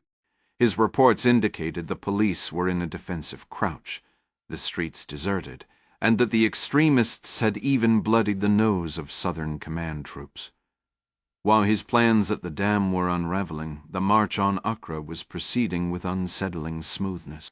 A series of shortwave messages confirmed Sentinel and the dragons of western Togoland were advancing south on 2 highways, meeting scant resistance thanks to the nation's shattered communications. He took another sip, the smoky flavor a small comfort. Chen Jiet entered, placing a single-page report he'd requested on his desk. He didn't read it, merely acknowledging it with a glance. As she turned to leave, he stopped her. "Miss? Sir? Are you feeling unwell?" She turned back, her eyes carefully avoiding his. "No, sir. I'm fine." He studied her. She looked drained, her complexion wan. "You are taking your malaria prophylaxis?" She gave a nervous nod, her focus on the floor. "Every morning, sir." "And your yellow fever vaccination? Administered in Beijing 2 weeks before my deployment, sir." He let the silence stretch, his evaluation lingering. Is there something else, sir?" she ventured. The satellite phone on his desk rang, cutting through the quiet. "No, thank you," he dismissed her, his attention already on the caller ID. Gia slipped out as he answered, his voice a blade of cold expectation. "I'm waiting to hear that you have resolved your issue and are back on schedule, moving toward Accra." Conrad Tremaine, however, was in no mood for status updates. His demand came sharp and clear. "First, you tell me what the hell is happening in the city." Kang's brow furrowed in irritation. Kang considered how Tremaine had uncovered the information, and, more critically, how much he truly understood. He replied, "I've been monitoring similar updates. It appears to be a severe public disturbance, undoubtedly triggered by the ongoing blackouts." "A disturbance? Those are extremist militants. And your source for that?" "The Central Intelligence Agency." Kang deliberately took a drink of his whiskey. "So you're now in direct contact with the CI?" "Hardly. I spoke with Duffy. According to him, the agency is aware of Sentinel, China's role, and the Nigerian radicals currently causing chaos in the city." Kang responded, "If the agency knows about Sentinel, then they are aware, or will soon discover, that your team consists largely of ex-Vonra personnel, Russians linked to the Ministry of Defense. Every piece of evidence, the social media operations, the signal jamming, the cyber intrusions, carries a Russian signature. Moscow will bear the blame, not Beijing." He continued, his tone shifting to one of detached practicality. "Now, if they have identified you, that becomes your personal complication. Should anyone possess proof of your presence, ensuring their silence would be a prudent course of action." Tremaine ignored the suggestion. "Stop lying to me. You were aware of these attacks in the capital. In fact, you orchestrated them. Kung answered with icy calm. General Boatlang arrives tomorrow morning. If Southern Command hasn't neutralized these combatants by then, Central Command will handle it upon deployment. Why in hell didn't you inform me this coup had a second front? Your focus was required on your primary objective. Frankly, even without the complications here, your mission execution has been lacking. Tremaine's voice tightened. You're employing jihadist fanatics. They're slaughtering people indiscriminately. I'm not employing them. Rubbish. You command my unit. You command Ado's forces. You cannot expect me to believe the third group attacking simultaneously is somehow independent. Kang gave a dismissive shrug, weary of the debate. Believe what you wish. Perhaps they simply seized an opportunity after learning of the EU personnel assassinations. He allowed a faint, cold smile. So you could argue you brought this upon yourself. Absolute rubbish. Ghana's Muslim community doesn't harbor an armed extremist faction. Those bastards came from Burkina Faso or Nigeria. Well, if you encounter one, perhaps you should ask for his travel documents. You knew I'd never agree to collaborate if I understood we were aligning with jihadists. Kung remained impassive. We are both fully invested now, Mr. Tremaine. I recommend we cooperate to conclude this successfully. The South African exhaled heavily over the line. Did you acquire the intelligence I requested? Kang retrieved a single page from his desk, the report Gia had just delivered, and settled his glasses. After a brief review, he said, "The State Department employee, Joshua Duffield. He has been stationed in Accra for only 2 weeks.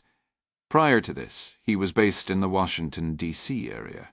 His wife, Nicole Duffy, is also a Foreign Service officer at the embassy." What else? Scanning further, Kang read he uses a prosthetic. His left leg was amputated below the knees 6 years ago. That isn't useful to me. Uncertain of Tremaine's specific interest, Kang continued until he found the relevant details. I have his residential address in the cantonments district. The file also notes he has 2 dependents. A single word came through. Children, correct. A daughter age 9 named Amanda. A son age 6 named Harold. After a deliberate pause, Kang added, "But if you are entertaining any notions," Tremaine cut him off, "I am returning to the mission, Kang." Immediately, Kang's expression tightened with irritation, a rare crack in his usual composure. "I cannot afford further delays," he said flatly. After ending the call with Tremaine, he remained seated, swirling his scotch as he gazed into the darkness. To the southwest, sporadic flashes of light roughly 2 miles away signaled a fierce firefight near Burma Camp, the primary base for Southern Command, where Zaya proxies were clashing with security forces. Kang paid it little mind, turning his attention northward instead. He was waiting for his rebel contingent to arrive, and after that for Bodang's troops from Kumasi to sweep down and eliminate them. For the first time in hours, Josh Duffy wasn't preoccupied with the threat of a gunshot.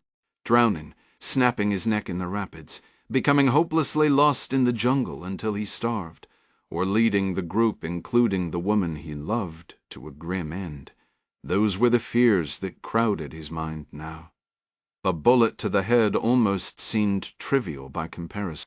Floating on his back in the Russian current, the packed head taken from the fallen Russian at the dam gave him just enough buoyancy to stay afloat. He struggled to hold the flashlight, his hand cupped over the lens to shield its glow. For a moment the water carried him smoothly, but then his legs scraped against submerged rock, and the distant roar of crashing water grew louder ahead. Rapids, he was heading straight for them. Duff curled into a tighter ball and sent up a silent prayer. A sudden burst of lightning revealed dense jungle crowding both banks, but the stream curved just ahead, hiding whatever lay beyond. The current swept him forward, then over a short ledge drop of about 5 feet, and at the bottom he was plunged under water. The rifle on his back slammed against stone, and a jagged branch raked his left forearm, opening a nasty 3-inch gash. Pain ripped through him. He gasped and swallowed a mouthful of cold water before being tossed into another churning set of rapids. Only the waterproof backpack kept him near the surface now. As harrowing as his own ordeal was, a deeper terror gripped him. 18 others would be following this same treacherous path any minute, many of them already badly wounded. He managed to roll onto his back again, clutching the pack to his chest. His rifle now dragged along the stream bed, tethered only by a frayed sling tangled in the pack's buckles. Rain hammered his face as he sped downstream. Then a light. He hadn't been in the water more than 3 minutes when a bridge came into view. Vehicle headlights from a road on his right lit the structure above, but he saw no one stationed there, and Isaac's truck was nowhere in sight. Duff angled himself toward the eastern bank, drifting under the bridge. Just past it, he flipped onto his stomach and kicked desperately for shore, grasping for anything to hold. About 20 yards downstream from the bridge, the current slowed near the bank. Here he finally hauled himself onto land. Finding his footing on his uninjured leg, he staggered out of the water, pulling the nylon rope free as he moved. Groping in the dark, his hands found a sturdy, low-hanging branch. He looped the rope just above where it emerged from the mud and rock, whispering the old mnemonic to himself as he tied a bowline. The rabbit comes up out of a hole, runs around the tree, and goes back down into its hole. With one end secured, he waded back into the stream and immediately lost his balance. His right knee struck a sharp rock, and he tumbled into the current. Swimming hard against the flow, he was still carried over 20 yards downstream before he reached the opposite bank. There he grabbed a moss-slick boulder, pulled himself up, and located another solid limb to fasten the rope. He finished securing a taut line just above the surface of the stream, a diagonal lifeline that would catch anyone coming downstream. Even if they missed the rope, they'd likely snag on it. Cupping his hand over his flashlight to dim the beam, he aimed it upstream and stepped back into the current, waving the light side to side. Within moments, 2 figures emerged under the bridge and seized the line. Both were plant workers, looking dazed and soaked, but without serious injury. He braced the rope, wading out to guide them to the bank. Once they were safe, he stayed put in the strong current, ready to catch anyone who might slip by. In less than a minute he had everyone, though new injuries were now apparent. Cuts and bruises were visible. Minsa mentioned to Duff that he'd twisted his ankle when it got wedged between rocks in the rapid. Moreover, every person who had been on the stretcher had been pulled off during the crossing, but all 5 non-ambulatory survivors had been held tightly by others as their makeshift litters drifted away. Isaac hurried after the floating stretchers, figuring they'd still be needed to carry the wounded up to the road. He managed to snag 2 just before they tumbled over a small waterfall and smashed into a jumble of shallow rocks. Nicole did a quick head count and reported to Duff that the entire group was now gathered on the western bank, roughly 25 yards south of the bridge, towering above them. Conrad Tremaine approached Copper's vehicle, rain streaming from the brim of his bush hat. The Liberian stood by the hood, now wearing a raincoat, though he was undoubtedly drenched. He held his walkie-talkie, waiting for an update from the men on the hill. The 8 soldiers of Delta Squad remained on the road, securing the 5 vehicles, and Tremaine noted that Copper was keeping his rebels in line fairly well, especially impressive given that a quarter of their force had just been wiped out. Tremaine told Copper, "Plans have changed. My team and I are pulling out. We're taking the N2 south to Accra. You wrap things up here with 2nd Platoon and then hit the road." "Understood. You're searching for a white male 36 years old. Missing his left leg below the knee, probably has a prosthetic. He should have a Gatic tablet computer with him. I need a photo of his dead face, and that physical device, both delivered to the safe house in Accra by sunrise." Copper responded, "I'll head up there myself as soon as they have bodies to identify." Good. A radio transmission crackled on both men's devices. Alpha Squad to Copper over. The Liberian keyed his mic. "Copper here, go ahead." "We lost them at a stream. Did they cross to the other side?" "Possibly. We'll have to cross to know for sure." Copper snapped into his radio, then what's the delay? "Move. Yes, sir. Standing by."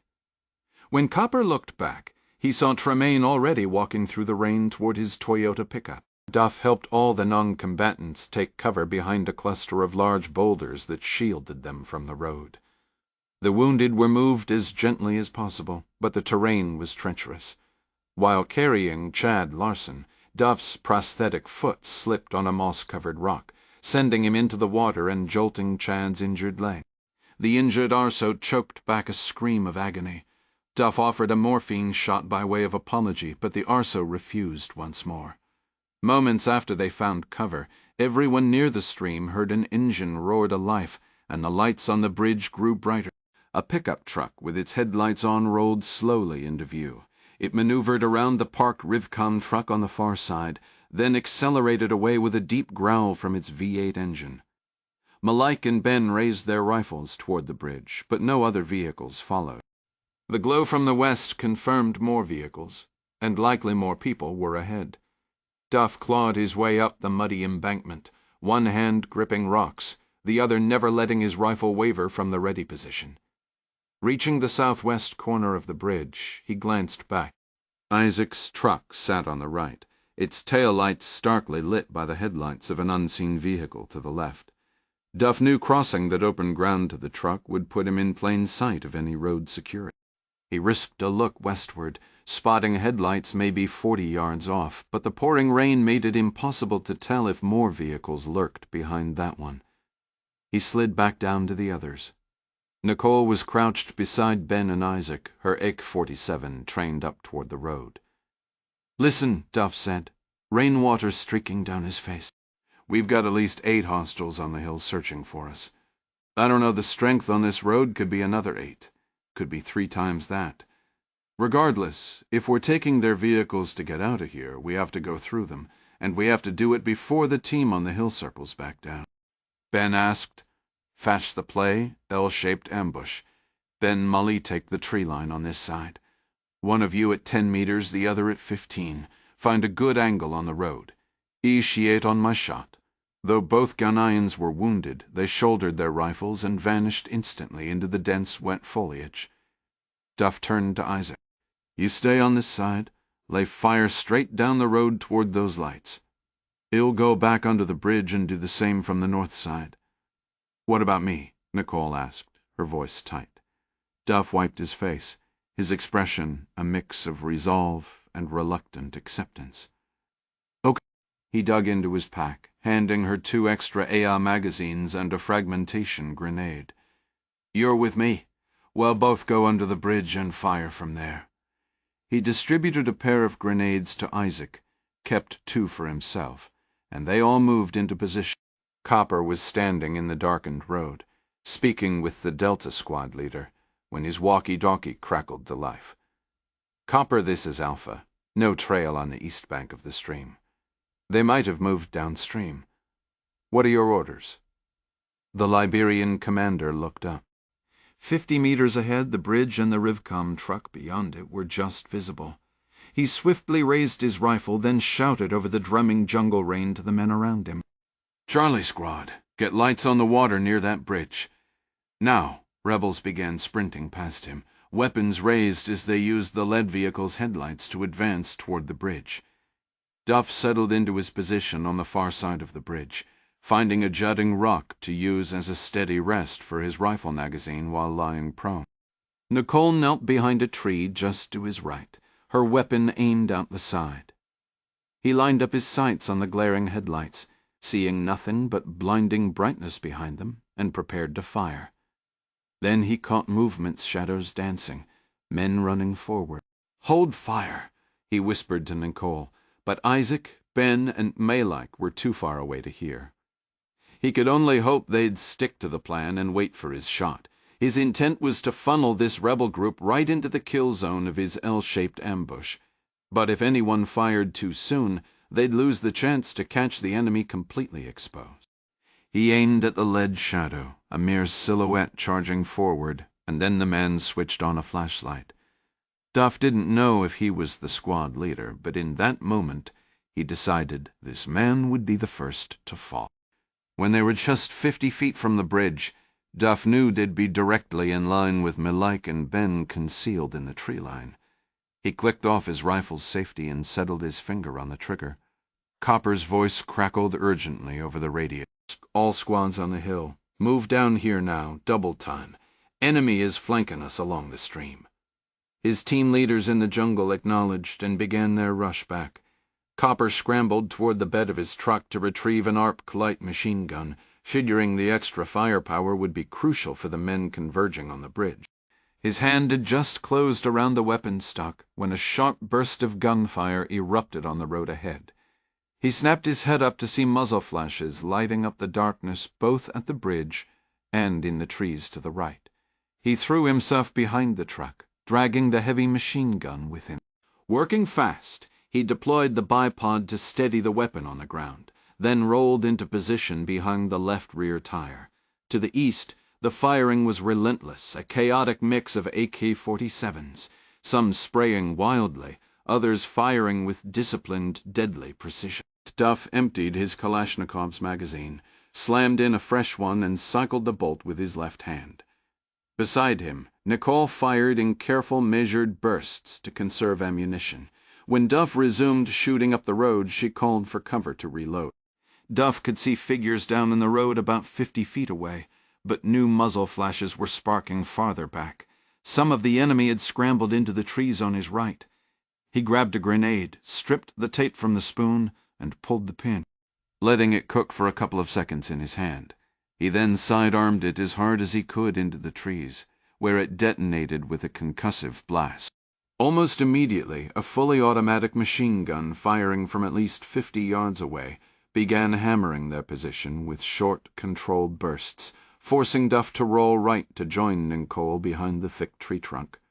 He spotted Isaac still firing from across the bridge. The Rivcom officer had solid cover. Even Shad Larson, despite what looked like terrible wounds, had managed to crawl up the bank to the road with an AK and was laying down covering fire for Isaac. The machine gun Duff was sure it was an RPK kept barking, free-bedding bark and branches all around them, but the gunner seemed to be firing from behind the left side of a vehicle, lacking a clean angle on Isaac and Chad. Duff grabbed his wife's shoulder, pulling her deeper behind the tree, then leaned in to shout over the din of gunfire and pounding rain. "Get a grenade ready for me, but stay down." He knew his only chance of reaching that machine gun with a frig from this distance was a Hail Mary throw, hoping for a lucky skidding bounce to carry it the rest of the way. He shouted across to Isaac, "Hey, pour a whole magazine into that lead vehicle." From the shadows behind his rock, Isaac gave a quick nod. His ache erupted, firing round after round.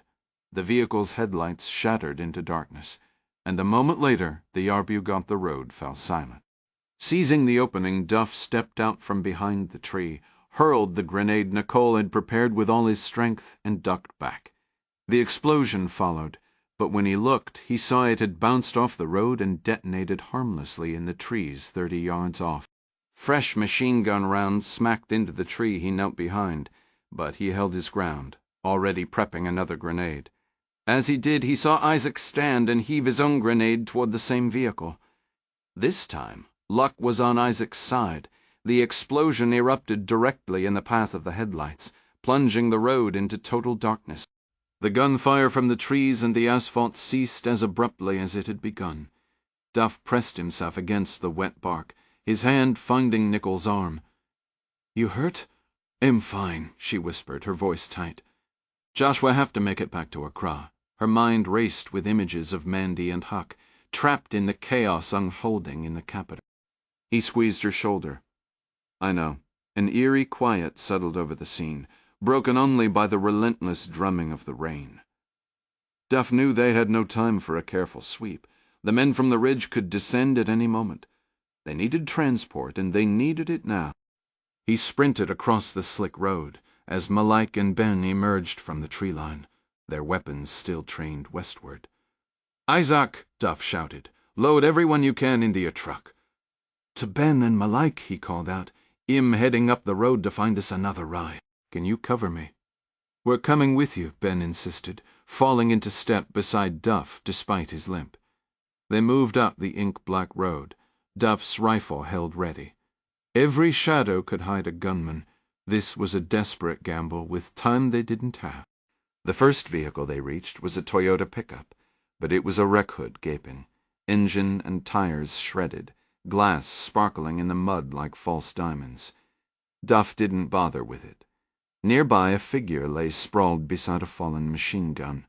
Duff fired a single round into the body without breaking stride, a grim efficiency born of necessity.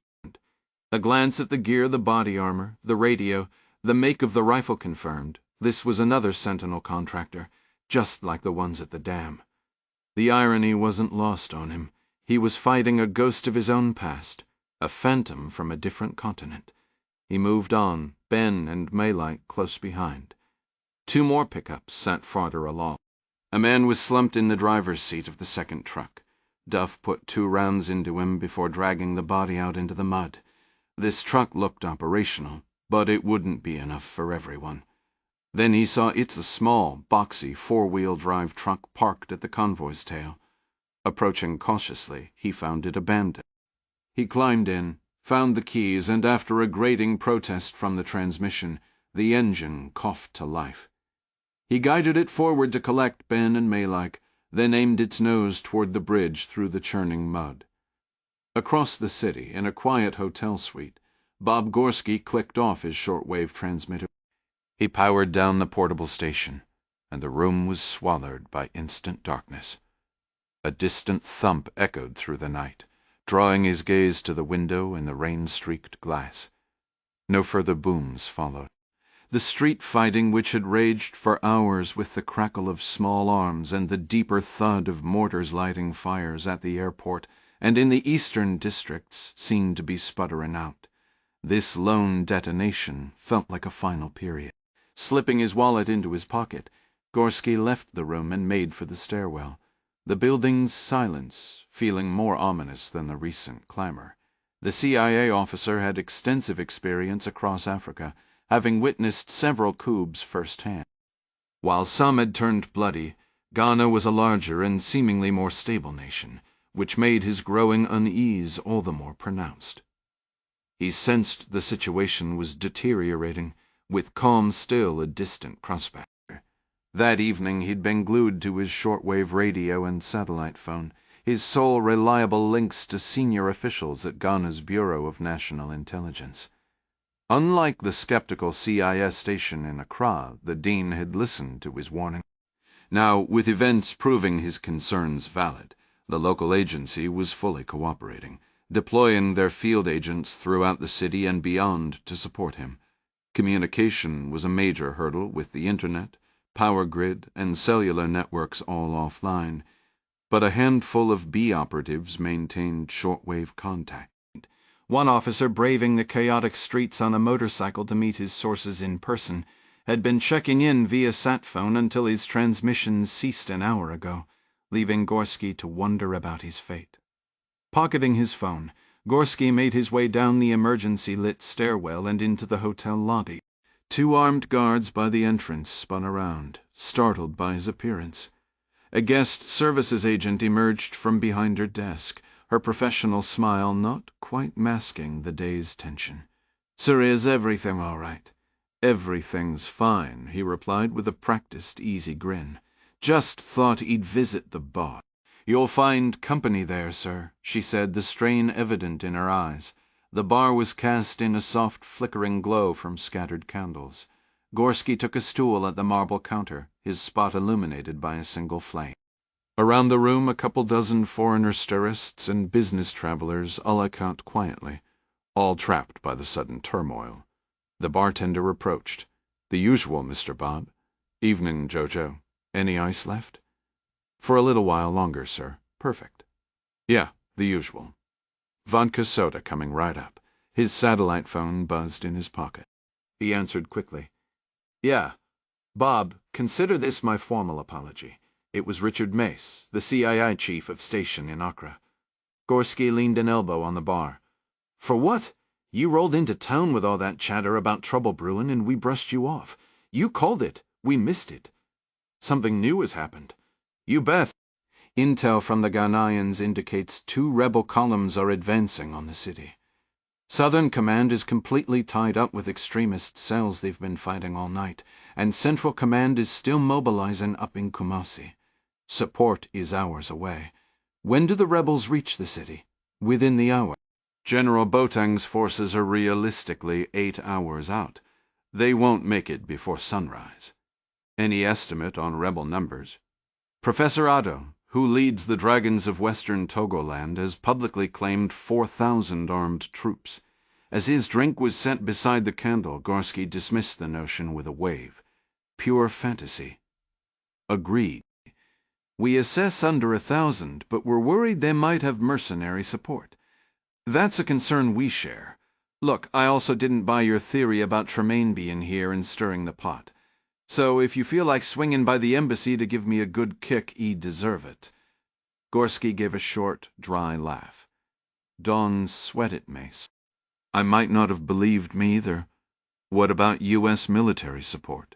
Washington is waiting for a formal request from President Emmanuel. It hasn't come yet. Politically, for him, asking would be a very delicate move. It might give the impression he's just an American puppet. Good grief, Mace. The ambassador was targeted. She's wounded and evacuated from the capital. That's got to trigger some kind of military reaction, doesn't it? That's a decision for the White House, as usual." Mace continued. "I just heard from the assistant regional security officer traveling with the ambassador." "Duffy?" "The other one, Larson. He reports they're on the N2 highway, returning to the city. I heard he was injured. Sounded like it. He's handed over the agent-insured duties to Duffy. We're dispatching a team of local agents to intercept them en route and escort them back to the embassy. That's the extent of Washington's instructions for the moment." Gorski let the matter drop and took a slow drink of his vodka soda.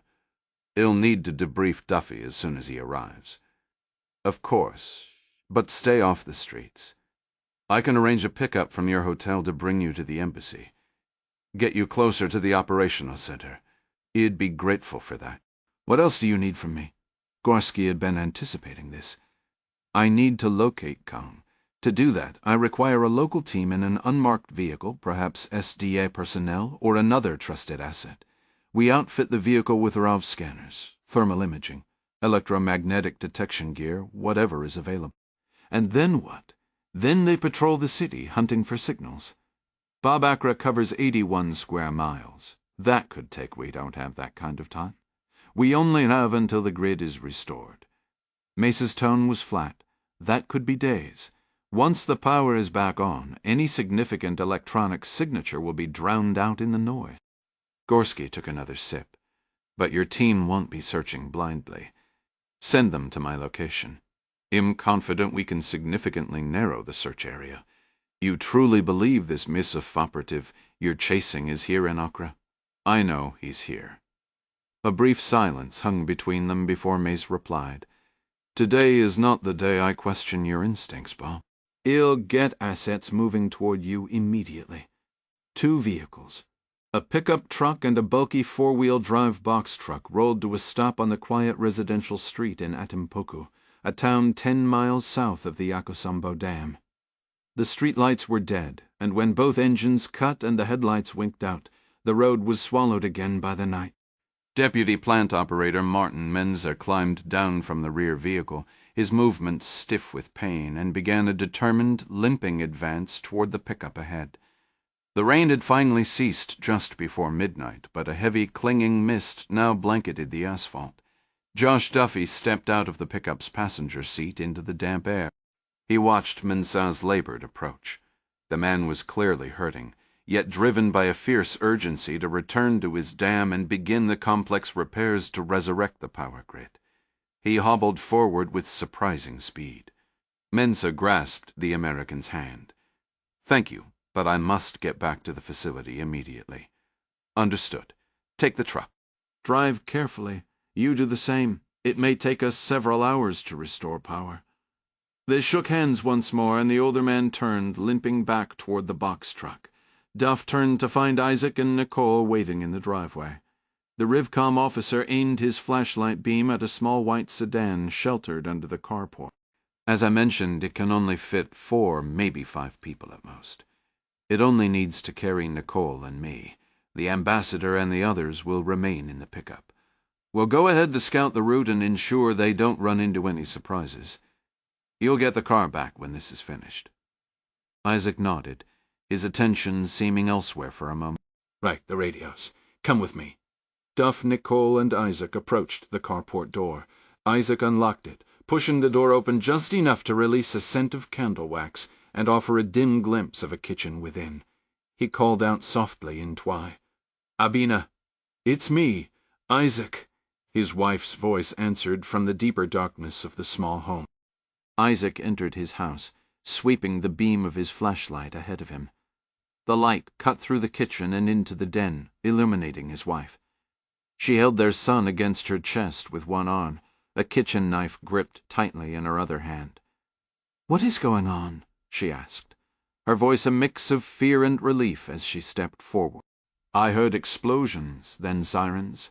Rebels hit the dam," Isaac explained quickly. "They were trying to assassinate the president." She inhaled sharply. "The helicopters I heard earlier. The delegation arrived today, not tomorrow. The attackers were waiting for them. Oh, God." She took the flashlight from him and directed the beam at his shirt, the dark stain clear in the light. "You're injured." It stopped. "Duffy patched me up on the way here." Abina Opoku shifted her gaze past her husband, the flashlight beam finding the 2 figures standing just outside the door. The white couple was soaked. The man had fresh cuts on his forehead and arms, and the woman sported a dark, swollen eye. Both had rifles slung over their shoulders. "Hello," Abina said, her tone cautious, before looking back at Isaac. "Duff and Nicole. This is my wife, Abina," Isaac said, "and our son, Kofi." Abina shook their hands, her expression guarded, then moved to the freezer. She retrieved a bag of frozen mango chunks and offered it to Nicole. "For the swelling." Nicole accepted it gratefully, pressing the cold pack to her eye with a soft sigh. "Thank you." Duff spoke up. "Isaac mentioned we could use your car. I give you my word the U.S. government will cover any costs," Isaac interrupted, turning to his wife. "I can't stay." "I only came for the vehicle." "What?" Duff said, his head tilting in disbelief. "No way." But Isaac was adamant. "I am seeing this through with them." "Where are you going?" Abina asked, her voice tight. "To Accra. The immediate threat here is over. You and Kofi will be safe. I just need to ensure the ambassador reaches her embassy, and then I will return directly. I promise." He looked at Duff. "Let me get a clean shirt, and I am ready." "You don't owe us this," Duff insisted. Nicole nodded in agreement. "You've done more than enough. We can manage." Isaac's resolve didn't waver. "You will manage better with me along." Duff and Nicole stepped back outside to give Isaac a moment with his family. As they walked down the short driveway, Duff laid out the plans. "Isaac and I will take the lead vehicle. We'll keep within radio range." "I want to come with you," Nicole said. Duff considered it. "It'll be risky. We're essentially the reaction force for this little convoy, but without any armor plating." "Exactly why you need another rifle," she replied, hefting her axe. After a pause, he nodded. "All right, you're with us. It'll be fine. It's not like we're driving through downtown D.C. They approached the truck. Ben was at the wheel, Malik beside him. Ambassador Dunnigan appeared to be asleep in the back seat, presumably under the influence of the pain medication. In the truck bed, Chad Larson and Arletta James lay down, Chad cradling an ACOM-47. Duff leaned toward Ben's window. "Isaac, Nicole, and I will be in the lead. We'll try to keep about half a kilometer ahead." "Isaac has radios, so we can talk on the move," a strained voice called from the back. "Duff." Chad's face, even in the dim light, was etched with pain. "Hey, remember when I said I didn't need anything for the pain?" "Hold on," Duff said. He reached into the back seat, unzipped the medical bag at the ambassador's feet, and withdrew a syringe of hydromorphone. Walking to the side of the truck bed, he tried to reassure him. You've got 5 of us armed, and watching over the ambassador. Just try to rest." Chad shook his head weakly. "Only a half dose." "And you're not taking my rifle." "Wouldn't think of it," Duff said. He administered half the syringe's contents, then squirted the remainder onto the wet pavement and snapped off the needle. Isaac emerged from the house wearing a clean Rivcom shirt, left untucked to accommodate the bulky bandage wrapped around his midsection. An AK-47, scavenged from the jungle, rested on his shoulder, a backpack hung from the other, and he carried 2 black radios. After placing one in his own car, he delivered the second to Malik in the truck. Returning, he slid behind the wheel of his 2010 Toyota Yaris.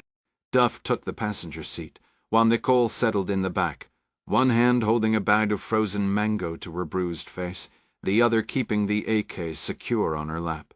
Soon the small sedan was leading the truck back onto the deserted highway. The road south told a grim story. Every mile or so they passed scars from the recent fighting, structures blackened by fire, walls pockmarked with bullet holes, and the twisted remains of vehicles. The only thing missing was other traffic. Everyone was hunkered down behind locked doors, hiding from the violence that had swept through hours before, the stormy weather, and the widespread blackout only adding to the reasons to stay inside. As they drove, Nicole leaned forward from the back seat, the cold pack still pressed to her eye. "Okay, explain this to me.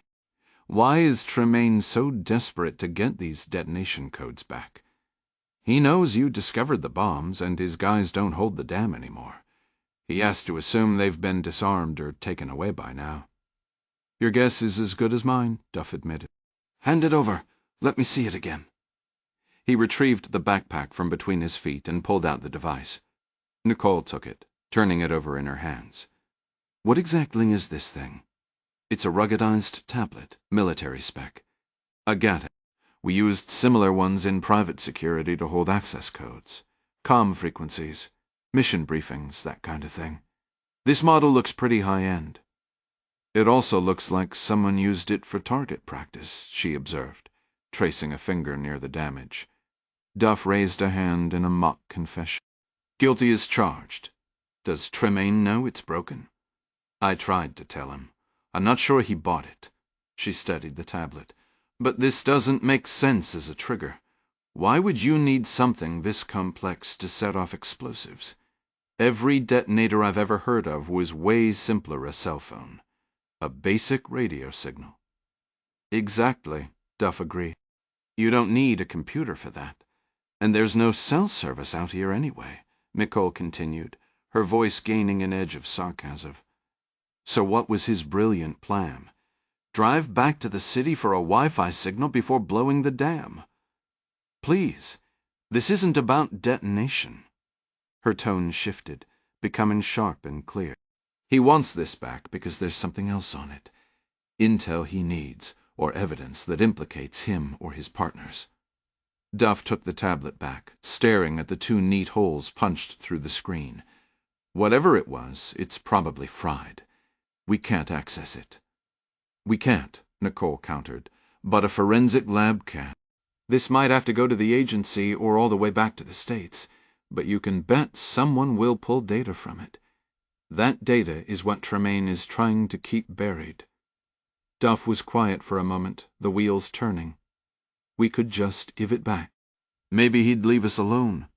They exchanged a look in the dim light, a rapid, silent conversation flashing through expressions of hope, skepticism, and finally, weary acceptance. It was almost funny how badly they wanted a simple way out that didn't exist. Nicole voiced it first. "We can't do that, Josh." "I know," he sighed, the brief fantasy dissolving. "Even if he leaves us be, handing this over just puts him back in the game. We have to see this through. When will you contact him?" she asked. "Once the ambulance is secure, once we're with the kids and know they're safe." "Then I'll link up with Gorski and we'll call Tremaine, see what he has to say for himself." The highway carried them past the scorched frames of police cars, the rain having doused the flames but leaving the acrid scent of burnt rubber hanging in the damp air. The further south they drove, the clearer it became. The rebels had never intended to hold ground. They were just passing through, leaving chaos in their wake. The drive through the towns revealed no roadblocks, no signs of ongoing combat, nothing to suggest the rebel advance was anything more than a swift, focused push toward the capital. Their momentum, clearly, was being aided by outside forces. Just before midnight, 9 Russian Sentinel operatives emerged from their hiding place inside an abandoned chemical plant on Fertilizer Road. They moved with a quiet confidence across the darkened forecourt where their vehicles were parked. This location had been chosen hours earlier, right after Belova's urgent message accelerated the timeline. It was isolated, and the open yard was perfect for their specific task. These 9 men were the only Sentinel team left in the capital itself. All other units had been deployed hours ago to strike targets along the roads to Aposambo or at the dam. Their orders were explicit: wait until midnight. The sporadic gunfire echoing through the city that afternoon and evening had been an unwelcome, surprising one had briefed them on other attacks, but they'd simply waited in the shuttered factory, patient and focused. Now their moment had arrived. In the forecourt, 3 82mm mortars stood assembled near their trucks, already ranged on a target 3 kilometers to the west. The glow of headlamps cut through the darkness, illuminating the final preparations. Spotters climbed ladders propped against the front wall, while other men knelt by crates of shells. A final operative stood poised at each tube, a round held ready. A cell phone chirped the signal. At the stroke of midnight, 3 high-explosive fragmentation bombs were dropped into the tubes. The men crouched, and a single concussive thud sent the 6-pound projectiles arsing into the night sky. From their perches, the spotters tracked the rounds through binoculars. 35 seconds later, all 3 shells found their mark. Burma Camp, headquarters of the Ghana Armed Forces Southern Command. 1 shell wrecked the closed officers' mess on the north side, causing structural damage but no injury. The other 2 slammed into the area around the Block 6 barracks, which was largely empty. Most troops had been hastily assembling at Parade Square. Intelligence had warned of a rebel force to the north just 30 minutes prior. Prompting the scramble, the Russian observers calmly called in adjustment. A second salvo impacted a minute later, striking the motor pool and landing near the front gate, killing several sentries. The scene at Parade Square dissolved from organized assembly into frantic dispersal as officers shouted for everyone to get clear. The order came to fire for effect. For the next 3 minutes, shells launched every 5 to 10 seconds, raining down across the vast base. This was no pinprick attack like the extremist strike 5 hours earlier, which had caused limited damage with a few mortar rounds and an RPG. This was a deliberate, concentrated bombardment. Over 50 explosions tore through the camp in 5 minutes, plunging Burma Camp into utter pandemonium. Entire companies dove for bomb shelters, while other units, their chain of command shattered, streamed out the front gate in disorganized retreat, driven more by instinct than orders. The mission of the Sentinel team wasn't to engage Southern Command directly. Their goal was to neutralize the infantry battalion stationed at Burma Camp, preventing any effective response to the rebel forces advancing on the city. After a relentless 5-minute barrage, the 9 operatives swiftly broke down their 3 mortars, loading the components into a waiting panel truck. They departed the scene just moments before 2 police cars screeched to a halt nearby. Their next target was a large open-air market, roughly a mile to the north. From this new vantage point, they planned to unleash another 30 to 50 rounds onto the camp, creating a crossfire before vanishing back to their city safehouse to prepare for evacuation. Just after midnight, Bob Gorski waited in the parking lot of the Mövenpick Ambassador Hotel, a backpack on his shoulder and a suitcase at his feet. The night air was punctuated by the unsettling crackle of renewed combat. Minutes before, a thunderous volley mortars, or rockets, he guessed, had hammered Burma Camp to the east. Now the distinct rattle of small arms fire echoed from the northern districts, a chaotic symphony that signaled the rebel columns the station chief had mentioned were likely making their move. The headlights of a 12-passenger van pierced the darkness, approaching the hotel's front gate. After a tense inspection by the hotel's nervous security team, a thorough check under the hood and chassis, plus ID verification for the 4 passengers the vehicle was waved through. It rolled to a stop in front of Gorski. The side door slid open, and he climbed into the shadowy interior, taking a seat. The other occupants, all black, were dressed in local attire, the men in vibrant dashikis, the woman in a striking head wrap of purple and teal. The van idled as the man in the front passenger seat, looking to be in his 30s, turned and offered a handshake. His accent was a surprising Ghanaian, but a distinct southern drawl from Georgia. Travis Young, Stat. Science and Technology Directorate. Gorski had requested local support for the electronic surveillance operation, but having a fellow CCR officer along was a welcome sight. He glanced at the others. "Are you all from the area?" one of the men answered with a clear Ghanaian lilt. "Born and raised right here." These 3 were surveillance detection assets employed by the U.S. Embassy, locally vetted individuals who blended into the community and monitored for threats. "Good," Gorski said, turning back to Travis. "Sounds pretty intense out there. The drive from the embassy was only 7 minutes. We didn't hit any trouble. Saw some wreckage from the earlier fight and a couple of torched police cars and an army jeep. The current action seems focused on the Central Command FQ and the northern neighborhoods. And you're comfortable driving around in this?" "No official curfew's been announced. The power's out, so how would they? My diplomatic credentials should handle any government checkpoint. If we bump into rebels, we'll just find another route." Gorski had always pegged Cent personnel as more tech-focused than frontline, but this guy seemed remarkably composed. He noted several equipment cases on the empty seats. "You brought everything we need?" Young gave a confident nod. "I believe so. The team would rely on radio frequency scanners, thermal imaging equipment, and good old-fashioned footwork. If they could get within a few blocks of the target's position, electronic signals would likely lead them the rest of the way, though a sudden restoration of city power would erase that critical edge." "Where should we begin?" the sole woman in the group inquired. Gorski had been mulling this over. His familiarity with Accra was limited, so he was depending on local knowledge to narrow the search. "The individual we're tracking is a Chinese national. He'll have a property in or around the city, a place where he can manage his operation. It will be a secure location, a walled compound with controlled access. Even with the blackout, there will be a significant power draw there." "You're thinking a backup generator?" one of the Ghanaian operatives asked. "Precisely," Gorski confirmed. "He would have prepared for this, and he won't be by himself. I anticipate a security detail and a technical team on site. So we're searching for a compound that can house and support a dozen people or more. Possibly twice that." Travis Young turned to the local team. "Any thoughts on a starting point?" All 4 nodded in agreement.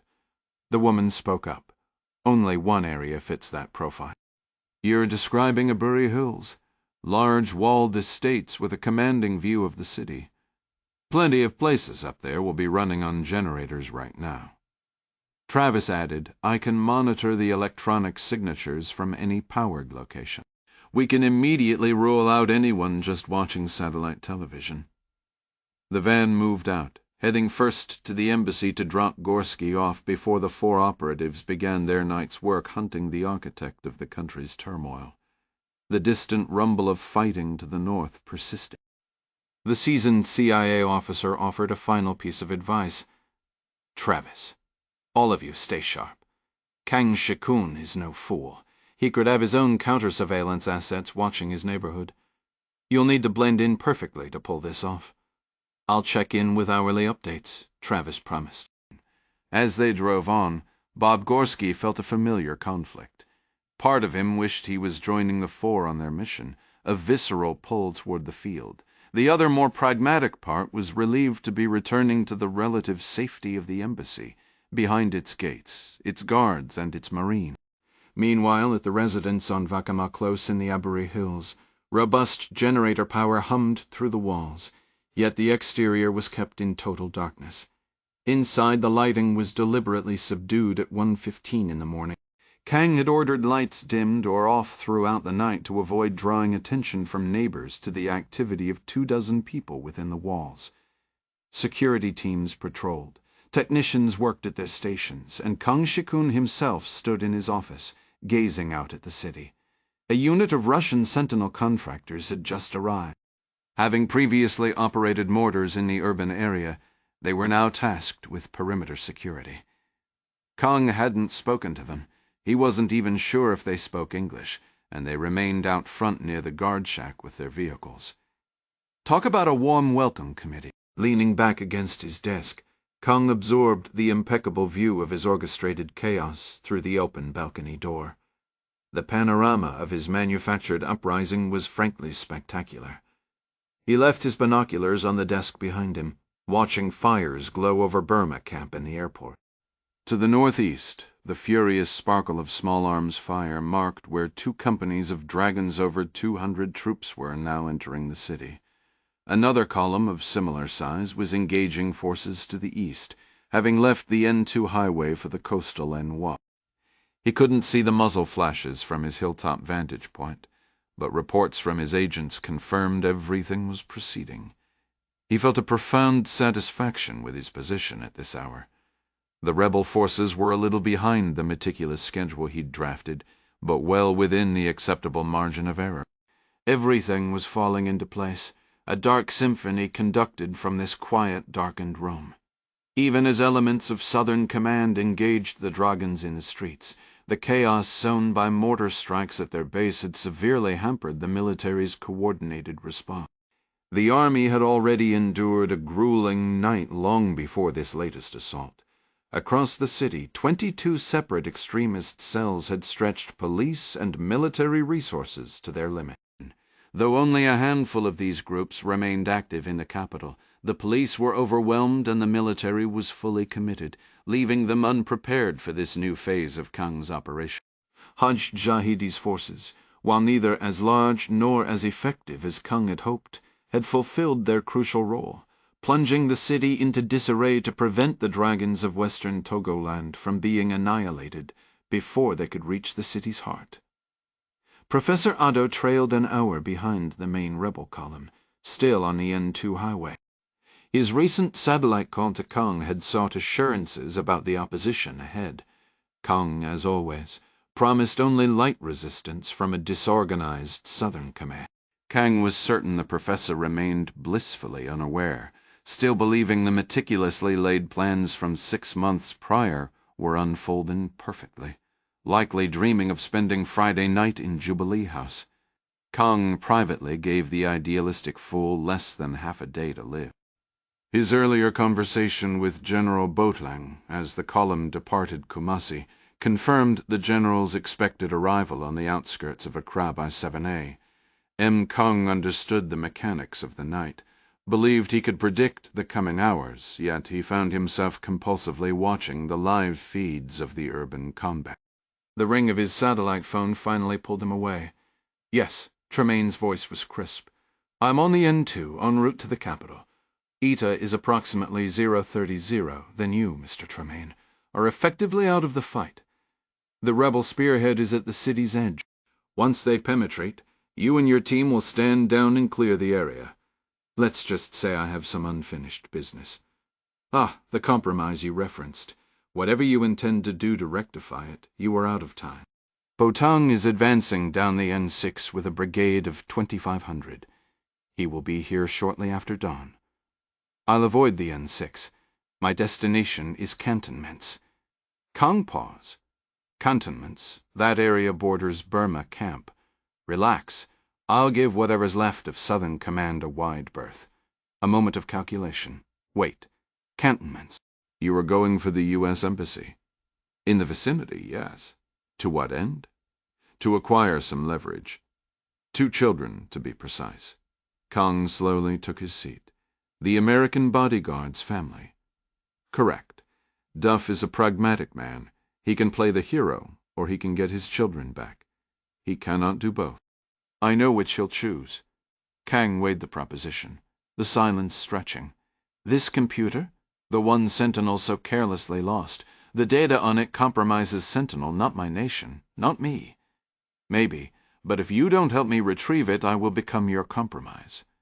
Do not threaten me. Then let me be perfectly clear. If you attempt to betray me, I will arrange an interview, face obscured, voice altered, and inform the world that the People's Republic of China engineered a coup in West Africa. I wonder how the politicians in Beijing would enjoy that headline circulating across the continent. Kung took several controlled breaths, mastering his temper. Such dramatics are unnecessary, he said, his voice deliberately calm. I have no intention of betraying you. I will provide assistance for your objective. What kind of assistance? We maintain assets within the embassy compound. Local staff who are sympathetic to our interests, so I'll reach out to some contacts and see what I can arrange, Kung replied. Tremaine sounded genuinely relieved. Excellent. I'm counting on you to deliver.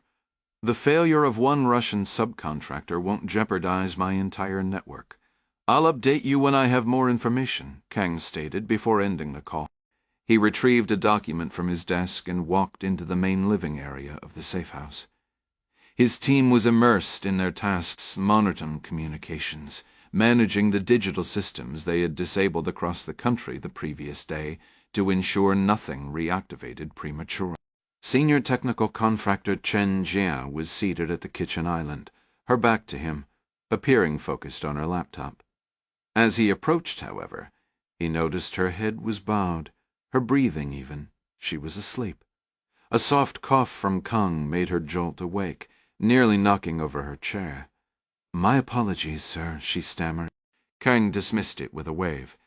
I require details on our contacts within the U.S. Embassy compound. Her fingers flew across the keyboard. Right away. What specifically are you looking for? He glanced at the paper in his hand. I need to know if we have an asset with access to the Iris Gardens apartment complex, the housing the American personnel use. Chen typed rapidly, scanning through several databases. After a moment, she looked up. We have a local police officer who does part-time security work for the American. He's assigned to several of their residential compounds, including Iris Gardens. She reviewed the file briefly. He's listed as an informant only, sir. No formal operational training. I suppose he isn't equipped with a satellite phone. None is listed in his dossier. I do have his residential address. His shift schedule? That isn't recorded here. Kang considered this, then called across the room to a younger operative. Moments later, they were secluded in Kang's office with the door shut. The operative, a 30-year-old veteran of the Ministry of State Security with extensive local knowledge from a prior posting in Ghana, listened intently as Kang outlined the requirement. Within minutes the man was outside, sliding into a dented Ford Escort before driving through the estate's gates and down the winding hill toward the city. Kang watched the red taillights disappear, satisfied. His man was now en route to locate and brief the asset. He knew a callback to Tremaine was inevitable. His team wouldn't be conducting the snatch themselves. That messy business would fall to Sentinel. But before lifting the phone, Kung gazed out the window. To the west, the sporadic gunfire was fading. Turning east, he could make out the distant flicker of muzzle flashes along the N2 highway, signaling the advance of the second rebel column moving in from the Volta River region. It was a strangely serene spectacle, and a vivid reminder of why he'd selected this hilltop villa as his command post. The panoramic view was worth every penny. 38. The white Toyota sedan coasted into the darkened truck stop at 4:15 a.m. era, its headlights off. With the power grid down, the vast parking lot lay in complete blackness. The fuel pumps were silent and the building was locked up, abandoned by staff and customers who had sought safer ground. Isaac Opoku brought the car to a stop on the north side of the lot, letting the engine idle as he wiped a sheen of nervous sweat from his forehead. The 4-hour drive had felt endless, with long stretches spent hiding behind roadside structure. Every time headlights appeared on the horizon, Duff had ordered Isaac off the pavement, then radioed Malik trailing half a kilometer behind to do the same. The closer they drew to the capital, the heavier the traffic became, turning the journey into a tense stop-and-star crawl. Josh Duffy kept his AK-47 shouldered in the front passenger seat, its barrel resting on the dashboard, his finger close to the trigger. Behind him in the back seat, Nicole Duffy aimed her rifle out the open door toward the shadowy building.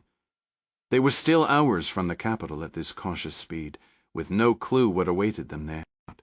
For now they waited in the car, engines off, listening to the quiet. Without warning, 3 sets of blinding headlights pierced the mist just 50 yards ahead, on the far side of the empty lot.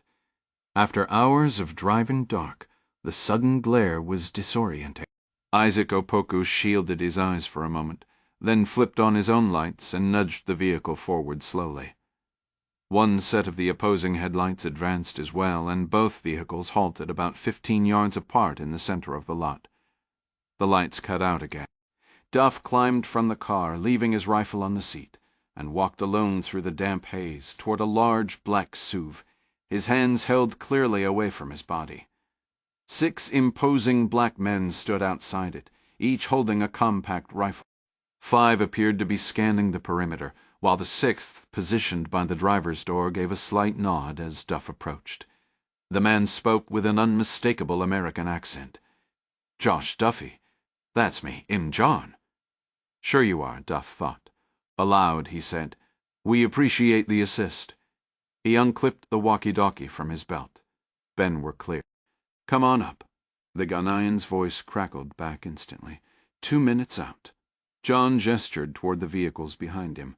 "We brought 3 rides. One's an armored van rigged inside as an ambulance, 4 litters, a nurse, trauma supplies, to treat wounded on the move back to the embassy. Our injured are in the other vehicle. They'll be here any second."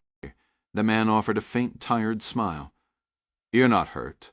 No offense, but you look like you went 10 rounds with a wood chipper. It's been a long day, an even longer night, I can see that." John continued, "This SUV and the other Yukon are armored too.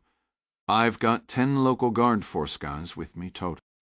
The second Yukon idled 25 yards back beside the van, its occupants presumably watching the southern approach. Duff turned and waved to Isaac's car. Soon both Isaac and Nicole emerged and started walking over. As they neared, Duff asked, "Roach the road like between here and the capital?" "It's fantastic if you're in the mood for a gunfight," John replied. "What if you're not?" Nicole asked, stepping into the dim light between the vehicles. John looked at her, then took a step closer. "Nicole." "John, thanks for coming." She glanced at her husband. "You met John briefly at the cookout on Sunday." Josh had met a small army of people over the past 2 weeks and didn't recall this face, but he nodded. "Oh, right." The African-American man nodded back. "You make a damn good smash burger." "To Nicole," he said. "We passed a column of maybe 3 dozen vehicles heading south, about 12 miles from the city. We ducked onto a dirt track until they passed, then continued north. A few minutes later we heard gunfire behind us." "So the fighting has reached the city?" "Yeah. Just got off the horn with my chief of station. 2 rebel columns have hit, one from the N4 highway, the other from the N1. No solid numbers yet, but we're getting reports of mortar attacks deep in the city, far from the approaching forces. With the power down, intel is spotty, but it's safe to say our trip back to the embassy is going to be interesting." Isaac moved into the circle, joining the conversation. "We must have passed at least 50 wrecked vehicles on the drive down from Akasambo, a good number of them police cruisers shot to pieces or burned out. John pointed out there were likely just as many behind us, not counting whatever fresh chaos had erupted since we rolled through." Benjamin manned his pickup, lights off, coasted into the lot with the wounded. It stopped near Duff, but he immediately motioned for Ben to keep going toward the van so they could get the injured treated. John gave the word that we were moving out in the armored vehicles in 5 minutes, so Duff and Nicole walked over to where Isaac stood by his car. Duff laid it out straight. "Listen, you're free to turn around and head home, but if you ride with us, our medic can take a proper look at that gunshot. Shall do a far better job than anything you'll find up in Otimpoko. No offense meant." Isaac gave a dry chuckle. None taken. He stood silently in the dark for a beat while the others finished loading up. "All right, he'll leave the car here."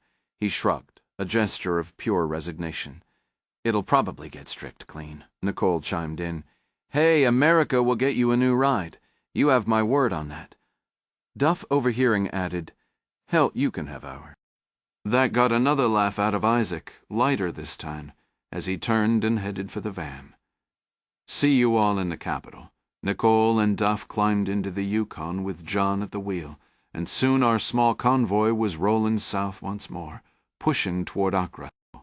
3 hours later, a pale dawn mist hung over the N6 highway between Kumasi and Accra, blurring the world. Even through the haze, anyone on the road could feel that something big was coming. The two-lane strip was lined with the usual clutter of small shops, market stalls, and workshops, and despite the city's unrest and the nationwide blackout, a few early risers had already begun their day. That all stopped just before 7 a.m., when a deep, growing rumble from the north made everyone look up from their work. A new burst of gunfire crackled in the city behind them, and then General Kwame Bodang's force from Kumasi materialized out of the gloom. The column from Central Command stretched for over a mile, a rolling arsenal of 3 mechanized infantry battalions with more than 2,500 troops and over 100 combat vehicles. Leading the charge were 2 Navistar Defense Husky tactical vehicles, their Belgian-made machine guns swiveling in roof turrets. They barreled side by side, claiming both southbound and northbound lanes and scattering the light morning traffic into parking lots and driveways to avoid being flattened. Right behind them came 8 BTR-70 armored personnel carriers, each packed with 10 soldiers and sporting mounted guns. A dozen up-armored Toyota pickups rolled past. Next, gunmen crowded in the beds, rifle barrels poking from every window. The pattern repeated. More Huskies, more BTRs, more technical. Rows of hulking Ural 6x6 troop transports followed, each carrying 30 infantrymen.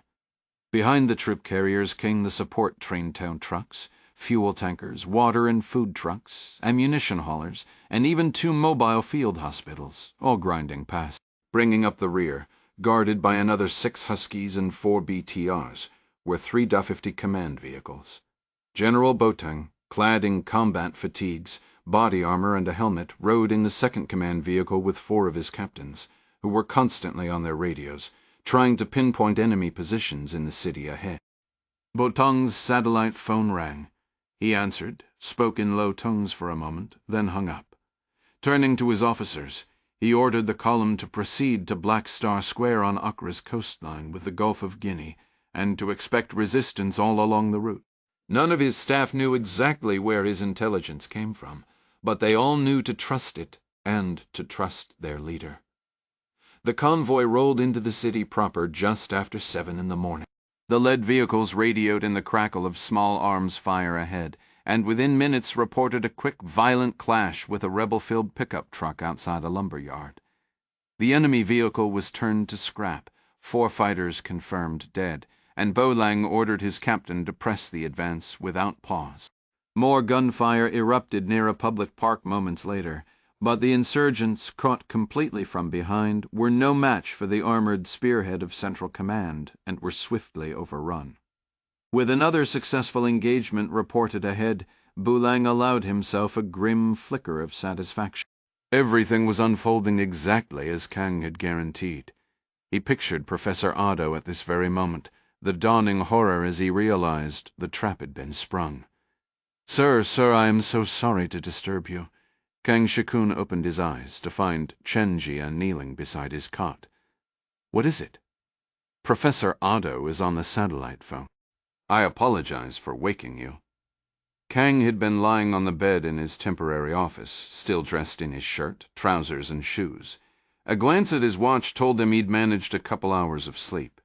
He felt remarkably refreshed. Taking the phone from the young woman, he dismissed her with a wave and stood, moving to the balcony for his first proper view of the city bathed in morning light. "Good morning, Professor. What updates do you have for me?" Otto's voice was a frantic mix of anger and fear. "Updates? You tell me. My men are being butchered. Central Command is here. Impossible. I have just verified that Boatlang and his forces remain in their garrison. Then who is hitting my N4 column from the rear? They have armor, a lot of it. We are still 2 kilometers from Black Star Square. This is a slaughter. Cool yourself, Professor." "I am certain the situation is not as catastrophic as you perceive," Kang almost chuckled. Ado had probably picked up terms like flank from his Sentinel trainers in recent months. Central Command wasn't attacking his flanks. They were driving a knife into his back, but there was no need to correct the amateur now. "Professor, at this moment, over 60 Sentinel operators are active in the capital across a dozen teams, engaging government forces. I don't see any of them." "Perhaps because you are not at the front lines," Kang said, the mild rebuke hanging in the air. "Let me reassure you. The situation is under control. I need you alive for my plan to succeed." Ado shouted down the line. "Tell that to Boatlang." Kang permitted himself a silent smile before responding. "Proceed to Black Star Square. Once there, record the short video as we discussed. Announce that the city is already yours. But it isn't." "Not yet," Kang agreed smoothly.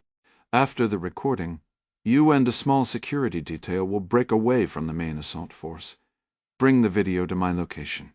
We will use the satellite internet to broadcast it to the world. I should stay with my men. They are fighting."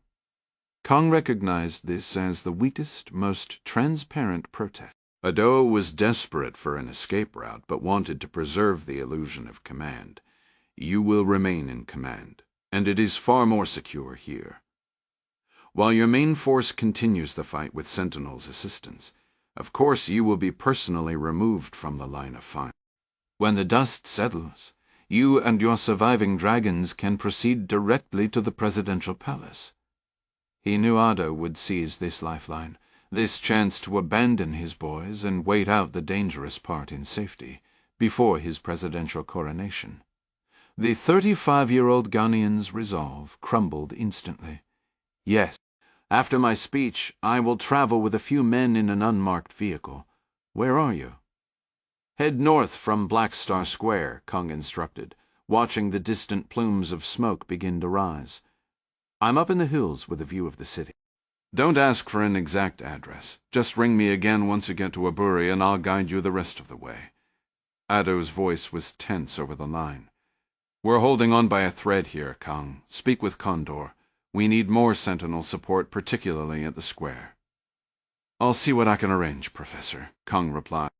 He ended the call and remained at his desk, pondering how much longer he could keep Otto believing everything was proceeding as planned. Not long at all, he decided. His immediate needs were clear. Otto had to deliver that speech and bring it here. His team in the adjoining room had to broadcast it globally, and General Boatlang needed to crush the disorganized Western Togoland rebels. Otto's death was a foregone conclusion, probably right here in this office by Tremonti's hand. The idea didn't give him a moment's hesitation. A different concern, however, did worm its way into his thoughts. He called for Gia, and she entered, looking as though she'd been living in her oversized sweatshirt for days, her eyes rimmed with red. "Yes, sir?" "Where is Tremaine?" "He's in the city, working on his operation near the U.S. Embassy. I should have an update shortly." "Very well," Kang said. Killing Otto wasn't what troubled him. What truly gnawed at him was the potential for Conrad Tremaine's lost Sentinel computer to unravel the entire operation. He shook his head, dismissing the doubt. Tremaine had a solid plan to retrieve the device. Everything would be back on track soon. He made his way to the bathroom to splash cold water on his face, steeling himself for the most significant day of his life. At 7:30 in the morning, 3 armored vehicles carrying the U.S. ambassador to Ghana and the others passed through the front gate access control port of the U.S. Embassy following a swift inspection by the local guard force. The small convoy pulled to a stop in front of the Chancery building. The journey had been fraught with delays. Repeatedly the caravan had been forced to conceal itself behind buildings or in hushed residential streets as military and rebel units moved or clashed nearby. John, the SEO operations officer leading the convoy, viewed avoiding enemy detection as his primary objective, a difficult task with 3 conspicuous, modern armored vehicles traveling together. It required numerous detours, extensive waiting, and no small amount of luck. On 2 occasions, they had turned into intersections only to be met with small arms fire, which peppered the sides of the Yukons with bullet strikes, but inflicted no critical damage. The fighting throughout the city and the motorcade's efforts to circumvent it had stretched the drive from the Volta River area to 3 times its normal length. Now, 7.5 hours after departing Isaac Arpoko's driveway, Duff stepped out of the lead SUV onto the sun-warmed pavement. The morning was already bright and hot. John had notified the embassy in advance. 4 young Marine security guards in pixelated camouflage uniforms stood ready outside the chancery, holding 2 aluminum and nylon litters. Other staff members emerged to assist the wounded, and the embassy doctor was on hand to triage injuries for his clinic. For Duff, the toll was a deep, pervasive aphim from cuts and bruises, from exhausted muscles, and from the intense mental strain of half a day spent in combat or under its imminent threat. He was stiff and sore, a product of relentless action followed by hours confined in the surge. He helped Nicole out of the Yukon, and together they walked to the van where Isaac was already climbing out from the back.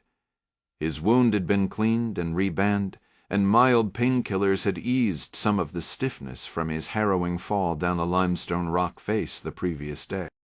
The men shook hands firmly, and then Nicole stepped forward and hugged him. Duff gave a small smile. "They looked after me well. The nurse wants the doctor to check my wound one more time before I head out." "You're not going anywhere until things calm down," Nicole insisted. "You're staying right here with us." Isaac nodded his gratitude. "Thank you." Nearby, Ambassador Jennifer Dunnigan was being carefully moved onto a stretcher by a team of Marines, who then carried her toward the embassy clinic. As they passed, the ambassador turned her head, catching Duff's eye. "You did good work out there, Josh." "Thank you." A wave of discomfort washed over Duff. Praise felt misplaced. He managed a quiet thank you in return. Dunnigan's gaze shifted to Isaac. "And thank you, sir. May God keep you safe." "And you, Madam Ambassador," Isaac replied. During the tense ride back in the SUV, Duff's mind had wandered to the future. He imagined the nightmares that were sure to come, visions of spiraling helicopters, his wife's face etched with terror beside him, all set against the relentless downpour of a jungle. Heroism was the last thing he felt. If anything, he just felt more broken. He shoved those thoughts aside, focusing on the single, urgent need to get home and hold his kids. He turned to go help Nicole with the remaining wounded, but a voice crackled over the lobby's PAS system, stopping him. "Arso, Duffy. A moment, please." Duff approached the thick, bulletproof window of Marine Post 1. Inside, the gunnery sergeant on duty looked back at him. "What's going on, Gunny?" "Welcome back, sir. I'm afraid I have orders to escort you directly to May's office." "Immediately." "Mace, the Siage Station Chief." Duff should have seen this coming. "Listen, I really need to get home to my children first. I'll come straight back, I promise." Just then, Nicole entered the lobby with Arletta James, who was being carried on another stretcher. Seeing her husband in conversation, Nicole walked over. The gunnery sergeant at 27, the senior Marine present, leaned closer to the glass. "Your kids are perfectly safe, sir. We're neighbors at Iris Gardens. I live 2 doors down. I was just there half an hour ago. It's quiet. The gate security has been reinforced, and there's a police cruiser stationed out front. No reports of any trouble in cantonments at all." Duff let out a weary sigh. How urgent did Mace make this sound? "Extremely urgent, sir. His exact words were that if you and your wife were ambulatory, my backside would be in a sling if I didn't send you both upstairs the instant you walked through that door." Duff glanced at Nicole. She gave a reluctant nod. Together they turned and headed deeper into the chancery, toward the CAO offices. From behind the closed and barred window of her family's second-story apartment, 9-year-old Mandy Duffy stared out across the courtyard. The green grass was still, and the front gate appeared peaceful, but the occasional staccato pop of gunfire or the deep, shuddering boom of an explosion in the distance told a different story. The previous afternoon she had been confused by what she thought were fireworks, briefly wondering if there was some local celebration she didn't know about. Then the real sounds started, sharp, persistent cracks coming from several directions. She'd never heard real gunfire before, but she watched enough television to recognize it. Mandy was an observant child, always curious, and she had been closely watching the adults around her, especially Portia Jongba, her nanny for the past 3 months. Portia had been acting strangely since yesterday evening, her usual calm replaced by a pinched look of worry. She kept excusing herself, crossing the courtyard to speak in hushed, urgent tones with the guards at the complex gate. Portia's father, Henry Jongba, served as the head of security at Iris Gardens. With the phones and electricity out, Mandy understood that Portia's only source of information was her dad, who carried a walkie-talkie for contacting the police, the embassy, or other nearby compounds. Earlier they'd been told school was canceled, but no one offered a reason. Now Huck was busy with his toy truck on the living room floor behind her, and Mandy stood by the window gazing out. Normally, 2 guards manned the front gatehouse. This morning there were 5. A police cruiser had also been parked out front for nearly a full day. As Mandy watched, another officer appeared, walking along the sidewalk from the parking area beyond the apartment's outer wall. He approached the main gate and gave a casual wave to the men inside the small guard shack just beyond the bars. Squinting, Mandy thought she recognized him as one of the regular complex patrol officers. She must have been right, because the guards on duty opened the pedestrian gate for him, and they all stood talking in a cluster. So focused was she on the scene that she didn't hear Portia come up behind her in the living room until the nanny spoke. "Ready for breakfast? Your brother is campaigning for pancake." Mandy didn't turn from the window. She'd asked Portia what was happening last night, only to be brushed off with an assurance that everything was fine. She'd asked again this morning when the no-school announcement came, and again received no straight answer. Since then, Mandy had bottled up her worries, not wanting to frighten her brother or endure another evasion from Portia, but the tension had become too much. "Miss Portia, please just tell me what's really going on." "Everything's under control, Mandy." "I'm not a baby," Mandy insisted, her voice firm. "You can tell me the truth." The 24-year-old nanny placed her hands on the girl's shoulders, giving them a gentle squeeze, and they both looked out at the grounds. The policeman who had just entered was now walking in their direction, passing the swimming pool, clearly headed toward their row of apartment buildings. Portia let out a long, slow sigh. "All right, sweetie.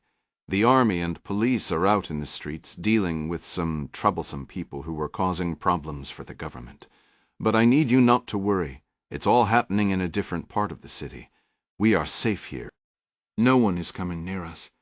The idea that troublesome people were trying to seize the government did not make Mandy feel safe at all, but she kept that thought to herself. Instead, she asked the only question that really mattered. "Are Mom and Dad coming home?" "Yes, I just spoke with my father. He used his radio to check with the embassy." "Your parents and the ambassador are on their way there now. They'll go to the embassy first, and then I'm certain they'll come straight here to be with you." A sudden knock sounded at the door downstairs. Portia's hands left Mandy's shoulders as she turned to go see who it was. Josh and Nicole Duffy entered a conference room adjacent to the CIA Chief of Station's office. Bob Gorski was already there, seated at a table with Cos Richard Mace. Both men stood as the couple walked in. "Damn good to see you two in one piece," Gorski said, his eyes scanning them. "Hell, Duffy, you look like you lost a fight with a barbed wire fence." "You should see the other guy," Duff replied, his tone flat and weary. "Yeah, I'll bet," Gorski said. then turned his attention to Nicole, his expression softening at the sight of her badly bruised face. "I can't even be mentioning what you've both endured." Duff introduced his wife to Gorski. She was already acquainted with Mace, though not well. Nicole got straight to the point.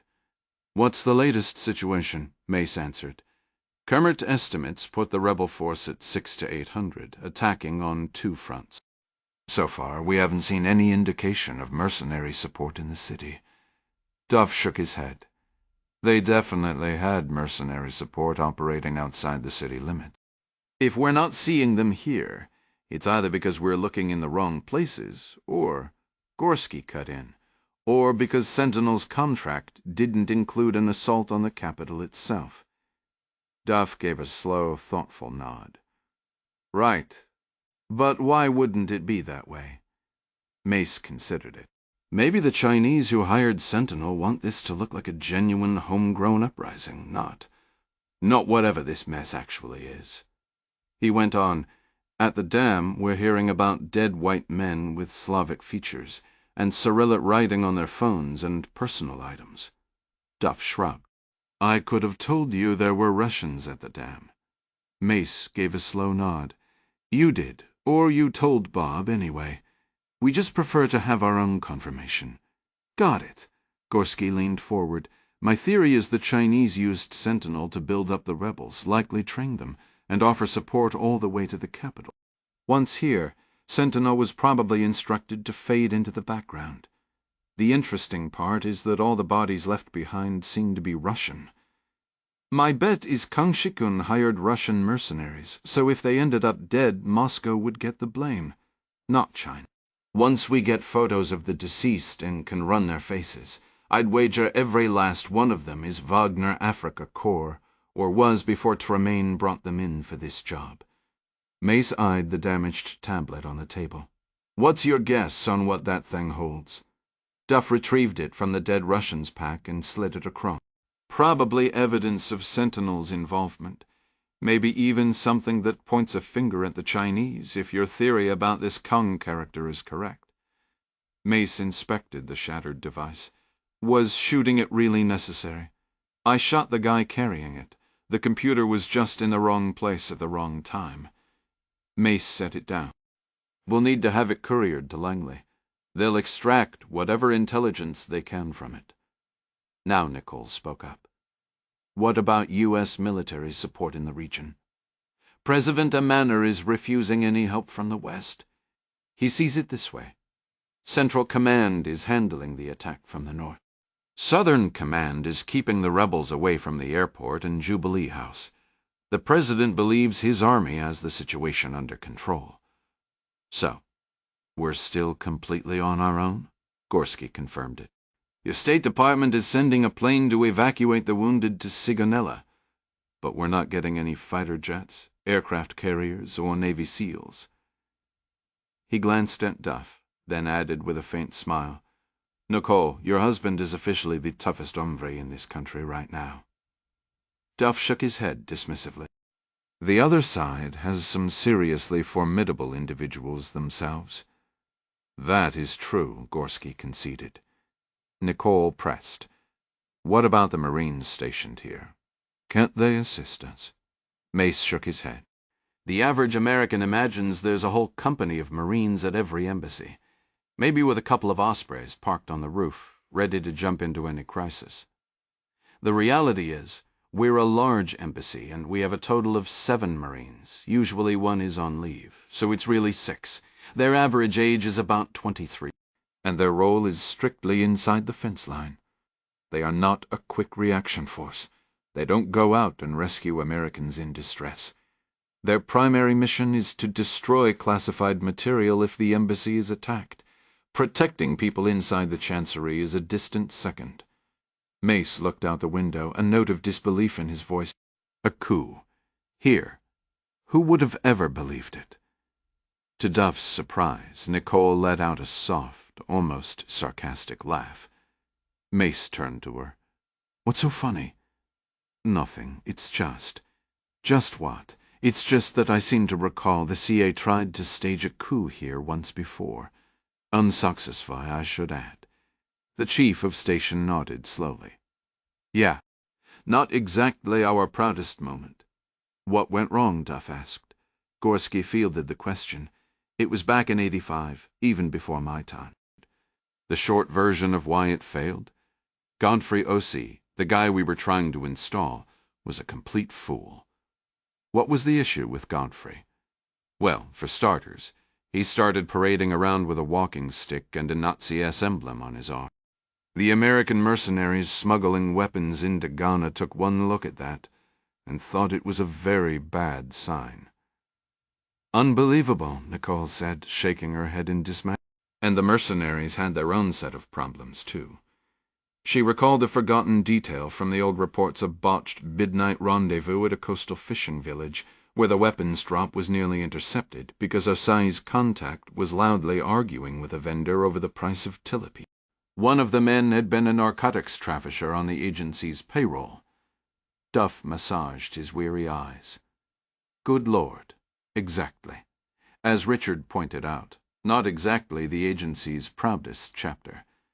Mace then spoke up. All right, Duff. Bob will conduct your debrief. We need a complete account of your actions and observations from the last day, along with your personal assessment. Nicole interjected. If I'm not needed here, I should get home to the children. Mace gave a nod.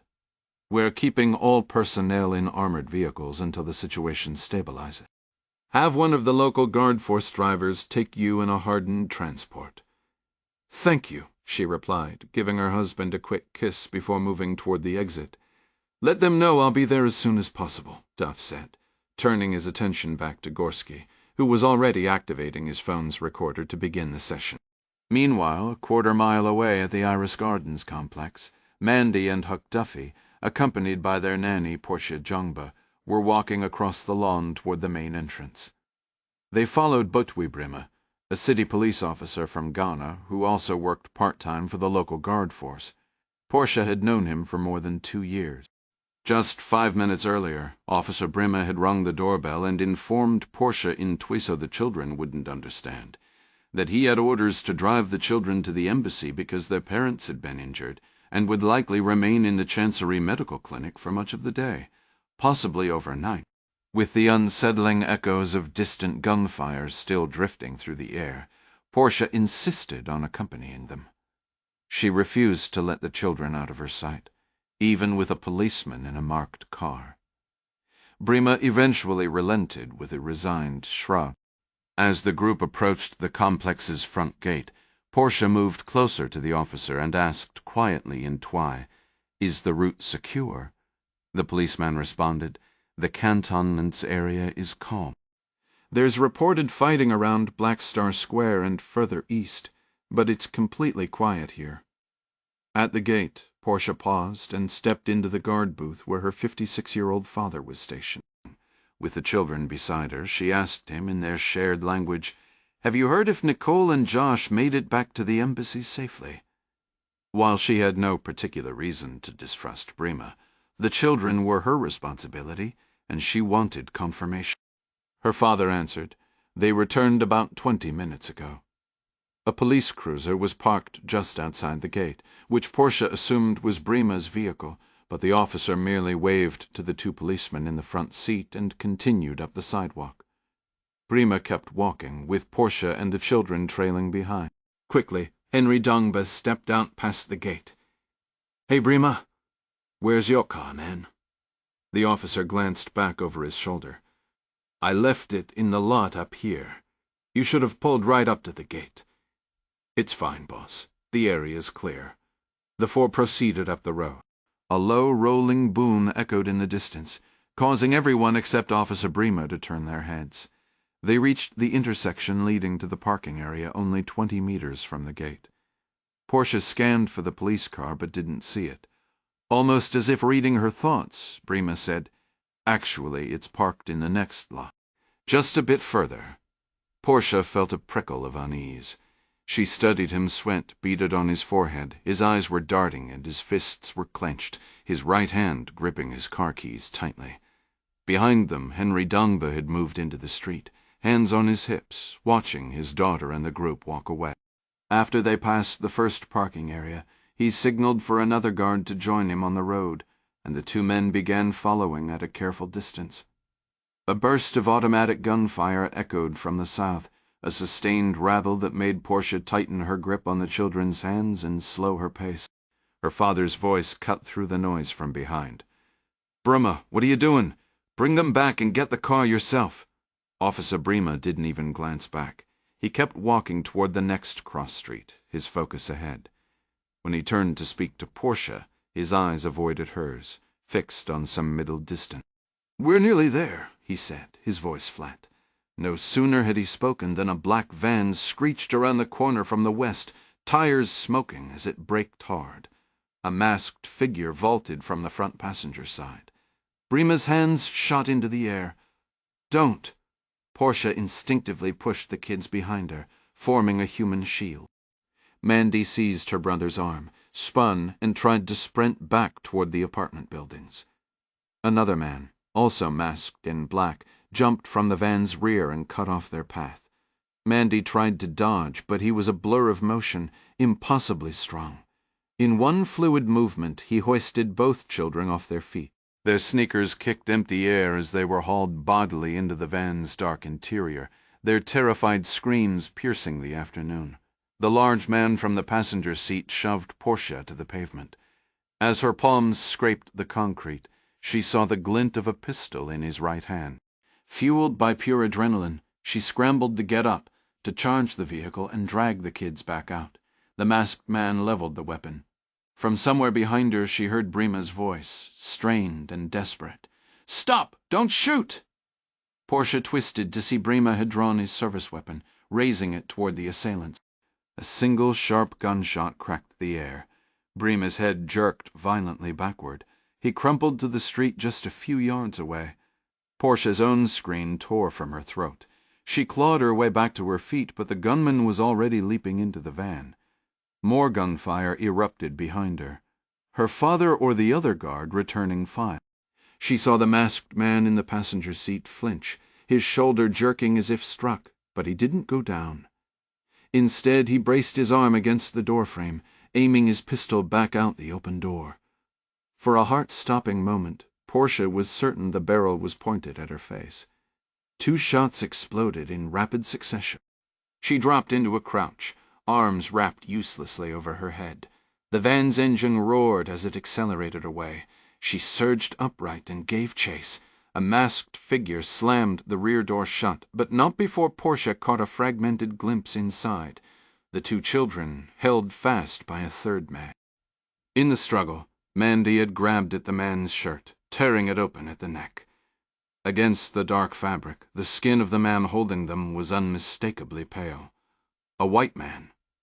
The detail seared itself into her mind as she ran, a cold, sharp fact amid the torrent of panic flooding her system. Behind her, Officer Botwe Brema lay motionless on the asphalt.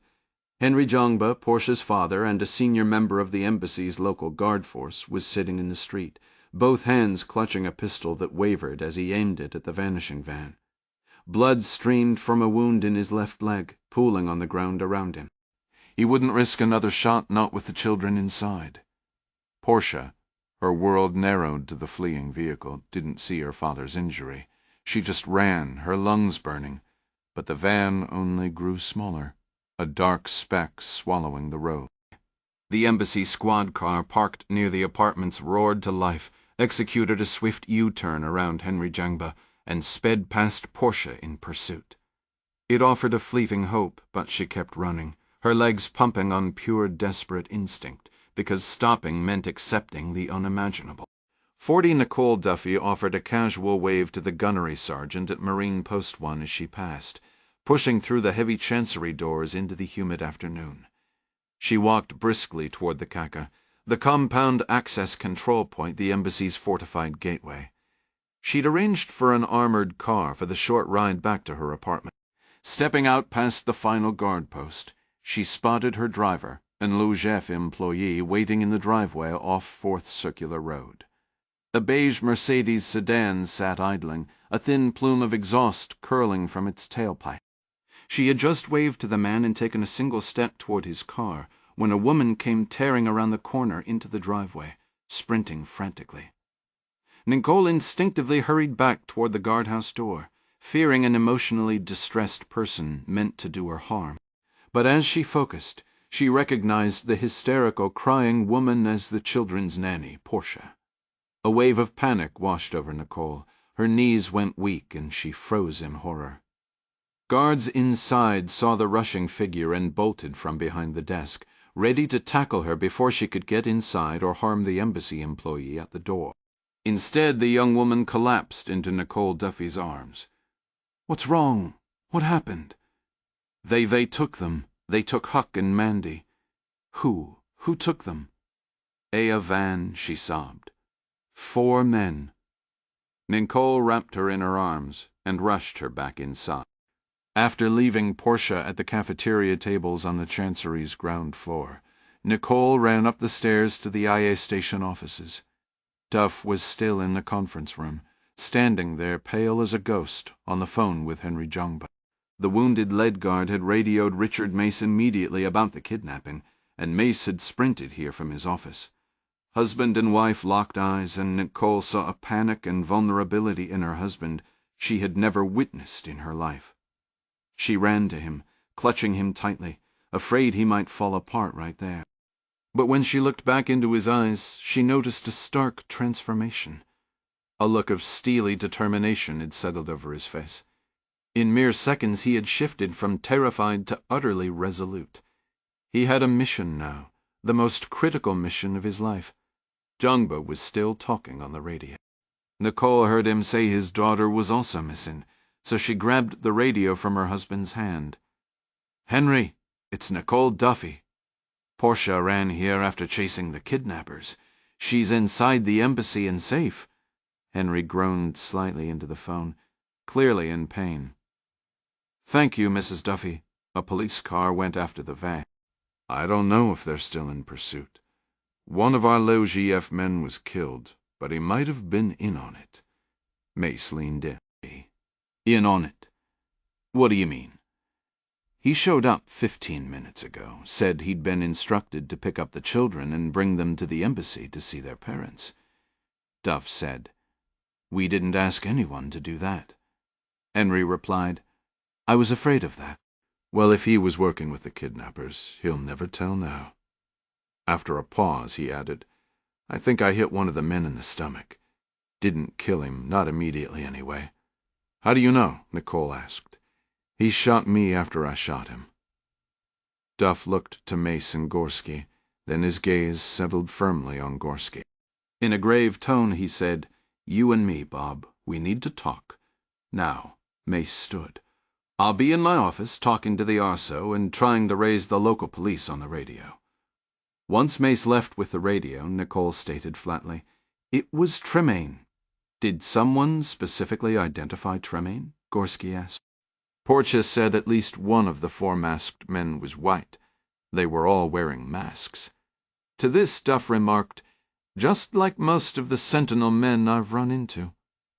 Gorski looked like he was about to argue against the conclusion Nicole had drawn, but after holding both Duffy's hard stares for a moment, he simply nodded. "Yeah, okay. Good enough for me." He added, "I have agents out in the field. I'll get everyone looking for that van." "Where are your agents?" Duff pressed. Gorski made a face, as if weighing the question. "We've got people on the streets. We've got feelers out. That's all I'm prepared to say. If we get any information about—" "No," Nicole cut in forcefully. Gorski cocked his head. "No, no," she repeated, her voice low and certain. "You know where they took the kids."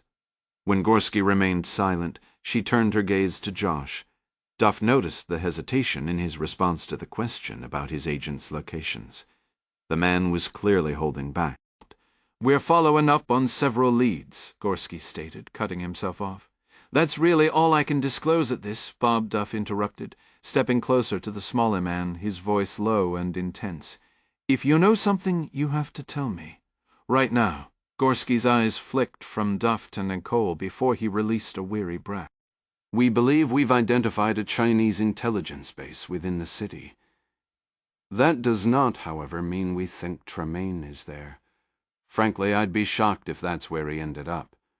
He's got a wounded guy with him, Duff countered. Where else would they go? The nearest clinic. After another moment of thought, Gorski shook his head. I can't give you the address. There's an active operation there, and we can't risk you storming in and blowing our cover. We're talking about my children, Duff shouted, his hands clenched into fists. Not at this location. We're not, Gorski insisted, holding up a hand. I have a team watching the villa, and they've reported no activity, no comings or goings. How did you even find it? Gorski sighed again, the sound heavy with frustration. I deployed a local team with a tech from our station here, armed with signals intelligence gear. The logic was simple. With the city's power down, wherever Kong is operating would likely have one of the biggest electronic footprints around. Satellite internet, high-powered radios, shortwave. The man always travels with a technical team. They must be pumping out a serious amount of wattage. It's a massive city, Bob, Nicole pointed out. True, he conceded. But we started the search in the Aburi Hills, north of the city. Large estates, excellent line of sight for communications, a commanding view. Kang fancies himself a general surveying his battlefield. He used the same tactic in the Central African Republic a couple years back. We never caught him there, so he has no idea that picking the high ground actually makes his operation more vulnerable. And you found something up there? About an hour ago, yes. Duff pressed further. Besides strong radio signals, what else connects him to this place? There's a significant security detail at the villa. Bob, this is West Africa. Every wealthy person's home has security.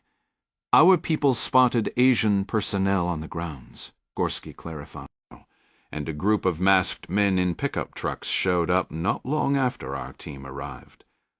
Okay, Duff said, his interest clearly piqued. We checked the property records. It was leased about 4.5 months ago. The rental agreement is a dead end, but you'd expect the Chinese to conceal their connection to a covert safe house. I requested permission to fly a surveillance drone over the area, but Mace denied it. Still, our ground team confirms a massive amount of data is flowing in and out of that house. You have people watching it right now? My surveillance detection team is positioned nearby in another residence. As soon as John finishes eating downstairs, I'm sending him up there too. Their orders are to monitor exterior activity only, no attempts to see inside. Kang will have his own counter-surveillance in the neighborhood. That's how he compromised one of my operations in Sierra Leone once. A grim understanding settled over Duff. They took the kids to get that tablet back. Gorski and Duff locked eyes in a long, silent standoff. Finally, Gorski spoke, his tone apologetic. Look, Josh, I'm sorry. I can't return the device to you. Josh gave a slow nod. I'm not asking for that computer back, but we can give him a different tablet. Nicole interjected. You told him last night that it was shot and destroyed. Duff nodded in agreement. We'll stop by Ikren when we leave. See if they have any Gaddic tablets we can use. A note of weary realism entered Gorski's voice.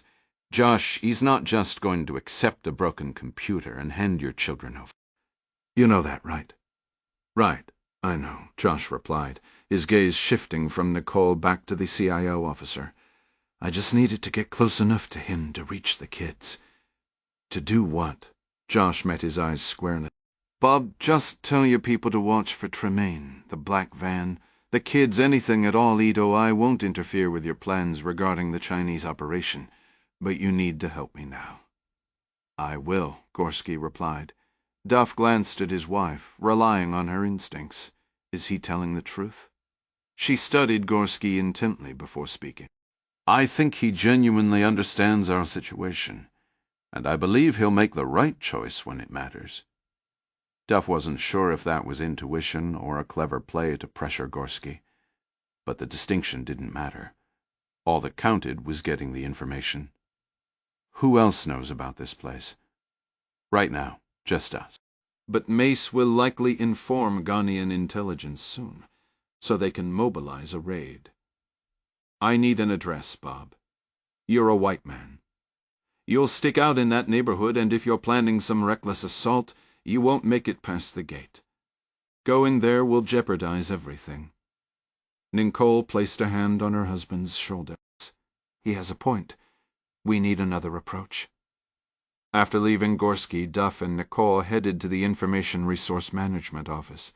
Within minutes they were handed a Gadak Tabula newer version than the Russian one, but with the same rugged black casing. A young technician slid a sign-out sheet toward them. Duff just stared at him with a look that suggested he might throw the man through a wall. So Nicole stepped forward, signed with a quick smile, and nudged her husband along. As they exited, the tech called out, "Please take care of that equipment." "I'm going to put a bullet in it," Duff muttered. "What did he say?" the tech asked. Nicole glanced back as the door closed. "He's just joking." In the Chancery atrium, she turned to him. "What's the plan, Josh? Calling Tremaine for an exchange won't work. Right now, I'm heading to the Aburi Hills. We don't even know if that's where he is. It's our best lead. Even if he's not there, the Chinese operation is our only link to Tremaine. How exactly are you planning to put bullet holes in that tablet?"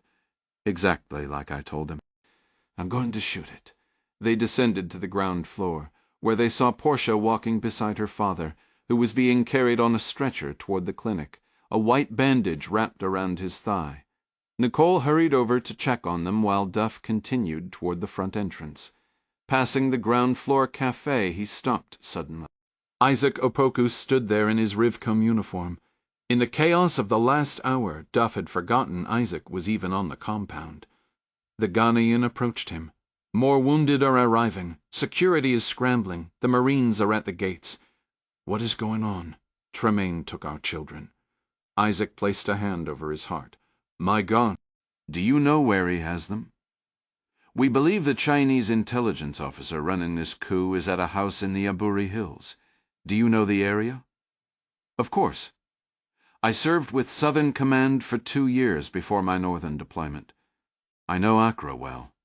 Without pause, he added, "I can take you there." Duff put a hand on his shoulder. "Thank you, my friend. But we don't have an exact address yet, and we have no official support. Our agency found the location and will be informing the Ghanaian authorities soon." Isaac's expression grew serious. "That is not good. When I was in Special Forces, we were skilled in combat, but hostage rescue was not our specialty. That's what I was afraid of." "What do you intend to do?" Duff considered for a moment, a new grim determination settling over him. The bureaucratic caution was gone, replaced by the cold clarity of a man with nothing left to lose. "We're going anyway. Before the cavalry arrives and turns this into a political standoff. Sometimes you don't wait for permission. You just go get your kids back." Duff stared toward the distant, shadowed slopes. "I'm heading up into those hills. I'll get as close as possible, and when the Ghanaian forces move in for their raid, that's my moment. I'm slipping through to get my kids back." Nicole stepped back into the atrium, having caught the tail end of his plan. "You absolutely are not going without me." He started to shake his head. "You should stay here to do what?" She cut in, her voice firm. "There's nothing for me here. Everyone I love will be up there in the middle of that danger. I'm not waiting on the sidelines." Isaac spoke up. "I'm coming as well, Duff. These people hit my dam. They killed my colleagues. They tried to assassinate the president. I didn't even vote for the man, but that's irrelevant now." Duff gave a slow nod, thinking it through. "All right. We'll need a vehicle. No armored trucks. We have to keep a low profile." Isaac raised an eyebrow.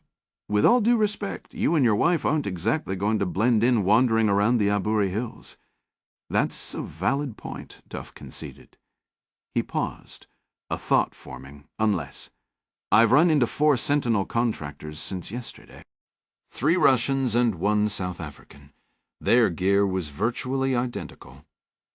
"You want us to pose as contractors?" Nicole asked. "Wear masks and everything." He shrugged. It's our best shot. We also need to find a Toyota pickup. Henry at the clinic has a Tacoma, Nicole offered. I can go ask him for the keys.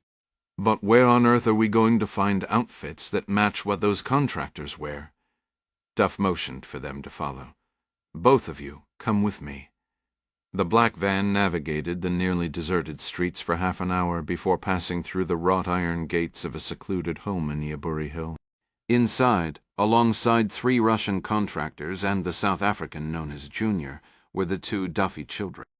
The man in the front passenger seat, the one who'd been wounded during the grab, spent the entire trip muttering a steady stream of creative English curses words Mandy recognized from her father's vocabulary, as he stripped off his gear and shirt to wrap a bandage around his torso. Mandy held her little brother's hand tightly as the van stopped before grand front doors. The men in the rear with them slid the doors open and guided the children out. Mandy had been battling tears the whole way, terrified but determined not to panic. He had kept looking to her for cues, and because she had managed to hold herself together, he had stayed quiet too. She focused on her father's old advice for stressful situations. Breathe slowly, stay calm, observe everything, and think ahead.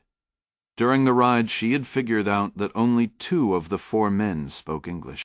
One of the men in the back, his accent thick and heavy, had to translate for both the driver and the other guard. The wounded man in front, however, spoke a clearer, if still foreign, English. Now the translator and the other guard from the back walked them through a soaring entryway and into a living room.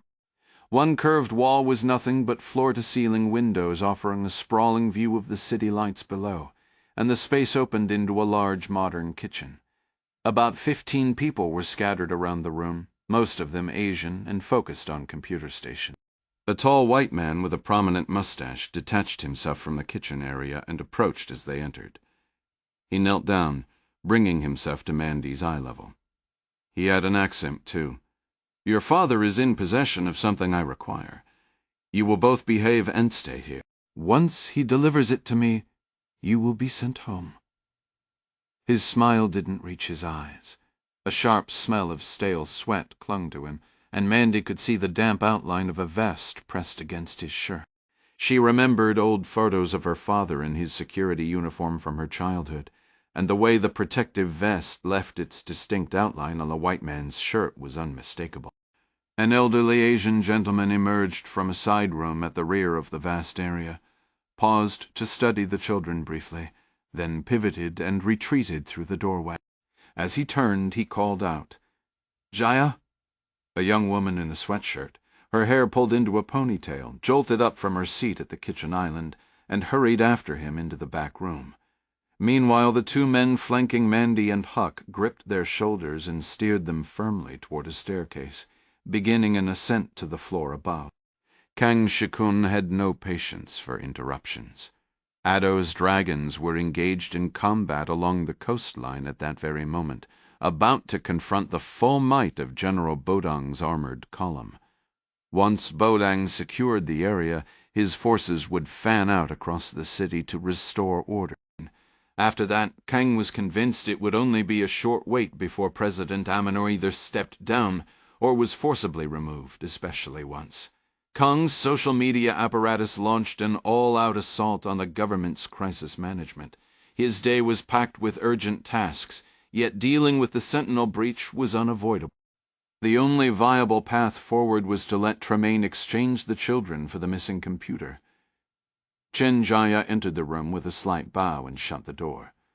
To her visible astonishment, Kang spoke to her in English. "Your records indicate you speak English." "Yes, sir." With an absent-minded nod, he instructed, "You will attend to the children while they are here." "Attend to them, sir. One of the Russian contractors will guard their door, but you are accountable for their welfare. If they require food, if they become disruptive, managing them falls to you. They are not to leave that bedroom under any circumstance. Can you handle that?" Jia was not in the habit of refusing, and Kang was not a man one refused.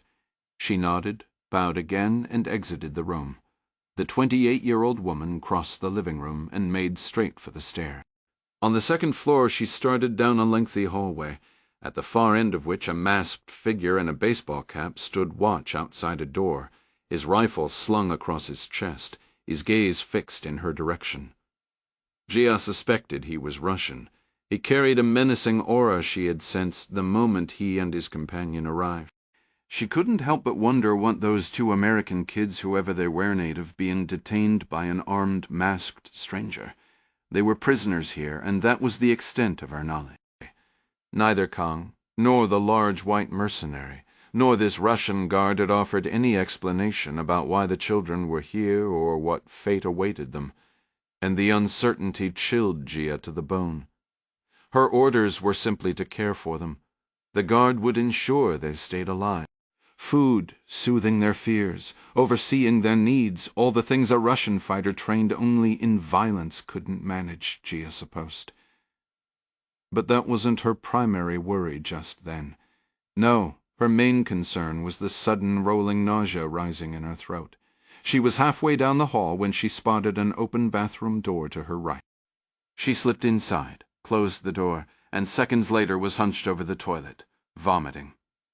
It took a full 3 minutes before she composed herself enough to approach the Russian. "Are they inside?" she asked in English. The man merely stared. "Do you understand English?" "Cha," came the terse reply. His steel blue eyes tracked her as she opened the door and stepped into the small guest bedroom. The two children sat side by side at the foot of the bed. The television before them was dark. The girl seemed to have been comforting her younger brother, but she fell silent the instant Gia entered.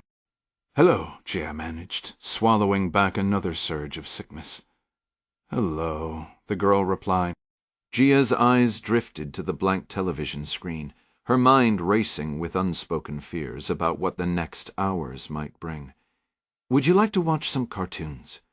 I might be able to find a few on the television for you." Mandy studied her with a wary expression before replying, "I want my mom. Your mother isn't here right now. But I can get you something to eat or drink." "Why are we in this room?" Gia lifted a shoulder slightly. "I don't have an answer for that." She paused, then added, "I'm going downstairs to fetch some water and food. I'll bring it back for you." She moved toward the door, but stopped and turned. "Don't try to leave. There's a man outside, and I'm concerned about what he might do if you do." Huck asked, "Who is he?" Gia knew the man was a Russian mercenary, a professional killer. She simply said his job is to make sure you both stay inside. If you cooperate, you won't need to be afraid of him. The Chinese woman turned to leave again, but the little girl's voice stopped her. "You're being kind. When my daddy comes to get us, I'll tell him not to hurt you." Chenja spun around, her eyes wide with surprise. Did this child just imply her father would come here and cause harm? She dismissed the unsettling thought and opened the door without another word. Stepping into the hallway, she saw the Russian guard move to shut the door, but instead he walked back through the bedroom and into the attached bathroom. Gia watched as the man tested the window latch. From her vantage point, she could see the lock was both immovable and positioned far too high for the children to ever reach. The mercenary seemed to reach the same conclusion, because he soon turned from the bathroom and began to exit the room behind her. As he passed, however, he fixed the two American children with a look of pure malice, and Gia felt her stomach twist with renewed nausea. Corporal Albert Sandoval, 21 and from Joplin, Missouri, had served with the Marine Corps Embassy Security Group in Accra for 6 months. He enjoyed the work, appreciating the freedom it gave him to pursue an online degree with American Military University, during his off hours a degree he planned to use for a State Department job after his service. At the moment, Sandoval was the only Marine in the freestanding barracks house on the wooded hill behind the Chancery. The gunny was at Post 1, and the other 4 Marines were stationed in full gear around the embassy grounds. Sandoval, due to relieve one of them in 30 minutes, was already in the Marine ready room putting on his armor when he heard a call from another room. Before he could respond, the new Arso Duffy entered alongside an faux he'd seen around, and a black man in an unfamiliar police uniform. "Good morning, sir," Sandoval said to Duffy. "Morning, Albert. This is my wife, Nicole." Sandoval glanced between them. The Arso had fresh cuts on his head and a bandaged forearm. His wife sported a black eye that had bloomed into a grayish bruise across the right side of her face. Duffy continued, "And this is my friend Isaac. He saved my life and the ambassador's." The young Marine shook the man's hand. "Thank you, sir. No trouble at all." Duff got straight to the point. "We need to borrow some gear from you." "Our gear? You mean uniforms?" Duff shook his head. "No. We need 3 sets of civilian clothes, the kind you all wear off duty." "Jeans or cargo pants, T-shirts, running shoes or boots." He hesitated briefly before adding, "And body armor." "Oh, you're heading out into the city? We are." "Sir, don't you have your own armor?" "I do, but I need something without any markings. Your load-bearing vests have removable patches. Mine clearly says diplomatic security." Sandoval nodded slowly, understanding dawning. "Right. One more thing," Duff said. "Do you guys have balaclavs?" Sandoval nodded again, though now thoroughly puzzled. "Yes, sir. They're still sealed in the original packaging." The heat was oppressive, a thick blanket of 85-degree air that made the very idea of a mask feel like a punishment. Nicole just shrugged it off. "We have our reasons. It's a long story." "Any chance you have some spare clothes that might fit me?" The corporal gave her a quick, assessing glance. "You're close to Sergeant Conti's size. He's on leave. We can borrow from his locker." "Perfect." For a moment Sandoval just stood there, hesitant. Duff noticed the pause. "Is there an issue, Corporal?" Turning to Duff, the young Marine's relief was palpable. "Sir, I have to draw the line at firearms, electronics, or night vision. I can't authorize those."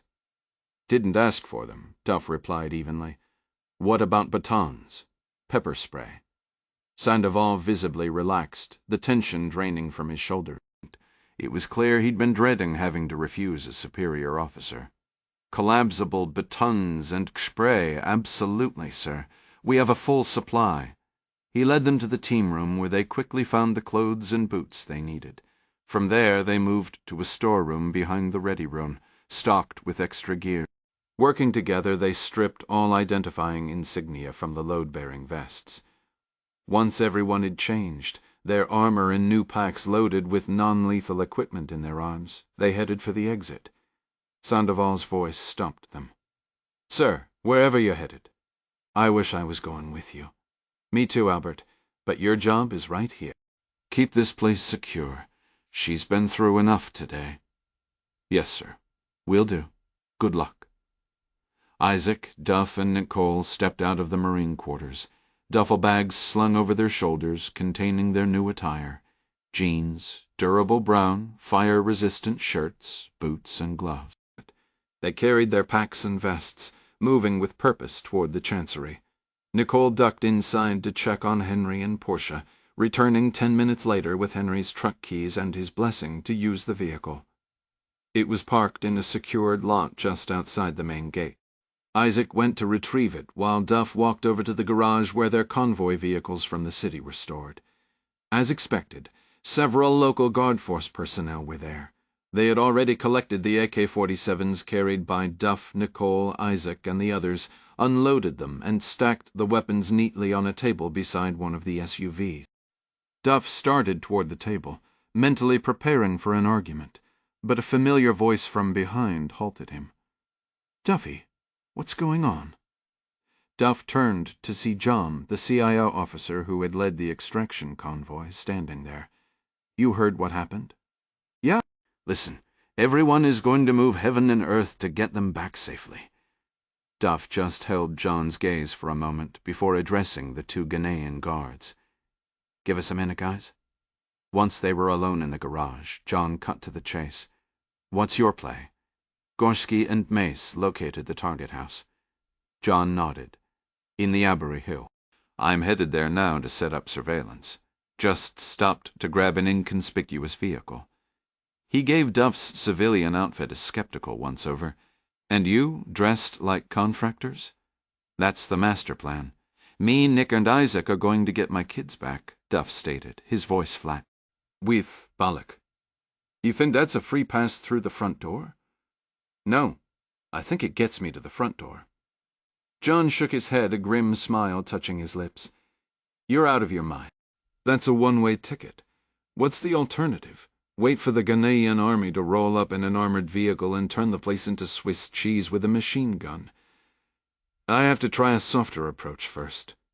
John's eyes drifted to the AKs on the table.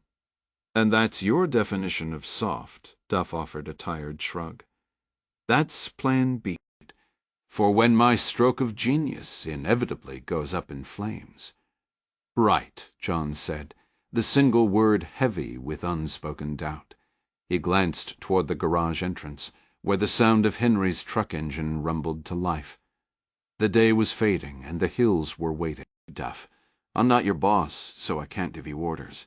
But I do's have to report to Mace and the embassy that you just took a stack of weapons and left the grounds. Duff's gaze dropped to the garage floor before slowly lifting back to meet John's. You have children, don't you? My daughter Shyla is friends with Mandy. They were swimming together at the barbecue last Sunday. In the whirlwind of the past 2 weeks, Josh had met countless faces and names sometimes blurred. Right, he acknowledged. So tell me, what would you do if someone took Shyla? You knew exactly where they were holding her, and there was no clear official path to bring her home. John remained silent, his eyes locked on Duff for what felt like a long minute. Finally, he gave a slight, almost imperceptible nod. I was never here, he stated flatly. He stepped back out of the cramped garage and disappeared down the street. Without another moment's hesitation, Duff gathered 3 AKs and a dozen loaded magazines before he too left the space behind. 42 Professor Mamadou Ado reached the estate on Ankama Close just after 9:30 in the morning. His convoy consisted of 3 unmarked sedans, escorted by 9 of his most loyal rebels. At the front gate, a duo of Chinese intelligence officers acting as sentries meticulously checked the vehicles before instructing everyone to surrender their firearms. With palpable reluctance, the 10 men disarmed, then proceeded up the winding drive through the lush, hilly property, parking in the circular driveway before the main entrance. The heart of the fighting in the city way miles away, centered on Black Star Square by the coast and the central airport. The sounds of battle didn't carry this far north. Yet during the 30-minute drive here, Otto had been glued to his satellite phone, receiving nothing but catastrophic updates from his 2 surviving field commanders. The reports had drained the color from his face. Otto and his men approached the grand front door, where 2 masked Sentinel operatives eyed them coldly. They were then ushered inside by a female Chinese intelligence officer, led through a marble-floored entry hall and down a corridor that opened into a vast den with an adjoining kitchen. The 9 rebels accompanying the professor were all young, none older than 25. Hailing from the Lake Volta region, not the capital, their entire lives had been defined by varying shades of hardship. This multi-million-dollar fortress was a universe away from anything they had ever known, and they stared, wide-eyed and silent, at the staggering opulence surrounding them. The professor himself was momentarily taken aback by the sheer wealth on display, but his purpose quickly snapped his focus back. He scanned the room. Chinese personnel were busy at laptops and phones. A massive curved window offered a panoramic view of the city below, and then he saw the white men. 3 mercenaries, including Condor, were seated around a dining table near the window, seemingly engrossed in discussion. Their masks were off, their weapons, body armor, and packs strewn on the floor around them. The sight of the Sentinel leader ignited a fire in Otto. He stormed across the room, his men trailing closely. The 2 other mercenaries shot to their feet as the rebel leader and his entourage closed in, but Tremaine merely leaned back in his chair, unfazed. The considerably smaller professor loomed over the seated South African, jabbing a finger toward his face. "Explain yourself. Why are you sitting here instead of fighting alongside my men at Black Star Square?" A question for a question, Professor, Tremaine replied, his voice a low rumble. Why aren't you down there with them? Because Kang ordered me to come here. Same story, Tremaine said, a edge of sarcasm cutting through his tone. My team is being shredded by Central Command. You and Kung both gave me your word that Boatdang's forces would sit this one out. Some promises are lighter than air, it seems. Before Tremaine could continue, Kung Shikun emerged from his office. Professor. Condor. My office now. He glanced toward Gia's workstation, remembered he had sent her upstairs to monitor the American children, and called out to another woman at a laptop. Bye, please see that the professor's men are provided with food and drink.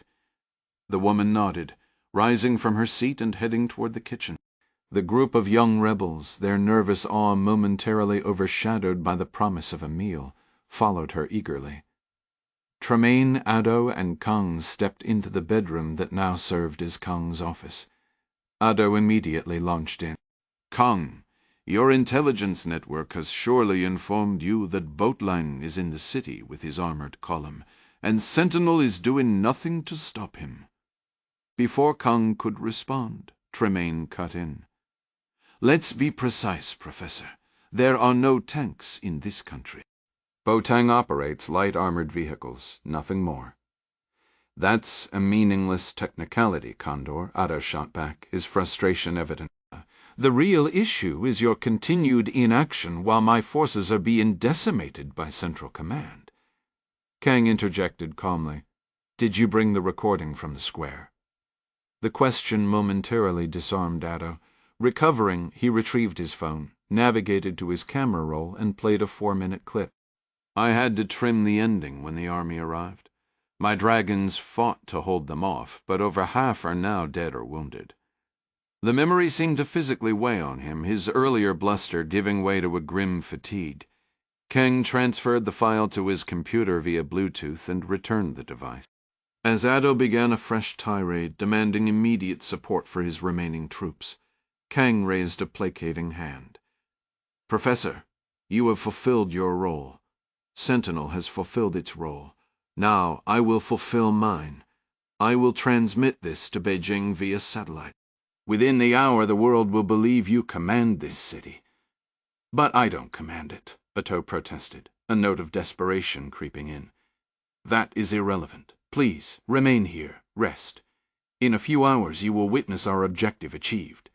Kang's tone was smooth, almost hypnotic. Has the president evacuated the capital yet? Ado pressed. Kang met his gaze, a silent calculation passing behind his eyes. All in due time, Professor.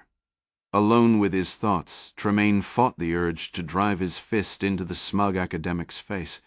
The past day had been a cascade of failures, and Ado's posturing as some head of state grated on him to his core. To make matters worse, Junior had gotten himself shot during the botched snatch of Josh Duffy's children and was now laid up in another room. Some Austrian murph called Granz was patching him up. The wound looked minor to Tremaine, a mere scratch. He'd need Junior back on his feet soon for the inevitable confrontation with Duffy. His satellite phone vibrated on his belt. He answers, yes? The voice on the other end was Duffy's, but stripped of all its usual steadiness, replaced by a cold, dangerous edge. You didn't have to take them, Tremaine. They're children. They have no place in this. Good morning, Duff. You sound tired. Pushing 30 hours without sleep? I have your computer. I'll trade, but I need proof my kids are unharmed. They're perfectly fine. Your word isn't good enough. The South African sighed with theatrical reluctance. Very well. Give me a moment. He left the office and moved through the quiet mansion alone, his boots silent on the plush carpet. Upstairs he passed an open doorway. Inside, Junior was on his feet, while Graz applied fresh bandages, discarded bloody gauze littering the floor. Tremaine didn't pause. At the end of the hall, a Russian contractor named Yuri stood guard. Knowing Yuri spoke no English, Tremaine offered no greeting, simply opened the door. Inside the bedroom, the woman tasked with watching the children sat slumped in a chair, her face buried in her hand. On the bed, Duffy's two kids sat in silence, blankly watching a French cartoon playing on the television. The absurdity of the scene, the cheerful, unintelligible chatter in the background of this grim hostage situation, struck Tremaine with a dark, ironic twist. He crossed the room and held the phone out to the little girl. "Mind your words," he warned softly. She took the device, holding it to her ear as her brother watched. "Hello," Duffy's voice, straining for calm, came through. "Hey, Squirt, your mother and I are thinking of you every minute," he said, his voice thick with emotion. "I miss you too, Dad. Are you holding up?" I'm really frightened. I understand, sweetheart. Is your brother there with you?" "He is." "Huck." The young boy's voice came on the line, small and quiet. "Hi, Dad. I love you, son. More than anything. I love you too. Everything to be all right. I need you to be brave for just a little longer. Please give the phone back to the man now so I can speak with him. I promise I will see you both very, very soon." "Okay." Huck hugs the device back, and Tremaine turned to exit the room. The Chinese intelligence technician stationed there watched him go, her complexion pale, her expression one of clear distress over the unfolding situation. The South African operative left without another word. As he strode back down the hallway toward the staircase, he spoke into the phone. "We require a time and a location. I will bring the children. You will bring the device. The tablet is inoperable, as I stated. My children had better be in perfect condition. I have experts who will verify the computer's status to ensure this isn't a deception." "Excellent. Bring them to the meeting. Are you familiar with the Aburi Hills?" "I am." "Good. Contact me again when you are en route into that area." Duff paused, then his voice lowered, earnest and strained. "Tremaine, you'll get what you're after. Just ensure I get what I need. Until then, you nuisance." Tremaine ended the call just as he re-entered Kang's office. The Chinese officer looked up from his desk. "Do you have a strategy for dealing with the dragons?" Tremaine gave a single firm nod. "I will retrieve the laptop, eliminate Duffy and any associates he brings. Then my team and I will handle Ado, the children, and the dragons. You must ensure your personnel remain composed." "Explain." "Meaning that woman upstairs with the hostages. She appears as if the stress of this operation is making her physically ill. She has had that sickly demeanor since her assignment began. I suspect a chronic condition, perhaps malaria." Kang dismissed the concern with a wave before returning to the matter at hand. "There are 10 dragons here, Otto included." "How do you intend to 10 unarmed dragons?" Tremaine interrupted, a cold smile touching his lips. "Who will not idly await their fate? You have what, 9 or 10 contractors on site? You require additional manpower. This must be executed with discretion and finality." Tremaine nodded in agreement, pulling his phone from his pocket once more. "I will have 2 more trucks with personnel here within 15 minutes. When we move against Ado and his men, it will be swift and thorough." Isaac Opoku guided the Toyota into the deserted parking lot of the Lagon Botanical Garden. The area was silent. The conflict remained concentrated far to the south, though the echoes of yesterday's extremist violence nearby had left the city's residents wisely sheltering indoors. Isaac brought the vehicle to a halt in the center of the empty space. Duff exited the passenger side, clutching the tablet computer retrieved from the embassy. He placed it carefully on the asphalt. After retrieving his AK from the truck, he took aim from a short distance and fired a single round. The device jerked violently, skittering across the pavement.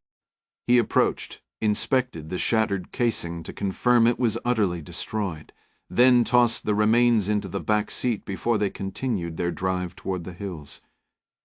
Duff's satellite phone chirped almost immediately after they merged back onto the road. "Go ahead. It's Gorski. Unless you have a location for me, this conversation is over." The man on the other end hesitated briefly. "Wonankama close. Surveillance in the area confirms the black van arrived approximately 30 minutes ago. My assets were not positioned to identify occupants. Duff glanced at Isaac, who was driving. Isaac gave a slight nod, acknowledging he had heard the address, and adjusted their course northward. What about resistance? Unconfirmed. I'm keeping my teams at a significant distance to avoid alerting Kong and prompting a retreat. John is en route to a safe house a few blocks away. He has aerial surveillance capabilities, Ross. We should have a clearer picture soon. Who else is aware of this? About 20 minutes ago, we notified the Ghanaian Bureau of National Investigations about the location. Damn it, Duff snapped. The National Intelligence Agency now knew the headquarters of the coup attempt. They would dispatch the military, and the military would eliminate everything on sight. Gorski understood Duff's train of thought. Listen, it will take them some time to organize a response. Duff glanced at his phone, then pressed it back to his ear. I'm not naive, Gorski. Tremaine isn't interested in a trade. He wants to pin me and the tablet in the same location so he can handle us both. After that, there's only one logical move with the kids, right?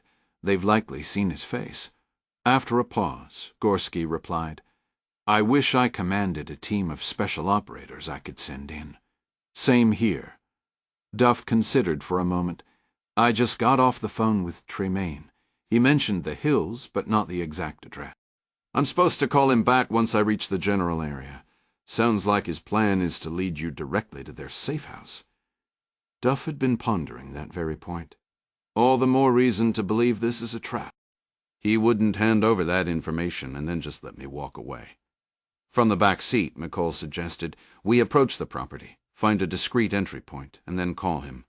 While he's preparing for our arrival, we strike the house from an unexpected angle. Duff thought the plan was flimsy, but he had no alternative. They continued driving, each steeling themselves mentally for what lay ahead, a landscape of pure uncertainty. In the kitchen, Chen Jianjia was warming 2 mugs of hot chocolate in the microwave.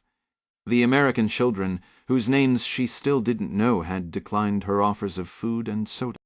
But when she remembered the packets of cocoa mix, the little girl exchanged a look with her younger brother, and they both nodded in quiet acceptance. Leaning against the counter to relieve the ache in her legs brought a moment of relief. The churning nausea had subsided, at least for now, and she even thought she might find something to eat for herself after tending to the children. But what? The idea of chicken, or any meat, made her stomach turn again. It wasn't a dietary choice. The truth was, Gia was pregnant. She had told no one here, no one anywhere. The doctor's confirmation had come just 10 days after she accepted this 2-month contract in Africa, a mere 4 days before her flight from Beijing to Ghana. She had nearly confessed to her employer before departure, but the mission was billed as critically important for national security. She was certain mentioning her pregnancy would get her immediately replaced. Others could do her job, and they could do it without battling morning sickness. Zhao wasn't married. She had parted ways with her boyfriend over a month prior after a heated argument, and had promptly sought a contract assignment with the Ministry of State Security. This top-secret operation in Ghana was presented as a cyber influence campaign, and that remained the extent of her big-picture knowledge.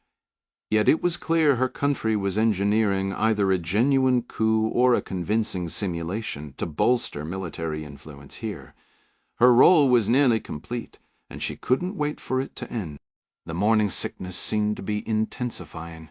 She could feel the subtle shifts in her body and knew she couldn't conceal her condition much longer. The microwave beeped. She removed the steaming mugs and stirred them gently, her mind racing over the impossible situation. A sudden, sharp memory flashed out, a brief, unexpected conversation with a market vendor in Accra about the names of local flowers, a moment of startling normalcy that now felt like a lifetime ago. The microwave beeped, pulling her back. She removed the steaming mugs and stirred them, her thoughts a tangled web of duty and the new life quietly growing within her. Gia was a highly skilled intelligence analyst, holding advanced degrees in computer science and a top-secret clearance with her government. Yet here she was, in the middle of a tense morning, looking after 2 children who had clearly been taken by the armed men now occupying the safe house. Just a few weeks prior, such a menial assignment would have filled her with professional indignation, but now, with the quiet knowledge of her own pregnancy, a subtle shift had occurred. Caring for these kids felt less like a chore and more like a strange, poignant rehearsal. 2 of the mercenaries walked into the kitchen, helping themselves to bottled water from the fridge before leaning against the counter-island beside her. One was shirtless, his torso wrapped in bandages around his midsection, a canvas of intricate tattoos covering his skin. His accent was distinctly South African. She'd heard their leader call him Junior early. The other man's accent was harder to pin down, European perhaps, but from where? Identifying accents had become a personal hobby of hers, a skill honed during her years studying in Singapore alongside classmates from every corner of the globe. As she picked up 2 mugs and moved past them, she caught a fragment of their low conversation. The man with the elusive accent said, "We just have to take care of the father. Tremaine will handle the kids himself." A cold wave of nausea washed over Gia. She wasn't entirely sure about the phrase "handle the kids," but the malice in the tone was unmistakable.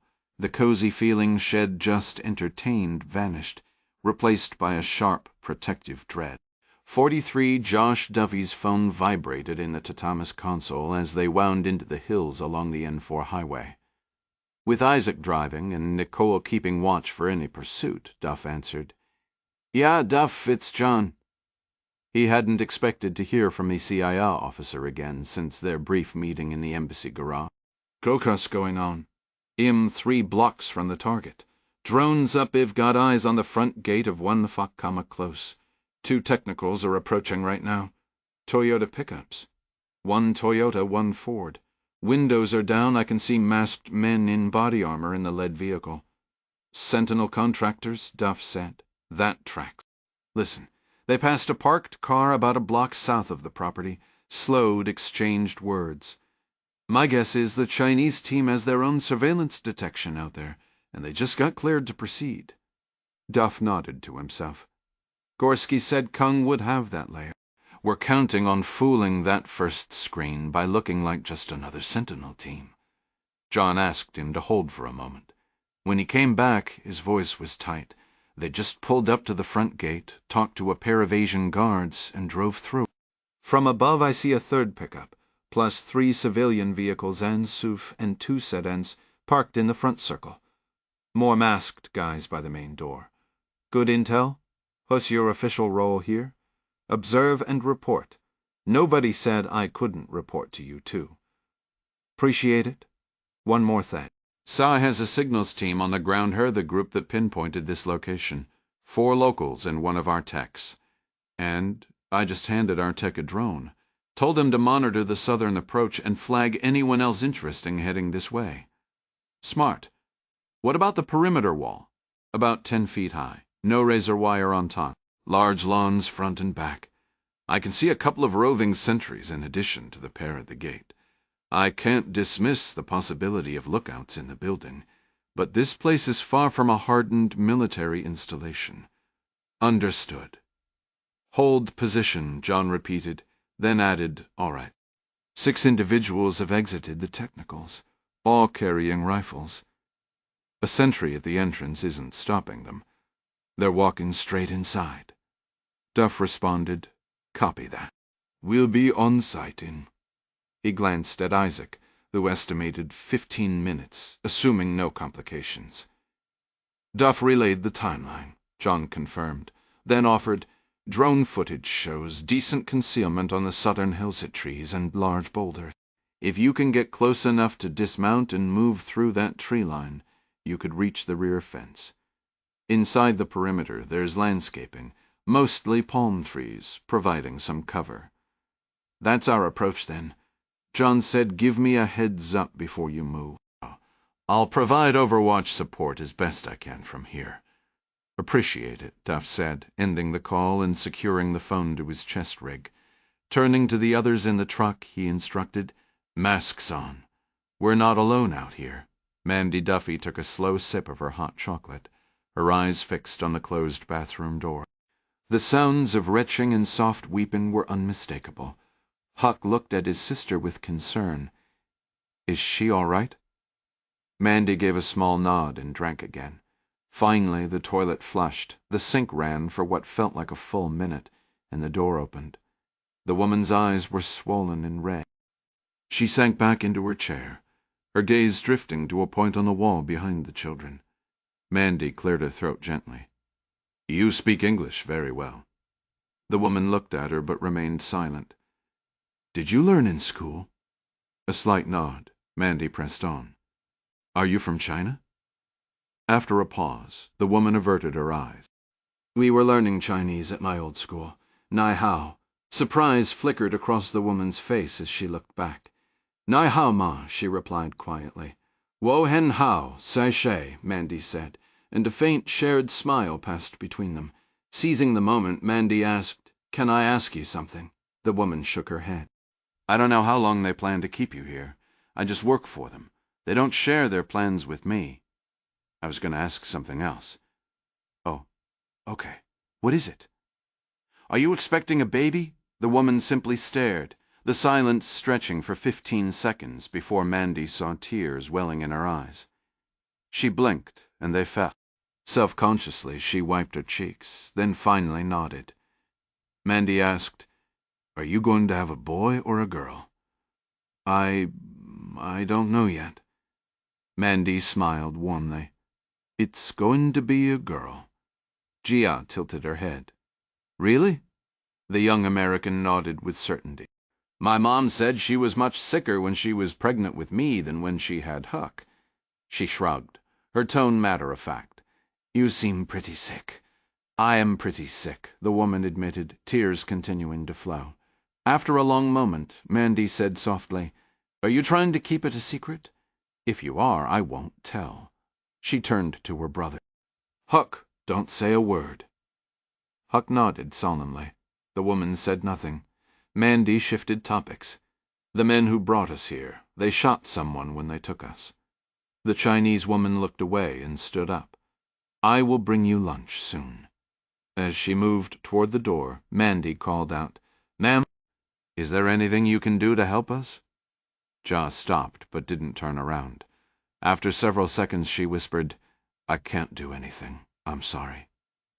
She opened the door. The Russian guard outside turned and seized the chance to glare menacingly at the children one more.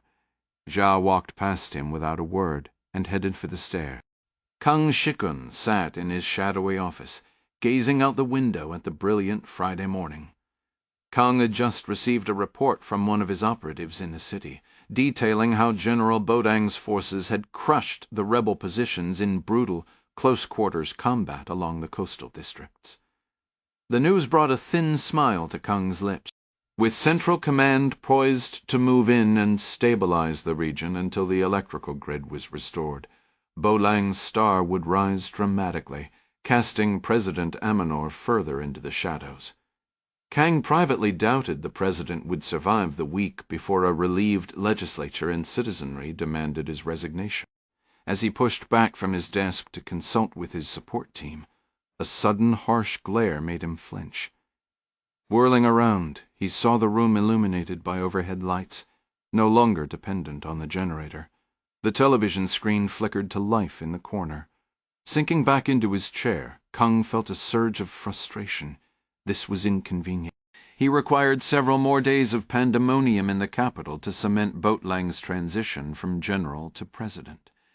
Somehow the technicians at the hydraulic dam had repaired what Tremaine had assured him was catastrophic damage to the critical switchyard. Speaking of the devil, Tremaine appeared in the doorway from the den, his body armor secured and his rifle slung. "Sir, the power's not as catastrophic as advertised, it seems," Kang interrupted dryly. The South African operative scowled. "This is Duff's doing. He prevented us from inflicting the necessary structural damage, and by eliminating my Sentinel team, he ensured the dam would slip from our grasp." Kang bit back his displeasure, choosing to shift focus. "My sources indicate the fighting at Independence Square has ceased entirely." It appears the professor and his 9 unarmed companions here are the final remnants of the Western Togoland rebellion. They won't be remnants for long, Tremaine stated flatly. I have sufficient personnel on site. We'll escort them to the basement under the guise of a post-operation debriefing and eliminate them all. He tapped the combat knife mounted on his chest rig. We'll keep it discreet. At that moment, Kung's desk phone rang, and he grabbed the receiver. Simultaneously, Tremaine's satellite phone vibrated on his gear, prompting him to step out to answer. "Report!" Kang barked into the phone. "It's Botan. We have a serious complication." "Explain." "I just received a tip from a former colleague now stationed with Southern Command. He informs me a Special Forces platoon is mobilizing to raid a compound in the Aburi Hills. If that location happens to be where you or your assets are positioned, you must evacuate immediately." Kang rose slowly from his desk, his mind racing. "Listen to me very carefully, General. You must intercept that raid. I have no authority to stop it. General Kirma is in operational command here, and he's been coordinating directly with the Ban. Neither he nor the intelligence service will heed Methi have had me under investigation, as you well know." Kang called out for Tremaine. He had only a few armed Chinese security men, but there were over a dozen Sentinel contractors scattered throughout the estate. There was no reply. Several hundred yards away, moving through the dense woodland on the hillside, Josh Duffy held a phone to his ear. He heard the line connect. "Yeah. All right, Tremaine," Duff said, forcing a calm he didn't feel. "I'm on the N4 highway, just entering the hills. My wife is with me. I also have the computer. Let's end this cleanly, with no more bloodshed." "Sounds like a workable proposal, my friend," the voice replied. In reality, Duff and his 2 companions had ditched their truck just moments before, a mere 3 minutes after being stopped by a vehicle containing 2 Chinese men in casual clothing. The men's English was poor, but they managed to utter the word Sentinel as a question. Isaac had quickly confirmed they were indeed with Sentinel, prompting the men to wave them onward up the mountain road. Duff waited for Tremaine to speak, but the line remained silent. "Kondo?" he pressed. "What's the plan?" There was no direct answer, only the muffled sound of a hand-covered conversation. Finally, the South African's voice returned, tight and clipped. "I'll have to call you back." "Are you serious? Do you want this computer or not?" Another pause, then a rushed address. "One comma close. Put it in your GPS and get here now." "Don't even think about taking your time, Duff." The line went dead. Isaac turned to Duff, his brow furrowed. "Why send you straight to their safe house? Nicole pieced it together instantly. Because he can't leave. Something's got him pinned down." Duff's phone rang again. Gorski's voice was urgent. "Beanie's playing it close, but my guy Travis has a drone up. He's seeing a platoon of Ghanaian army troops staging in the hills to the north. Marked trucks, the whole show. They're not being subtle about it. They're in a parking lot about half a mile off, gearing up. Travis thinks they'll just roll right through the neighborhood and hit the front gate." That was all the motivation they needed. Duff broke into a run, Nicole and Isaac right beside him. They had one objective now: get the kids out before the military stormed the property. Professor Otto burst into Kang's office, his face a mask of fury. The Chinese intelligence officer was by the window, speaking quietly with Conrad Tremaine. "It's all over the radio," Otto shouted. "My men at the square are finished. The fighting at the airport has stopped. You should have let me die with them." "How wonderfully patriotic of you, Professor," Kang replied, his tone almost cheerful. He pressed a button on his desk intercom. In clear English he ordered, "Bring the rebels their weapons immediately." Otto stared, confused. "What is this?" "Professor," Kang said, stepping closer, "you and your men will have one more glorious taste of combat today." "What combat?" "The army is coming here. You will fight them back." Tremaine moved in, gripping Otto's arm and steering him forcefully from the room. "Let's go, Professor. Time to get you kitted up for your final stand." Chen Jia watched from the den as the rebel leader was hauled away by the imposing mercenary. The other dragons shot to their feet, but more armed contractors raised their rifles, aiming at the unarmed men in camouflage. Tremaine barked at the room. "Everyone out front! You'll get your guns back. You want to fight for your cause? Here's your chance."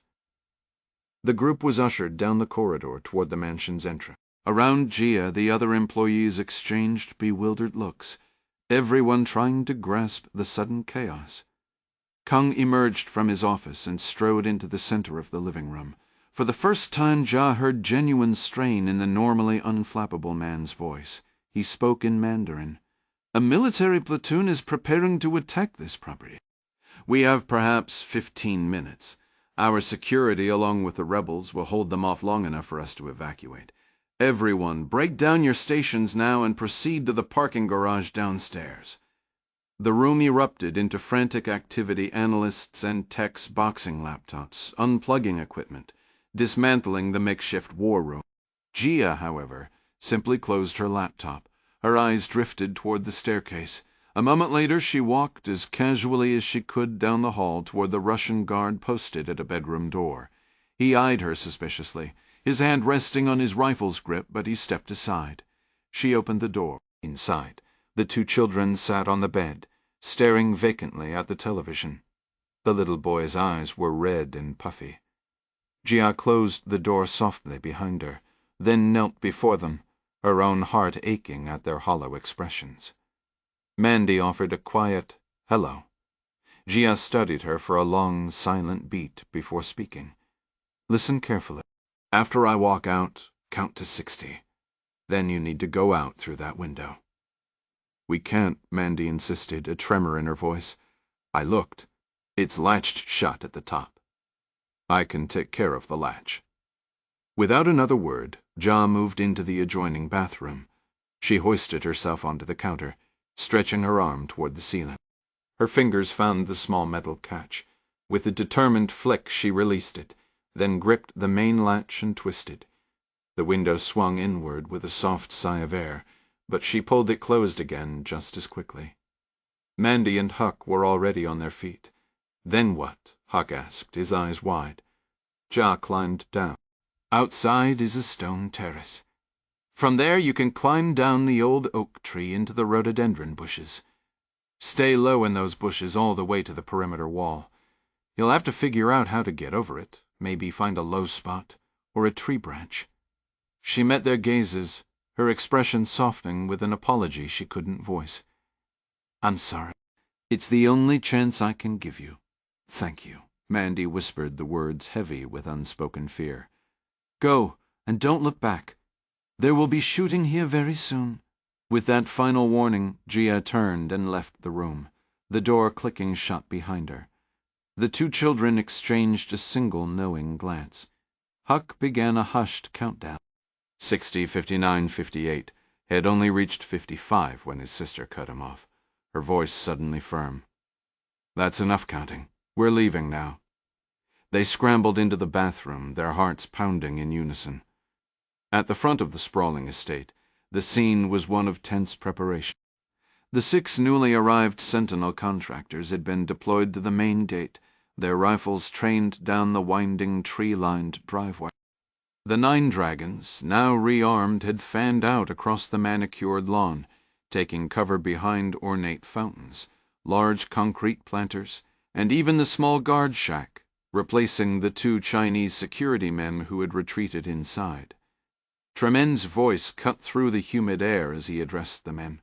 "We're expecting visitors, an American couple. They should arrive before the military does. They have something that belongs to me. When they reach the gate, eliminate them both. I'll retrieve what I need afterward." He then turned to Junior, his expression cold. "As for the kids, they're a liability now. We don't need them anymore." Junior stared back, his jaw tight. After a heavy pause, he shook his head. "I'm not doing that, Condor. I won't kill children for you." Tremaine eyed him with icy contempt. "Fine. Have it your way. I'll handle it myself. You can stay out here and play soldier with the rest of them when the army comes knocking." He spun on his heel and stalked back toward the house, abandoning the wounded contractor to face the impending assault. Inside, Chen-Jia had just finished packing her technical equipment into cases, stacking them neatly by the door, to be loaded into the passenger vans parked below. She scanned the den to see if anyone else needed assistance, but her eyes were drawn to a rear window. She couldn't see the terrace from this angle, but she had a clear view of the dense shrubbery farther out. A desperate hope flickered within her. Were the children already concealed within that green shadow? As she turned her attention back to the room, Kang burst in, his laptop bag slung over one shoulder and a backpack in hand. 5 minutes, he barked to everyone present. We move to the vehicles in 5. Jaya knelt to gather her gear, her movements automatic. Then she saw him. The mercenary leader, Tremaine, was storming across the den with singular purpose. He reached the staircase and began taking the steps 2 at a time. As he climbed, she saw his hand drop to the large tactical knife sheathed on his chest rig, just above his body armor. A small involuntary gasp escaped her lips, and the cases in her hands began to tremble. On the southern edge of the property, Josh Duffy placed his boot firmly on the thigh of Isaac Opoka. The Ghanaian police officer was braced against the high wall, serving as an impromptu step. Duff pushed up, planted his other foot on Isaac's shoulder, and hauled himself over the top. A thick grove of pine trees grew just inside the fence line, obscuring his view of the main house, but also shielding him from anyone watching from within. In one fluid motion, he reached back. Nicole passed his rifle up to him. He slid over the wall, hung for a moment from the other side, and dropped softly into a crouch among the pines, bringing his weapon up to scan the shadows. From his position in the trees, the house remained out of sight. Duff's immediate focus was on securing the rope for Nicole and Isaac as they descended. Nicole landed beside him, passing him a coil of rope. He quickly looped it around his torso, lying back to brace himself as a sharp pull signaled Isaac's climb down. Isaac landed with a pained grimace, clutching his side. "Are you okay?" Nicole whispered urgently. "It's just the wound." "I'm fine," Isaac hissed through clenched teeth. Duff rolled over and crept forward through the dense foliage, finally catching a glimpse of the property's rear. Inside the house, Conrad Tremaine moved past the Russian operative Yuri and approached the bedroom door. No words were exchanged. Yuri simply adjusted his grip on a large combat knife, a cold smile touching his eyes above his mask. Finding the bedroom empty, Tremaine turned to the locked bathroom. He didn't bother knocking. One powerful kick from his boot shattered the doorframe, and moments later he was storming back into the hallway. Meanwhile, Mandy and Huck Duffy were crawling along the perimeter wall, hidden by a line of palm trees. They were searching for an opening in the fence, but finding none, Mandy motioned for her brother to stay quiet. She edged out from the cover of the palms to scan the vast backyard. Suddenly a hand shot out and seized her arm, yanking her off the ground. Her scream pierced the air. Huck scrambled from the trees to help, only to be grabbed himself by another man. 2 security officers in white polos began dragging the children back toward the house.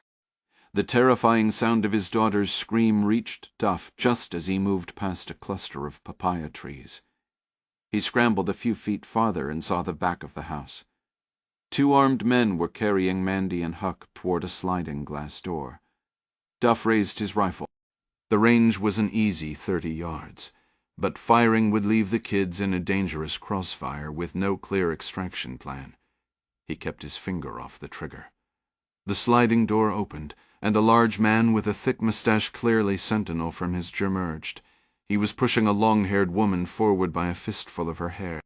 Nicole crawled up beside Duff, bringing her own weapon to bear. She took in the scene, and her breath caught. Oh, God, no. Duff pushed himself to his knees, Nicole and Isaac following suit. On the patio, Conrad Tremaine held the woman by the hair as he confronted the children. The security men released the kids, and 2 more operatives, Krellis and Yuri, emerged to corral the Americans, hands firm on their shoulders. "Let's start simple," Tremaine said to the children. "Who helped you escape?" Mandy reached over and covered her brother's mouth. "We're not telling you anything." "Was it her?" Tremaine demanded, shaking the woman violently. When the children remained silent, his patience vanished. "I don't have time for this." He nodded to Krellis, who stepped forward to pull Huck away. But before the boy was more than a few steps from his sister, Mandy's arm shot out, her finger pointing directly at the Russian. "Yuri." She recognized him immediately. Her hand shot out, seizing Huck's arm and yanking him back from the mercenary. Krellis was too startled to resist, and in that moment of hesitation she wrapped her arms around her brother's neck, pulling him close. "It's all right, Huck.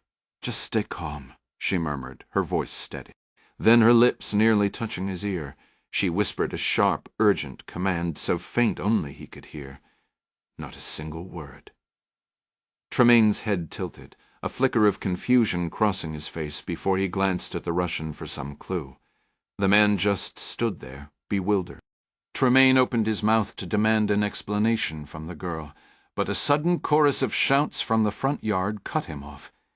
His radio crackled to Life Jr.'s voice, tense, reporting the approach of military trucks. Time was up. Tremaine's eyes locked back on the Russian mercenary.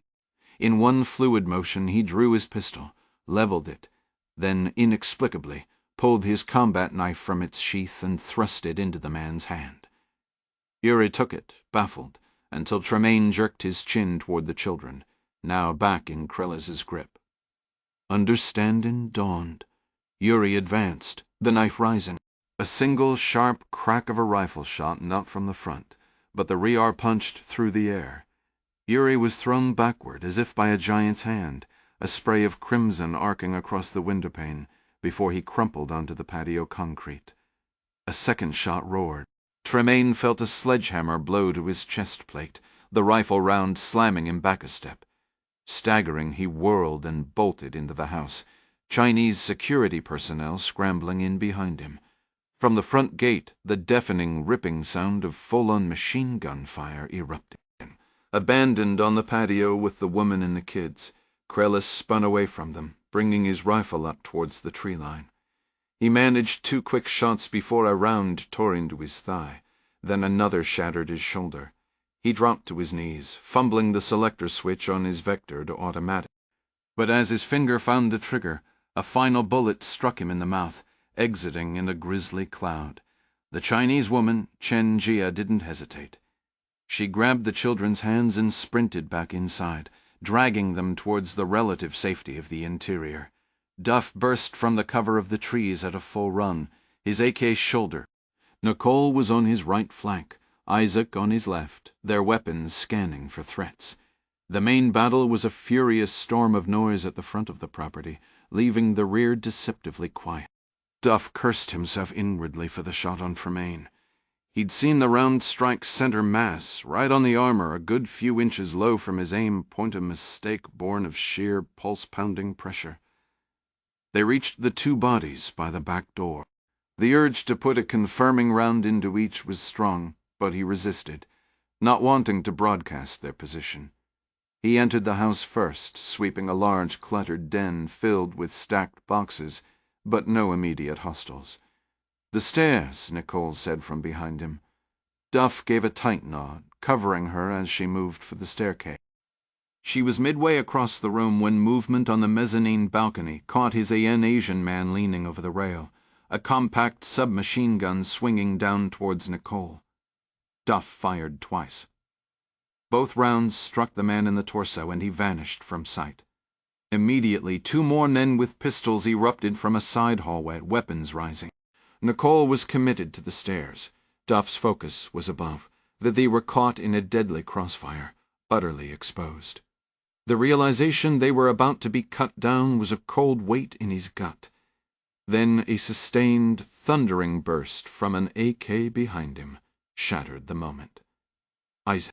The 2 gunmen were thrown back into the hallway, bodies jerking under multiple impacts. Chen Jia hurried the children down a narrower staircase, her mind racing for the parking garage beneath the house. The plan was clear. Reach one of the vans, escape through the western side gateway from the army's assault to the north. It was their only chance. She bolted into the garage, her eyes locking onto Kong in the back of a crowded van packed with gear and people. She lunged forward, but the vehicle was already in motion, tires screeching as it tore across the driveway. It smashed through the metal side gate with a deafening crash, swerved onto the road and accelerated left, fleeing the intense gunfire. A second van sat idle, driverless. Chen Jia scrambled to the driver's side, frantically checking for keys, but found the ignition empty. A frantic scan of the space revealed a work table littered with key sets. She snatched them all, her hands trembling slightly with a rush of adrenaline she hadn't felt since her last field assignment, and raced back to try each one. On the second-floor landing, Nicole kept her rifle tight against her shoulder, stepping over the man her husband had just neutralized. With a swift kick, she sent the dead man's submachine gun skittering away across the polished floor. She pivoted into an open bathroom, cleared it swiftly, and was about to rejoin the hall when Josh and Isaac moved past her, advancing toward the remaining door. Close-quarters combat was utterly foreign to her. Her only prior experience with a rifle was a desperate, harrowing fight for survival after her helicopter was downed in Syria. Yet, watching her husband now, she saw a man completely in his element. He moved with a predatory grace, his weapon like a natural limb. A sudden, vicious exchange of gunfire erupted ahead, seemingly a response to the chaos outside. It dawned on her shooters were positioned at these windows targeting the advancing forces, and the children had been brought this way. They were in immediate, terrible danger. Josh reached a door, glanced back with a sharp nod, and threw it open. He sliced into the room to the left, Isaac flooding in right behind him. Nicole surged straight ahead. She brought her rifle up and into the room. A masked figure at the window whirled toward the intrusion. She didn't hesitate, her finger squeezing the trigger. At the same moment, from the left, Duff opened fire on a second shooter. Both window sentries collapsed. Then the world exploded as return fire from outside shredded the ceiling directly in front of them. Duff tackled Nicole to the floor, Isaac dropped flat, and all three scrambled backward on their elbows, out of the room and into the relative safety of the hallway. That was the army out front. Duff shouted, his voice raw. "Stay away from the windows unless you want to be cut in half." "The children!" Nicole yelled back, her voice fierce. They cleared the remaining rooms with brutal efficiency, finding them empty until the last bedroom. A cartoon chirped merrily from a still-on television, a grotesque contrast to the violence. Duff rolled into the adjoining bathroom, weapon high, and found the window wide open. "Upstairs is clear," Isaac confirmed, his tone grim. "They've gone down." "Here," Duff said, already moving. He climbed out and dropped onto a west side terrace. Below, the landscaping offered a treacherous path, the foliage nearly brushing the house. He swung a leg over the railing, reached out and grasped the solid trunk of a mahogany tree.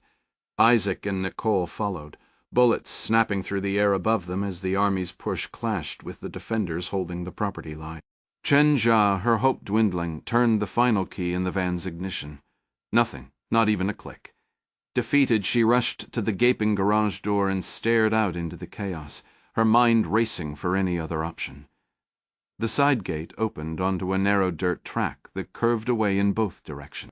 Since the gunfire she'd heard seemed concentrated behind her in the house or off to the right toward the front. Jia considered making a run for it with the children. But the idea vanished as bullets cut the air in front of her with a sharp, snapping sound, forcing her to retreat back inside the garage. "We can't go that way," she told the kids, her voice tight. "We have to go back through the house." "My daddy is here," the little girl insisted. Jia shook her head. "No, that's the army out there."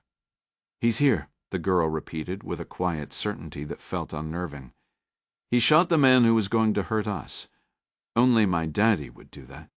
He'll help you." The notion was almost laughable. Help from the father of the children she'd helped kidnap? The irony twisted her stomach, but dry heaves wouldn't solve anything. A fresh wave of panic tightened her chest until the young girl walked over and took her hand. "What's your name?" the child asked.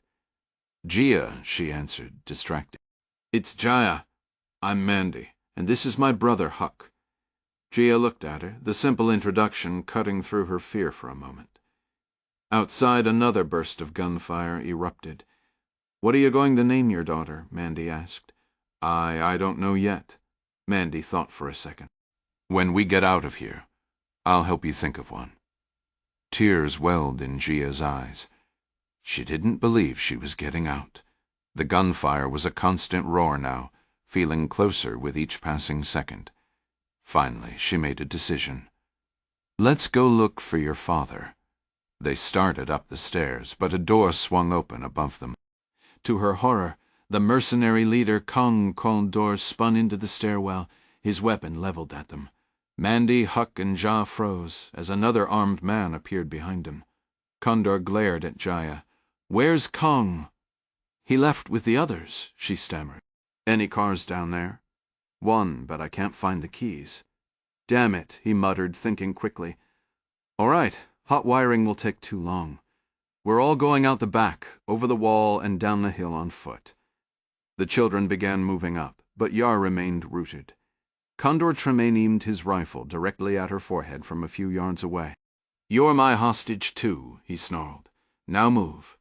Hands raised, she began to climb. Josh Duffy knelt beside the contractor he'd shot earlier, with Nicole and Isaac watching the perimeter. He found the man's radio. Pressing the talk button as they moved back inside, he said, "Condor, it's Duff. Over." A response crackled back seconds later. "Was that you out back before the army showed up?" "That was me. Nice shot. Right in the chest. Just my way of saying hello." Tremaine gave a harsh laugh over the radio. "Hell of a greeting. I've got your kids. Do you have my computer?" "I do. But I watched you order a hit on them. If they're really alive, I want to hear their voices." There was a pause, then Mandy's voice came through, clear and defiant. "We're on the stairs, coming up." Tremaine seemed to yank the radio away. "I can end this right now, Duff," he shouted. "I'm coming up. My man Junior is with me. We'll make the exchange and be on our way." "Where do you think you're going?" Duff asked. "I've got another hostage, one of the Chinese. Kang doesn't walk away clean while I have her. He'll have to come back for us, or I'll put her on every news channel." Duff's voice was calm. "I'm already in the house. From the sound of that firefight, the army will be through the door in 2 minutes, tops." A door creaked open on the left side of the den. Duff and Nicole dropped behind the kitchen island, weapons aimed toward the sound. Isaac dropped to the floor and crawled the full length of the kitchen island, staying out of sight. For a moment the room was silent. Then Duff heard the voice. "We're coming out, Duff." Huck emerged first, his eyes wide and glistening with tears, followed by Mandy. Duff could see she was holding herself together, her composure a stark contrast to the chaos around them. The contractor Duff didn't recognizeth had to be Junior Cam next, pressing a pistol to Mandy's temple. Like Isaac, the man had a blood-soaked bandage wrapped around his torso. Behind them was the Chinese woman from the patio, and Conrad Tremaine followed with a firm grip on her neck, his handgun aimed at Huck's back. From outside, the heavy stutter of a machine gun erupted, a sound that had been absent for minutes, making Duff suspect army reinforcements had finally arrived. Duff pulled the tablet from his backpack and held it high, his own weapon still trained on Tremaine. "Here it is. Just like I said. I recorded it when I took out your Russian contact." "I'll take it anyway, Duff. Toss it over and you get your kids back. She and I are walking out the back. You stay put until we're gone, and then you." A noise from the corridor to Tremaine's left made him glance over, but he kept his gun steady on Huck. Junior also looked, but both men knew lowering their weapons meant instant death. Suddenly Professor Addo burst into the room, his rifle held low, swinging it toward the group from the stairwell. Duff shifted his aim toward this new figure in rebel gear. He had no idea who the man was, but the hostile posture directed at his children was threat enough. Before Duff could fire, a single shot cracked the air. The rebel was thrown back against the wall, then crumpled to the floor, taken down by Isaac Opoku from behind the island cover. Duff's eyes snapped back to his children just as Mandy made her move, grabbing Tremaine's gun wrist and shoving it upward. Tremaine yanked his arm free, using the girl as a shield and denying Duff a clean shot. So Duff charged, planning to tackle Tremaine and leave the other contractor for Nicole and Isaac. Tremaine regained control of his pistol, started to bring it to bear, but Duff was already on him, crashing into him and wrenching him away from Mandy. The impact sent both men stumbling backward through the doorway and into the stairwell, where they pitched headlong down the full flight of stairs toward the garage. Upstairs, Junior fired a wild shot at Isaac, then spun away from the kids to help his boss. But Nicole Duffy rose from the near side of the island and fired a single round into the side of his head, dropping him instantly. The Chinese woman darted across the den and dove behind a heavy table. Nicole sprinted to Mandy and Huck, wrapping them in what seemed like a fierce hug before she pivoted, sweeping them with her as she ran for the patio door. Midway she spotted an armed rebel in camouflage rounding the corner of the house, coming straight for them. She whirled back into the room and shouted to Isaac. "We hold here, now." She pushed the children behind the kitchen island. "Stay down. You have to help Jaya," Mandy pleaded. Nicole, raising her rifle, looked down. "Who? The Chinese lady. She's with us." Isaac fired at the rebel coming through the back door, the rounds striking the man in the abdomen and hip, killing him where he stood. In the sudden quiet, Nicole yelled to the woman under the table, "Gia, come to me, hands where I can see them." The Chinese woman stood up, and with her hands raised began moving cautiously toward Nicole. At the base of the staircase, Tremaine pushed himself up from the concrete floor, his head ringing from the brutal impact. He fumbled for a secondary blade as he rose. Beside him, Duff was also struggling to his feet. Tremaine lashed out immediately. The American reeled backward, and Tremaine drove his knife downward in a vicious stab. Duff twisted aside at the last instant, the steel point sparking against the hard floor. Scrambling to gain distance, Duff tried to stand, but Tremaine was already on his knees, pivoting. As Duff finally found his footing, the South African swung his heavy combat knife in a wide arc, aiming for the nearest target, Duff's left leg. The blade connected with a solid, metallic thud against a carbon fiber and steel prosthetic, causing no injury. Seizing the opening, Duff planted his good leg and drove his boot into Tremaine's face. Upstairs, Isaac laid down, suppressing fire down the hallway toward a cluster of mercenaries who had retreated into the house to escape the deadly barrage at the main gate. He ducked back as return fire chewed the wall near him, then dropped to a knee, leaned out again, and emptied a blistering half-magazine toward the figures clustered in the entryway. Nicole pulled her children into a fierce, quick embrace. "I need to help your father," she said, her voice tight. "I need you both to run out the back door and hide in the trees. Can you do that for me?" "Gia is coming too," Mandy said urgently. "She's pregnant." Nicole's eyes snapped to the Asian woman. "You must, sis." Ja shook her head. "Just a contractor." With practiced speed, Nicole patted her down. Then she looked at Mandy and Huck, her expression softening for a heartbeat before hardening again. She grabbed Gia's arm, yanking her close, and put her lips to the woman's ear. Her whisper was a venomous promise. "Listen carefully. You've won over my kids, but I will put a bullet in you right here without a second thought. You try one single thing, and I will cut your goddamn head off. Do you understand me?" The color drained from Gia's face, but she managed a stiff nod. "Take them to the trees," Nicole commanded. "I'm right behind you." John took Mandy's hand. Mandy grabbed her brother's, and the trio sprinted for the rear exit. Nicole provided covering fire until they vanished into the darkness outside. Then she rushed to Isaac's position. He was reloading, so she immediately began firing down the corridor toward the front of the house. Once his weapon was ready, they both assessed the situation. The hail of gunfire from the entry hall was too intense. The path to the staircase where Duff had fallen was completely cut off. A cold realization settled in Nicole's gut, for now her husband was fighting alone. In the garage below, Duff's hand closed around a heavy wrench on a work table by the stairwell door. He swung it in a desperate arc as Tremaine advanced. The wrench clanged against the larger man's knife, deflecting it. Duff followed through with a backhand swing that cracked against Tremaine's jaw, snapping his head sideways. The Sentinel leader staggered, but recovered with frightening speed. Both of their rifles were lost on the stairs. Duff had no sidearm, and Tremaine's pistol was nowhere to be seen. They broke apart, a few feet of concrete between them, their gazes locked in a silent fury.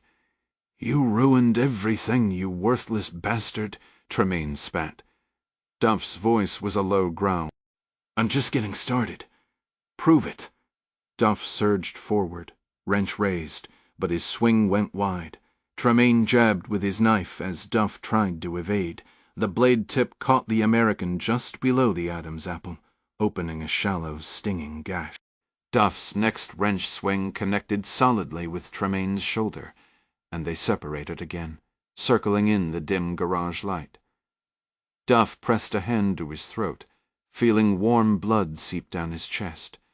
He took a careful, painful breath, relieved to find his airway intact, but wincing at the sharp, burning pain. Tremaine closed the distance, a wild, triumphant grin spreading across his face. "You might want to get that seen to, mate." Duff remained silent, his eyes cold. "Where's the damn computer?" Tremaine demanded, his tone shifting to a transactional sneer. "Hand it over, and you can walk. Take your bloody kids." "I don't care." Duff shook his head slowly. Speaking sent a fresh lance of pain through his neck, but the words came out clear and final. "I'm not leaving until you're dead. The moment you involved my children, this was always going to end only one way." Tremaine chuckled, wiping sweat from his brow with his forearm.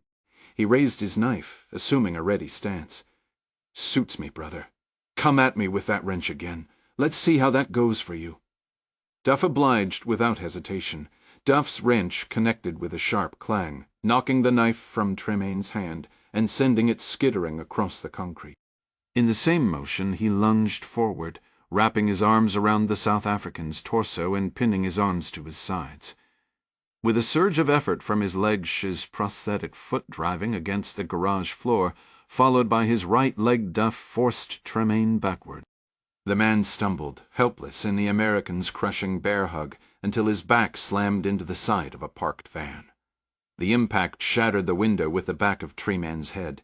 Seizing the moment, Duff heaved upward, wrenching Tremaine's arm high and forcing him to release his grip on the knife. In a fluid motion, Duff twisted the man's wrist, sending him crashing to the ground. They landed together, body armor clashing as Tremaine hit the concrete, and Duff landed on top of him. Scrambling, Duff's hand found the knife blade. He spun it, his fingers closing around the hilt. Tremaine fought desperately, his hands grappling with Duff's, trying to wrest control of the weapon as Duff positioned the point over his throat. The South African strained, muscles corded, holding the blade mere inches from his neck. "You're weak, Duff," he spat through gritted teeth. Duff felt his strength fading, the struggle turning against him. Sweat and blood mingled, dripping onto the man beneath him. A faint, grim smile touched Duff's lips. "Yeah, but I'm smart." With that he threw his entire body weight into the air and came down hard, driving the knife downward with all his momentum. The blade plunged deep, just above Tremaine's collarbone. Duff rolled away immediately, not waiting to see more as Tremaine thrashed, a fountain of blood erupting from the fatal wound. Knowing his own injuries demanded attention, Duff pushed himself to his feet on trembling legs, snatched up Tremaine's rifle, and began a staggering run back toward the stairs, leaving the garage behind. Meanwhile, Nicole and Isaac had been holding a defensive position in the front entry hall, steadily reducing the number of attackers. The situation shifted abruptly when 4 more mercenaries burst through the front door, unleashing a torrent of gunfire toward the den. Nicole's rifle clicked empty. She spun away to reload as Isaac provided covering fire. Then the door across from them swung open, and she saw her husband, Josh, standing there. He was on his feet, but a horrific wound bled freely from his throat. A cold dread seized her. She knew she had to stop the bleeding immediately, or he would bleed out in minutes, but the hallway between them was a deadly gauntlet of crossfire. Without hesitation, Nicole dropped to the floor and slid into the open, firing fully automatic bursts to suppress the enemy. From behind and above, Josh added his own fire, using the distraction to dash across the lethal corridor and into the kitchen. In moments, all three were fleeing through the backyard. They found Mandy and Huck with the Chinese woman, Gia, sheltering in the trees. Together, the group hurried to where a rope still dangled over the perimeter wall. Isaac scaled it first. On the other side, Nicole used a compression bandage from her med kit to tightly wrap her husband's neck wound, slowing but not stopping the flow of blood. It was a tense, 2-minute ordeal to get all 6 Josh, Nicole, Mandy, Huck, Isaac, and the exhausted John over the wall and into the rocky woods beyond. Gia stumbled to her knees at one point, retching from stress and exertion, but Nicole hauled her back up by the arm. The group pressed on, finally reaching the Toyota pickup truck Duff had left parked a quarter-mile away. Nicole supported her husband, Mandy clung to her father's hand, and Isaac carried Huck. They piled into the vehicle and sped away from the chaos, the engine roaring as they disappeared into the night. A heavy silence hung in the air, born from adult exhaustion and pain and the stunned disbelief clouding the children's minds. The final echoes of gunfire had faded behind them, drifting down the hillside over the sleeping city. Just 90 minutes after fleeing the property on Dankama Close, 4 U.S. Marines carried Josh Duffy on a stretcher into the embassy clinic in Accra. Nicole had managed his neck wound during the frantic drive, stemming the worst of the bleeding, but his pallor and fading consciousness screamed for a blood transfusion. Midway through the journey, Isaac had grunted, suddenly aware of a fresh, searing pun. A bullet had grazed his thigh just above the knee. As he drove, Nicole leaned over, fighting the sway of the vehicle to tie a tight compression bandage around his leg, stemming the flow. For the first 10 minutes, Mandy and Huck had been utterly quiet, but then the floodgates opened. They talked over each other, recounting every terrifying detail to their captive adult audience. In the clinic, the Marines settled Josh onto a table while Nicole guided Isaac to a chair. A doctor summoned for the ambassador began working on Duff, while the familiar nurse from the previous night's ordeal tended to Isaac's latest injury. The Chinese woman, Chen Jia, had been sequestered in a conference room with Bob Gorski and Chief of Station Richard Mace. Nicole doubted she'd see daylight again until she'd spilled every secret she possessed. Once the doctor was engaged, Nicole slipped away to the Chancery atrium to find her children.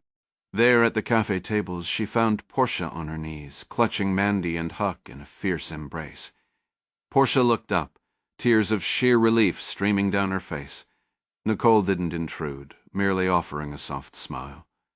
Catching Portia's eye, she silently mouthed thank you, before turning back to her husband. 5 days later, the Duffy family was reunited in their Iris Gardens apartment. Mandy emerged from the kitchen bearing a tray of meticulously decorated cupcakes. Huck, with a brother's prerogative, snatched the first one right at the doorway, earning a scowl from his sister. She carried the rest into the living room, presenting them proudly to their guests, the Ghanaian couple Abina and Kofi Opoku. Shifting her baby from one hip to the other, Abina accepted a cupcake with a warm smile. Isaac selected one, took a hearty bite, and with a theatrical flourish declared it the most delicious thing he'd ever tasted, making Mandy beam. A cane rested near Isaac's chair, a temporary but pointed reminder of his ordeal. Across from him, Duff's injury was more visually striking. A thick white bandage was wrapped around his throat like an absurd, bulky turtleneck. He looked utterly ridiculous, but as everyone agreed, it was a fashion disaster he was lucky to be alive to wear. Nicole was refilling coffee cups when a knock at the door interrupted. She returned with Bob Gorski, who entered in a dusty blue sport coat over an open-collar shirt, offering apologies for the intrusion. "Just wanted to bring you the latest," he said, shaking Isaac's hand firmly. "This country owes you, my friend."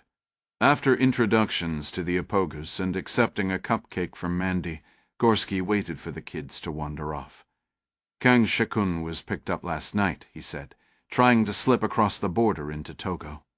Duff pressed a hand gently to his bandaged throat to speak, finding the pressure eased the pain. "I thought that border was more of a suggestion than an actual line," he rasped, echoing his own cynical words from their first meeting. A faint, pained smile touched his lips. "Some jokes, it seemed, only got funnier when you lived to tell them." Kang had the same assumption, but John and Travis managed to track him using drones during the clash in the Highlands. That gave us a narrow window to deploy a team on his trail. Over the last 72 hours, we monitored his eastward movement and positioned Bean officers at the border crossing to intercept him. Shenjia remains at the embassy and has cooperated fully, detailing everything she understood about the operation here.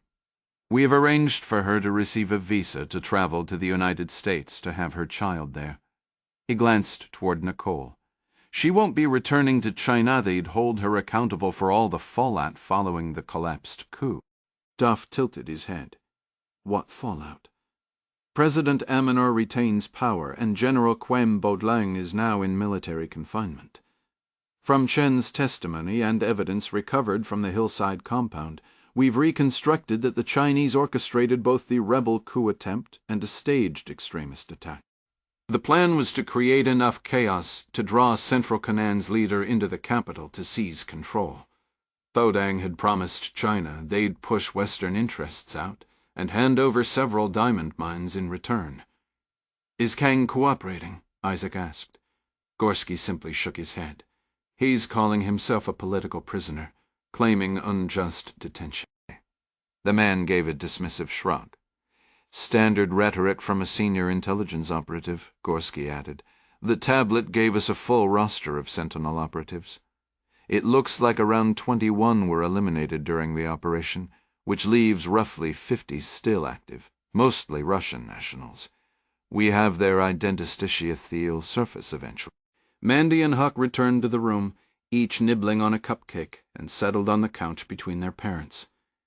Nicole pulled them close before turning to Isaac. "I know I've thanked you before, but let me say it again, not for what you did for the U.S. or the ambassador, but for my family." She held Huck tightly as he rolled a toy truck along the floor. "I can never repay you." Isaac offered a warm smile. "I did it for Duff because Duff would have done the same for me." Nicole looked at her husband. Limited by his injuries, Duff couldn't turn his head fully, so he just met her gaze, and they shared a quiet smile. "You're right," Nicole said softly. "He would have." Duff shifted his attention back to Gorski. "You heard we're being recalled?" Gorski nodded. "I did. It stinks, but it's the right call." "I know," Duff replied. "Still, we've grown attached to Ghana. Why wouldn't you?" Gorski remarked. "It's the steadiest country in West Africa." The room broke into laughter, the Abogus included. Isaac said it was, and it will be again. Hopefully long before Kofi here is all grown up. Gorski looked at Isaac. "With less outside interference and more solid people like you around, Idieja this nation will be just fine." Mandy spoke up. "I don't want to leave either." Nicole wrapped her arms around her daughter.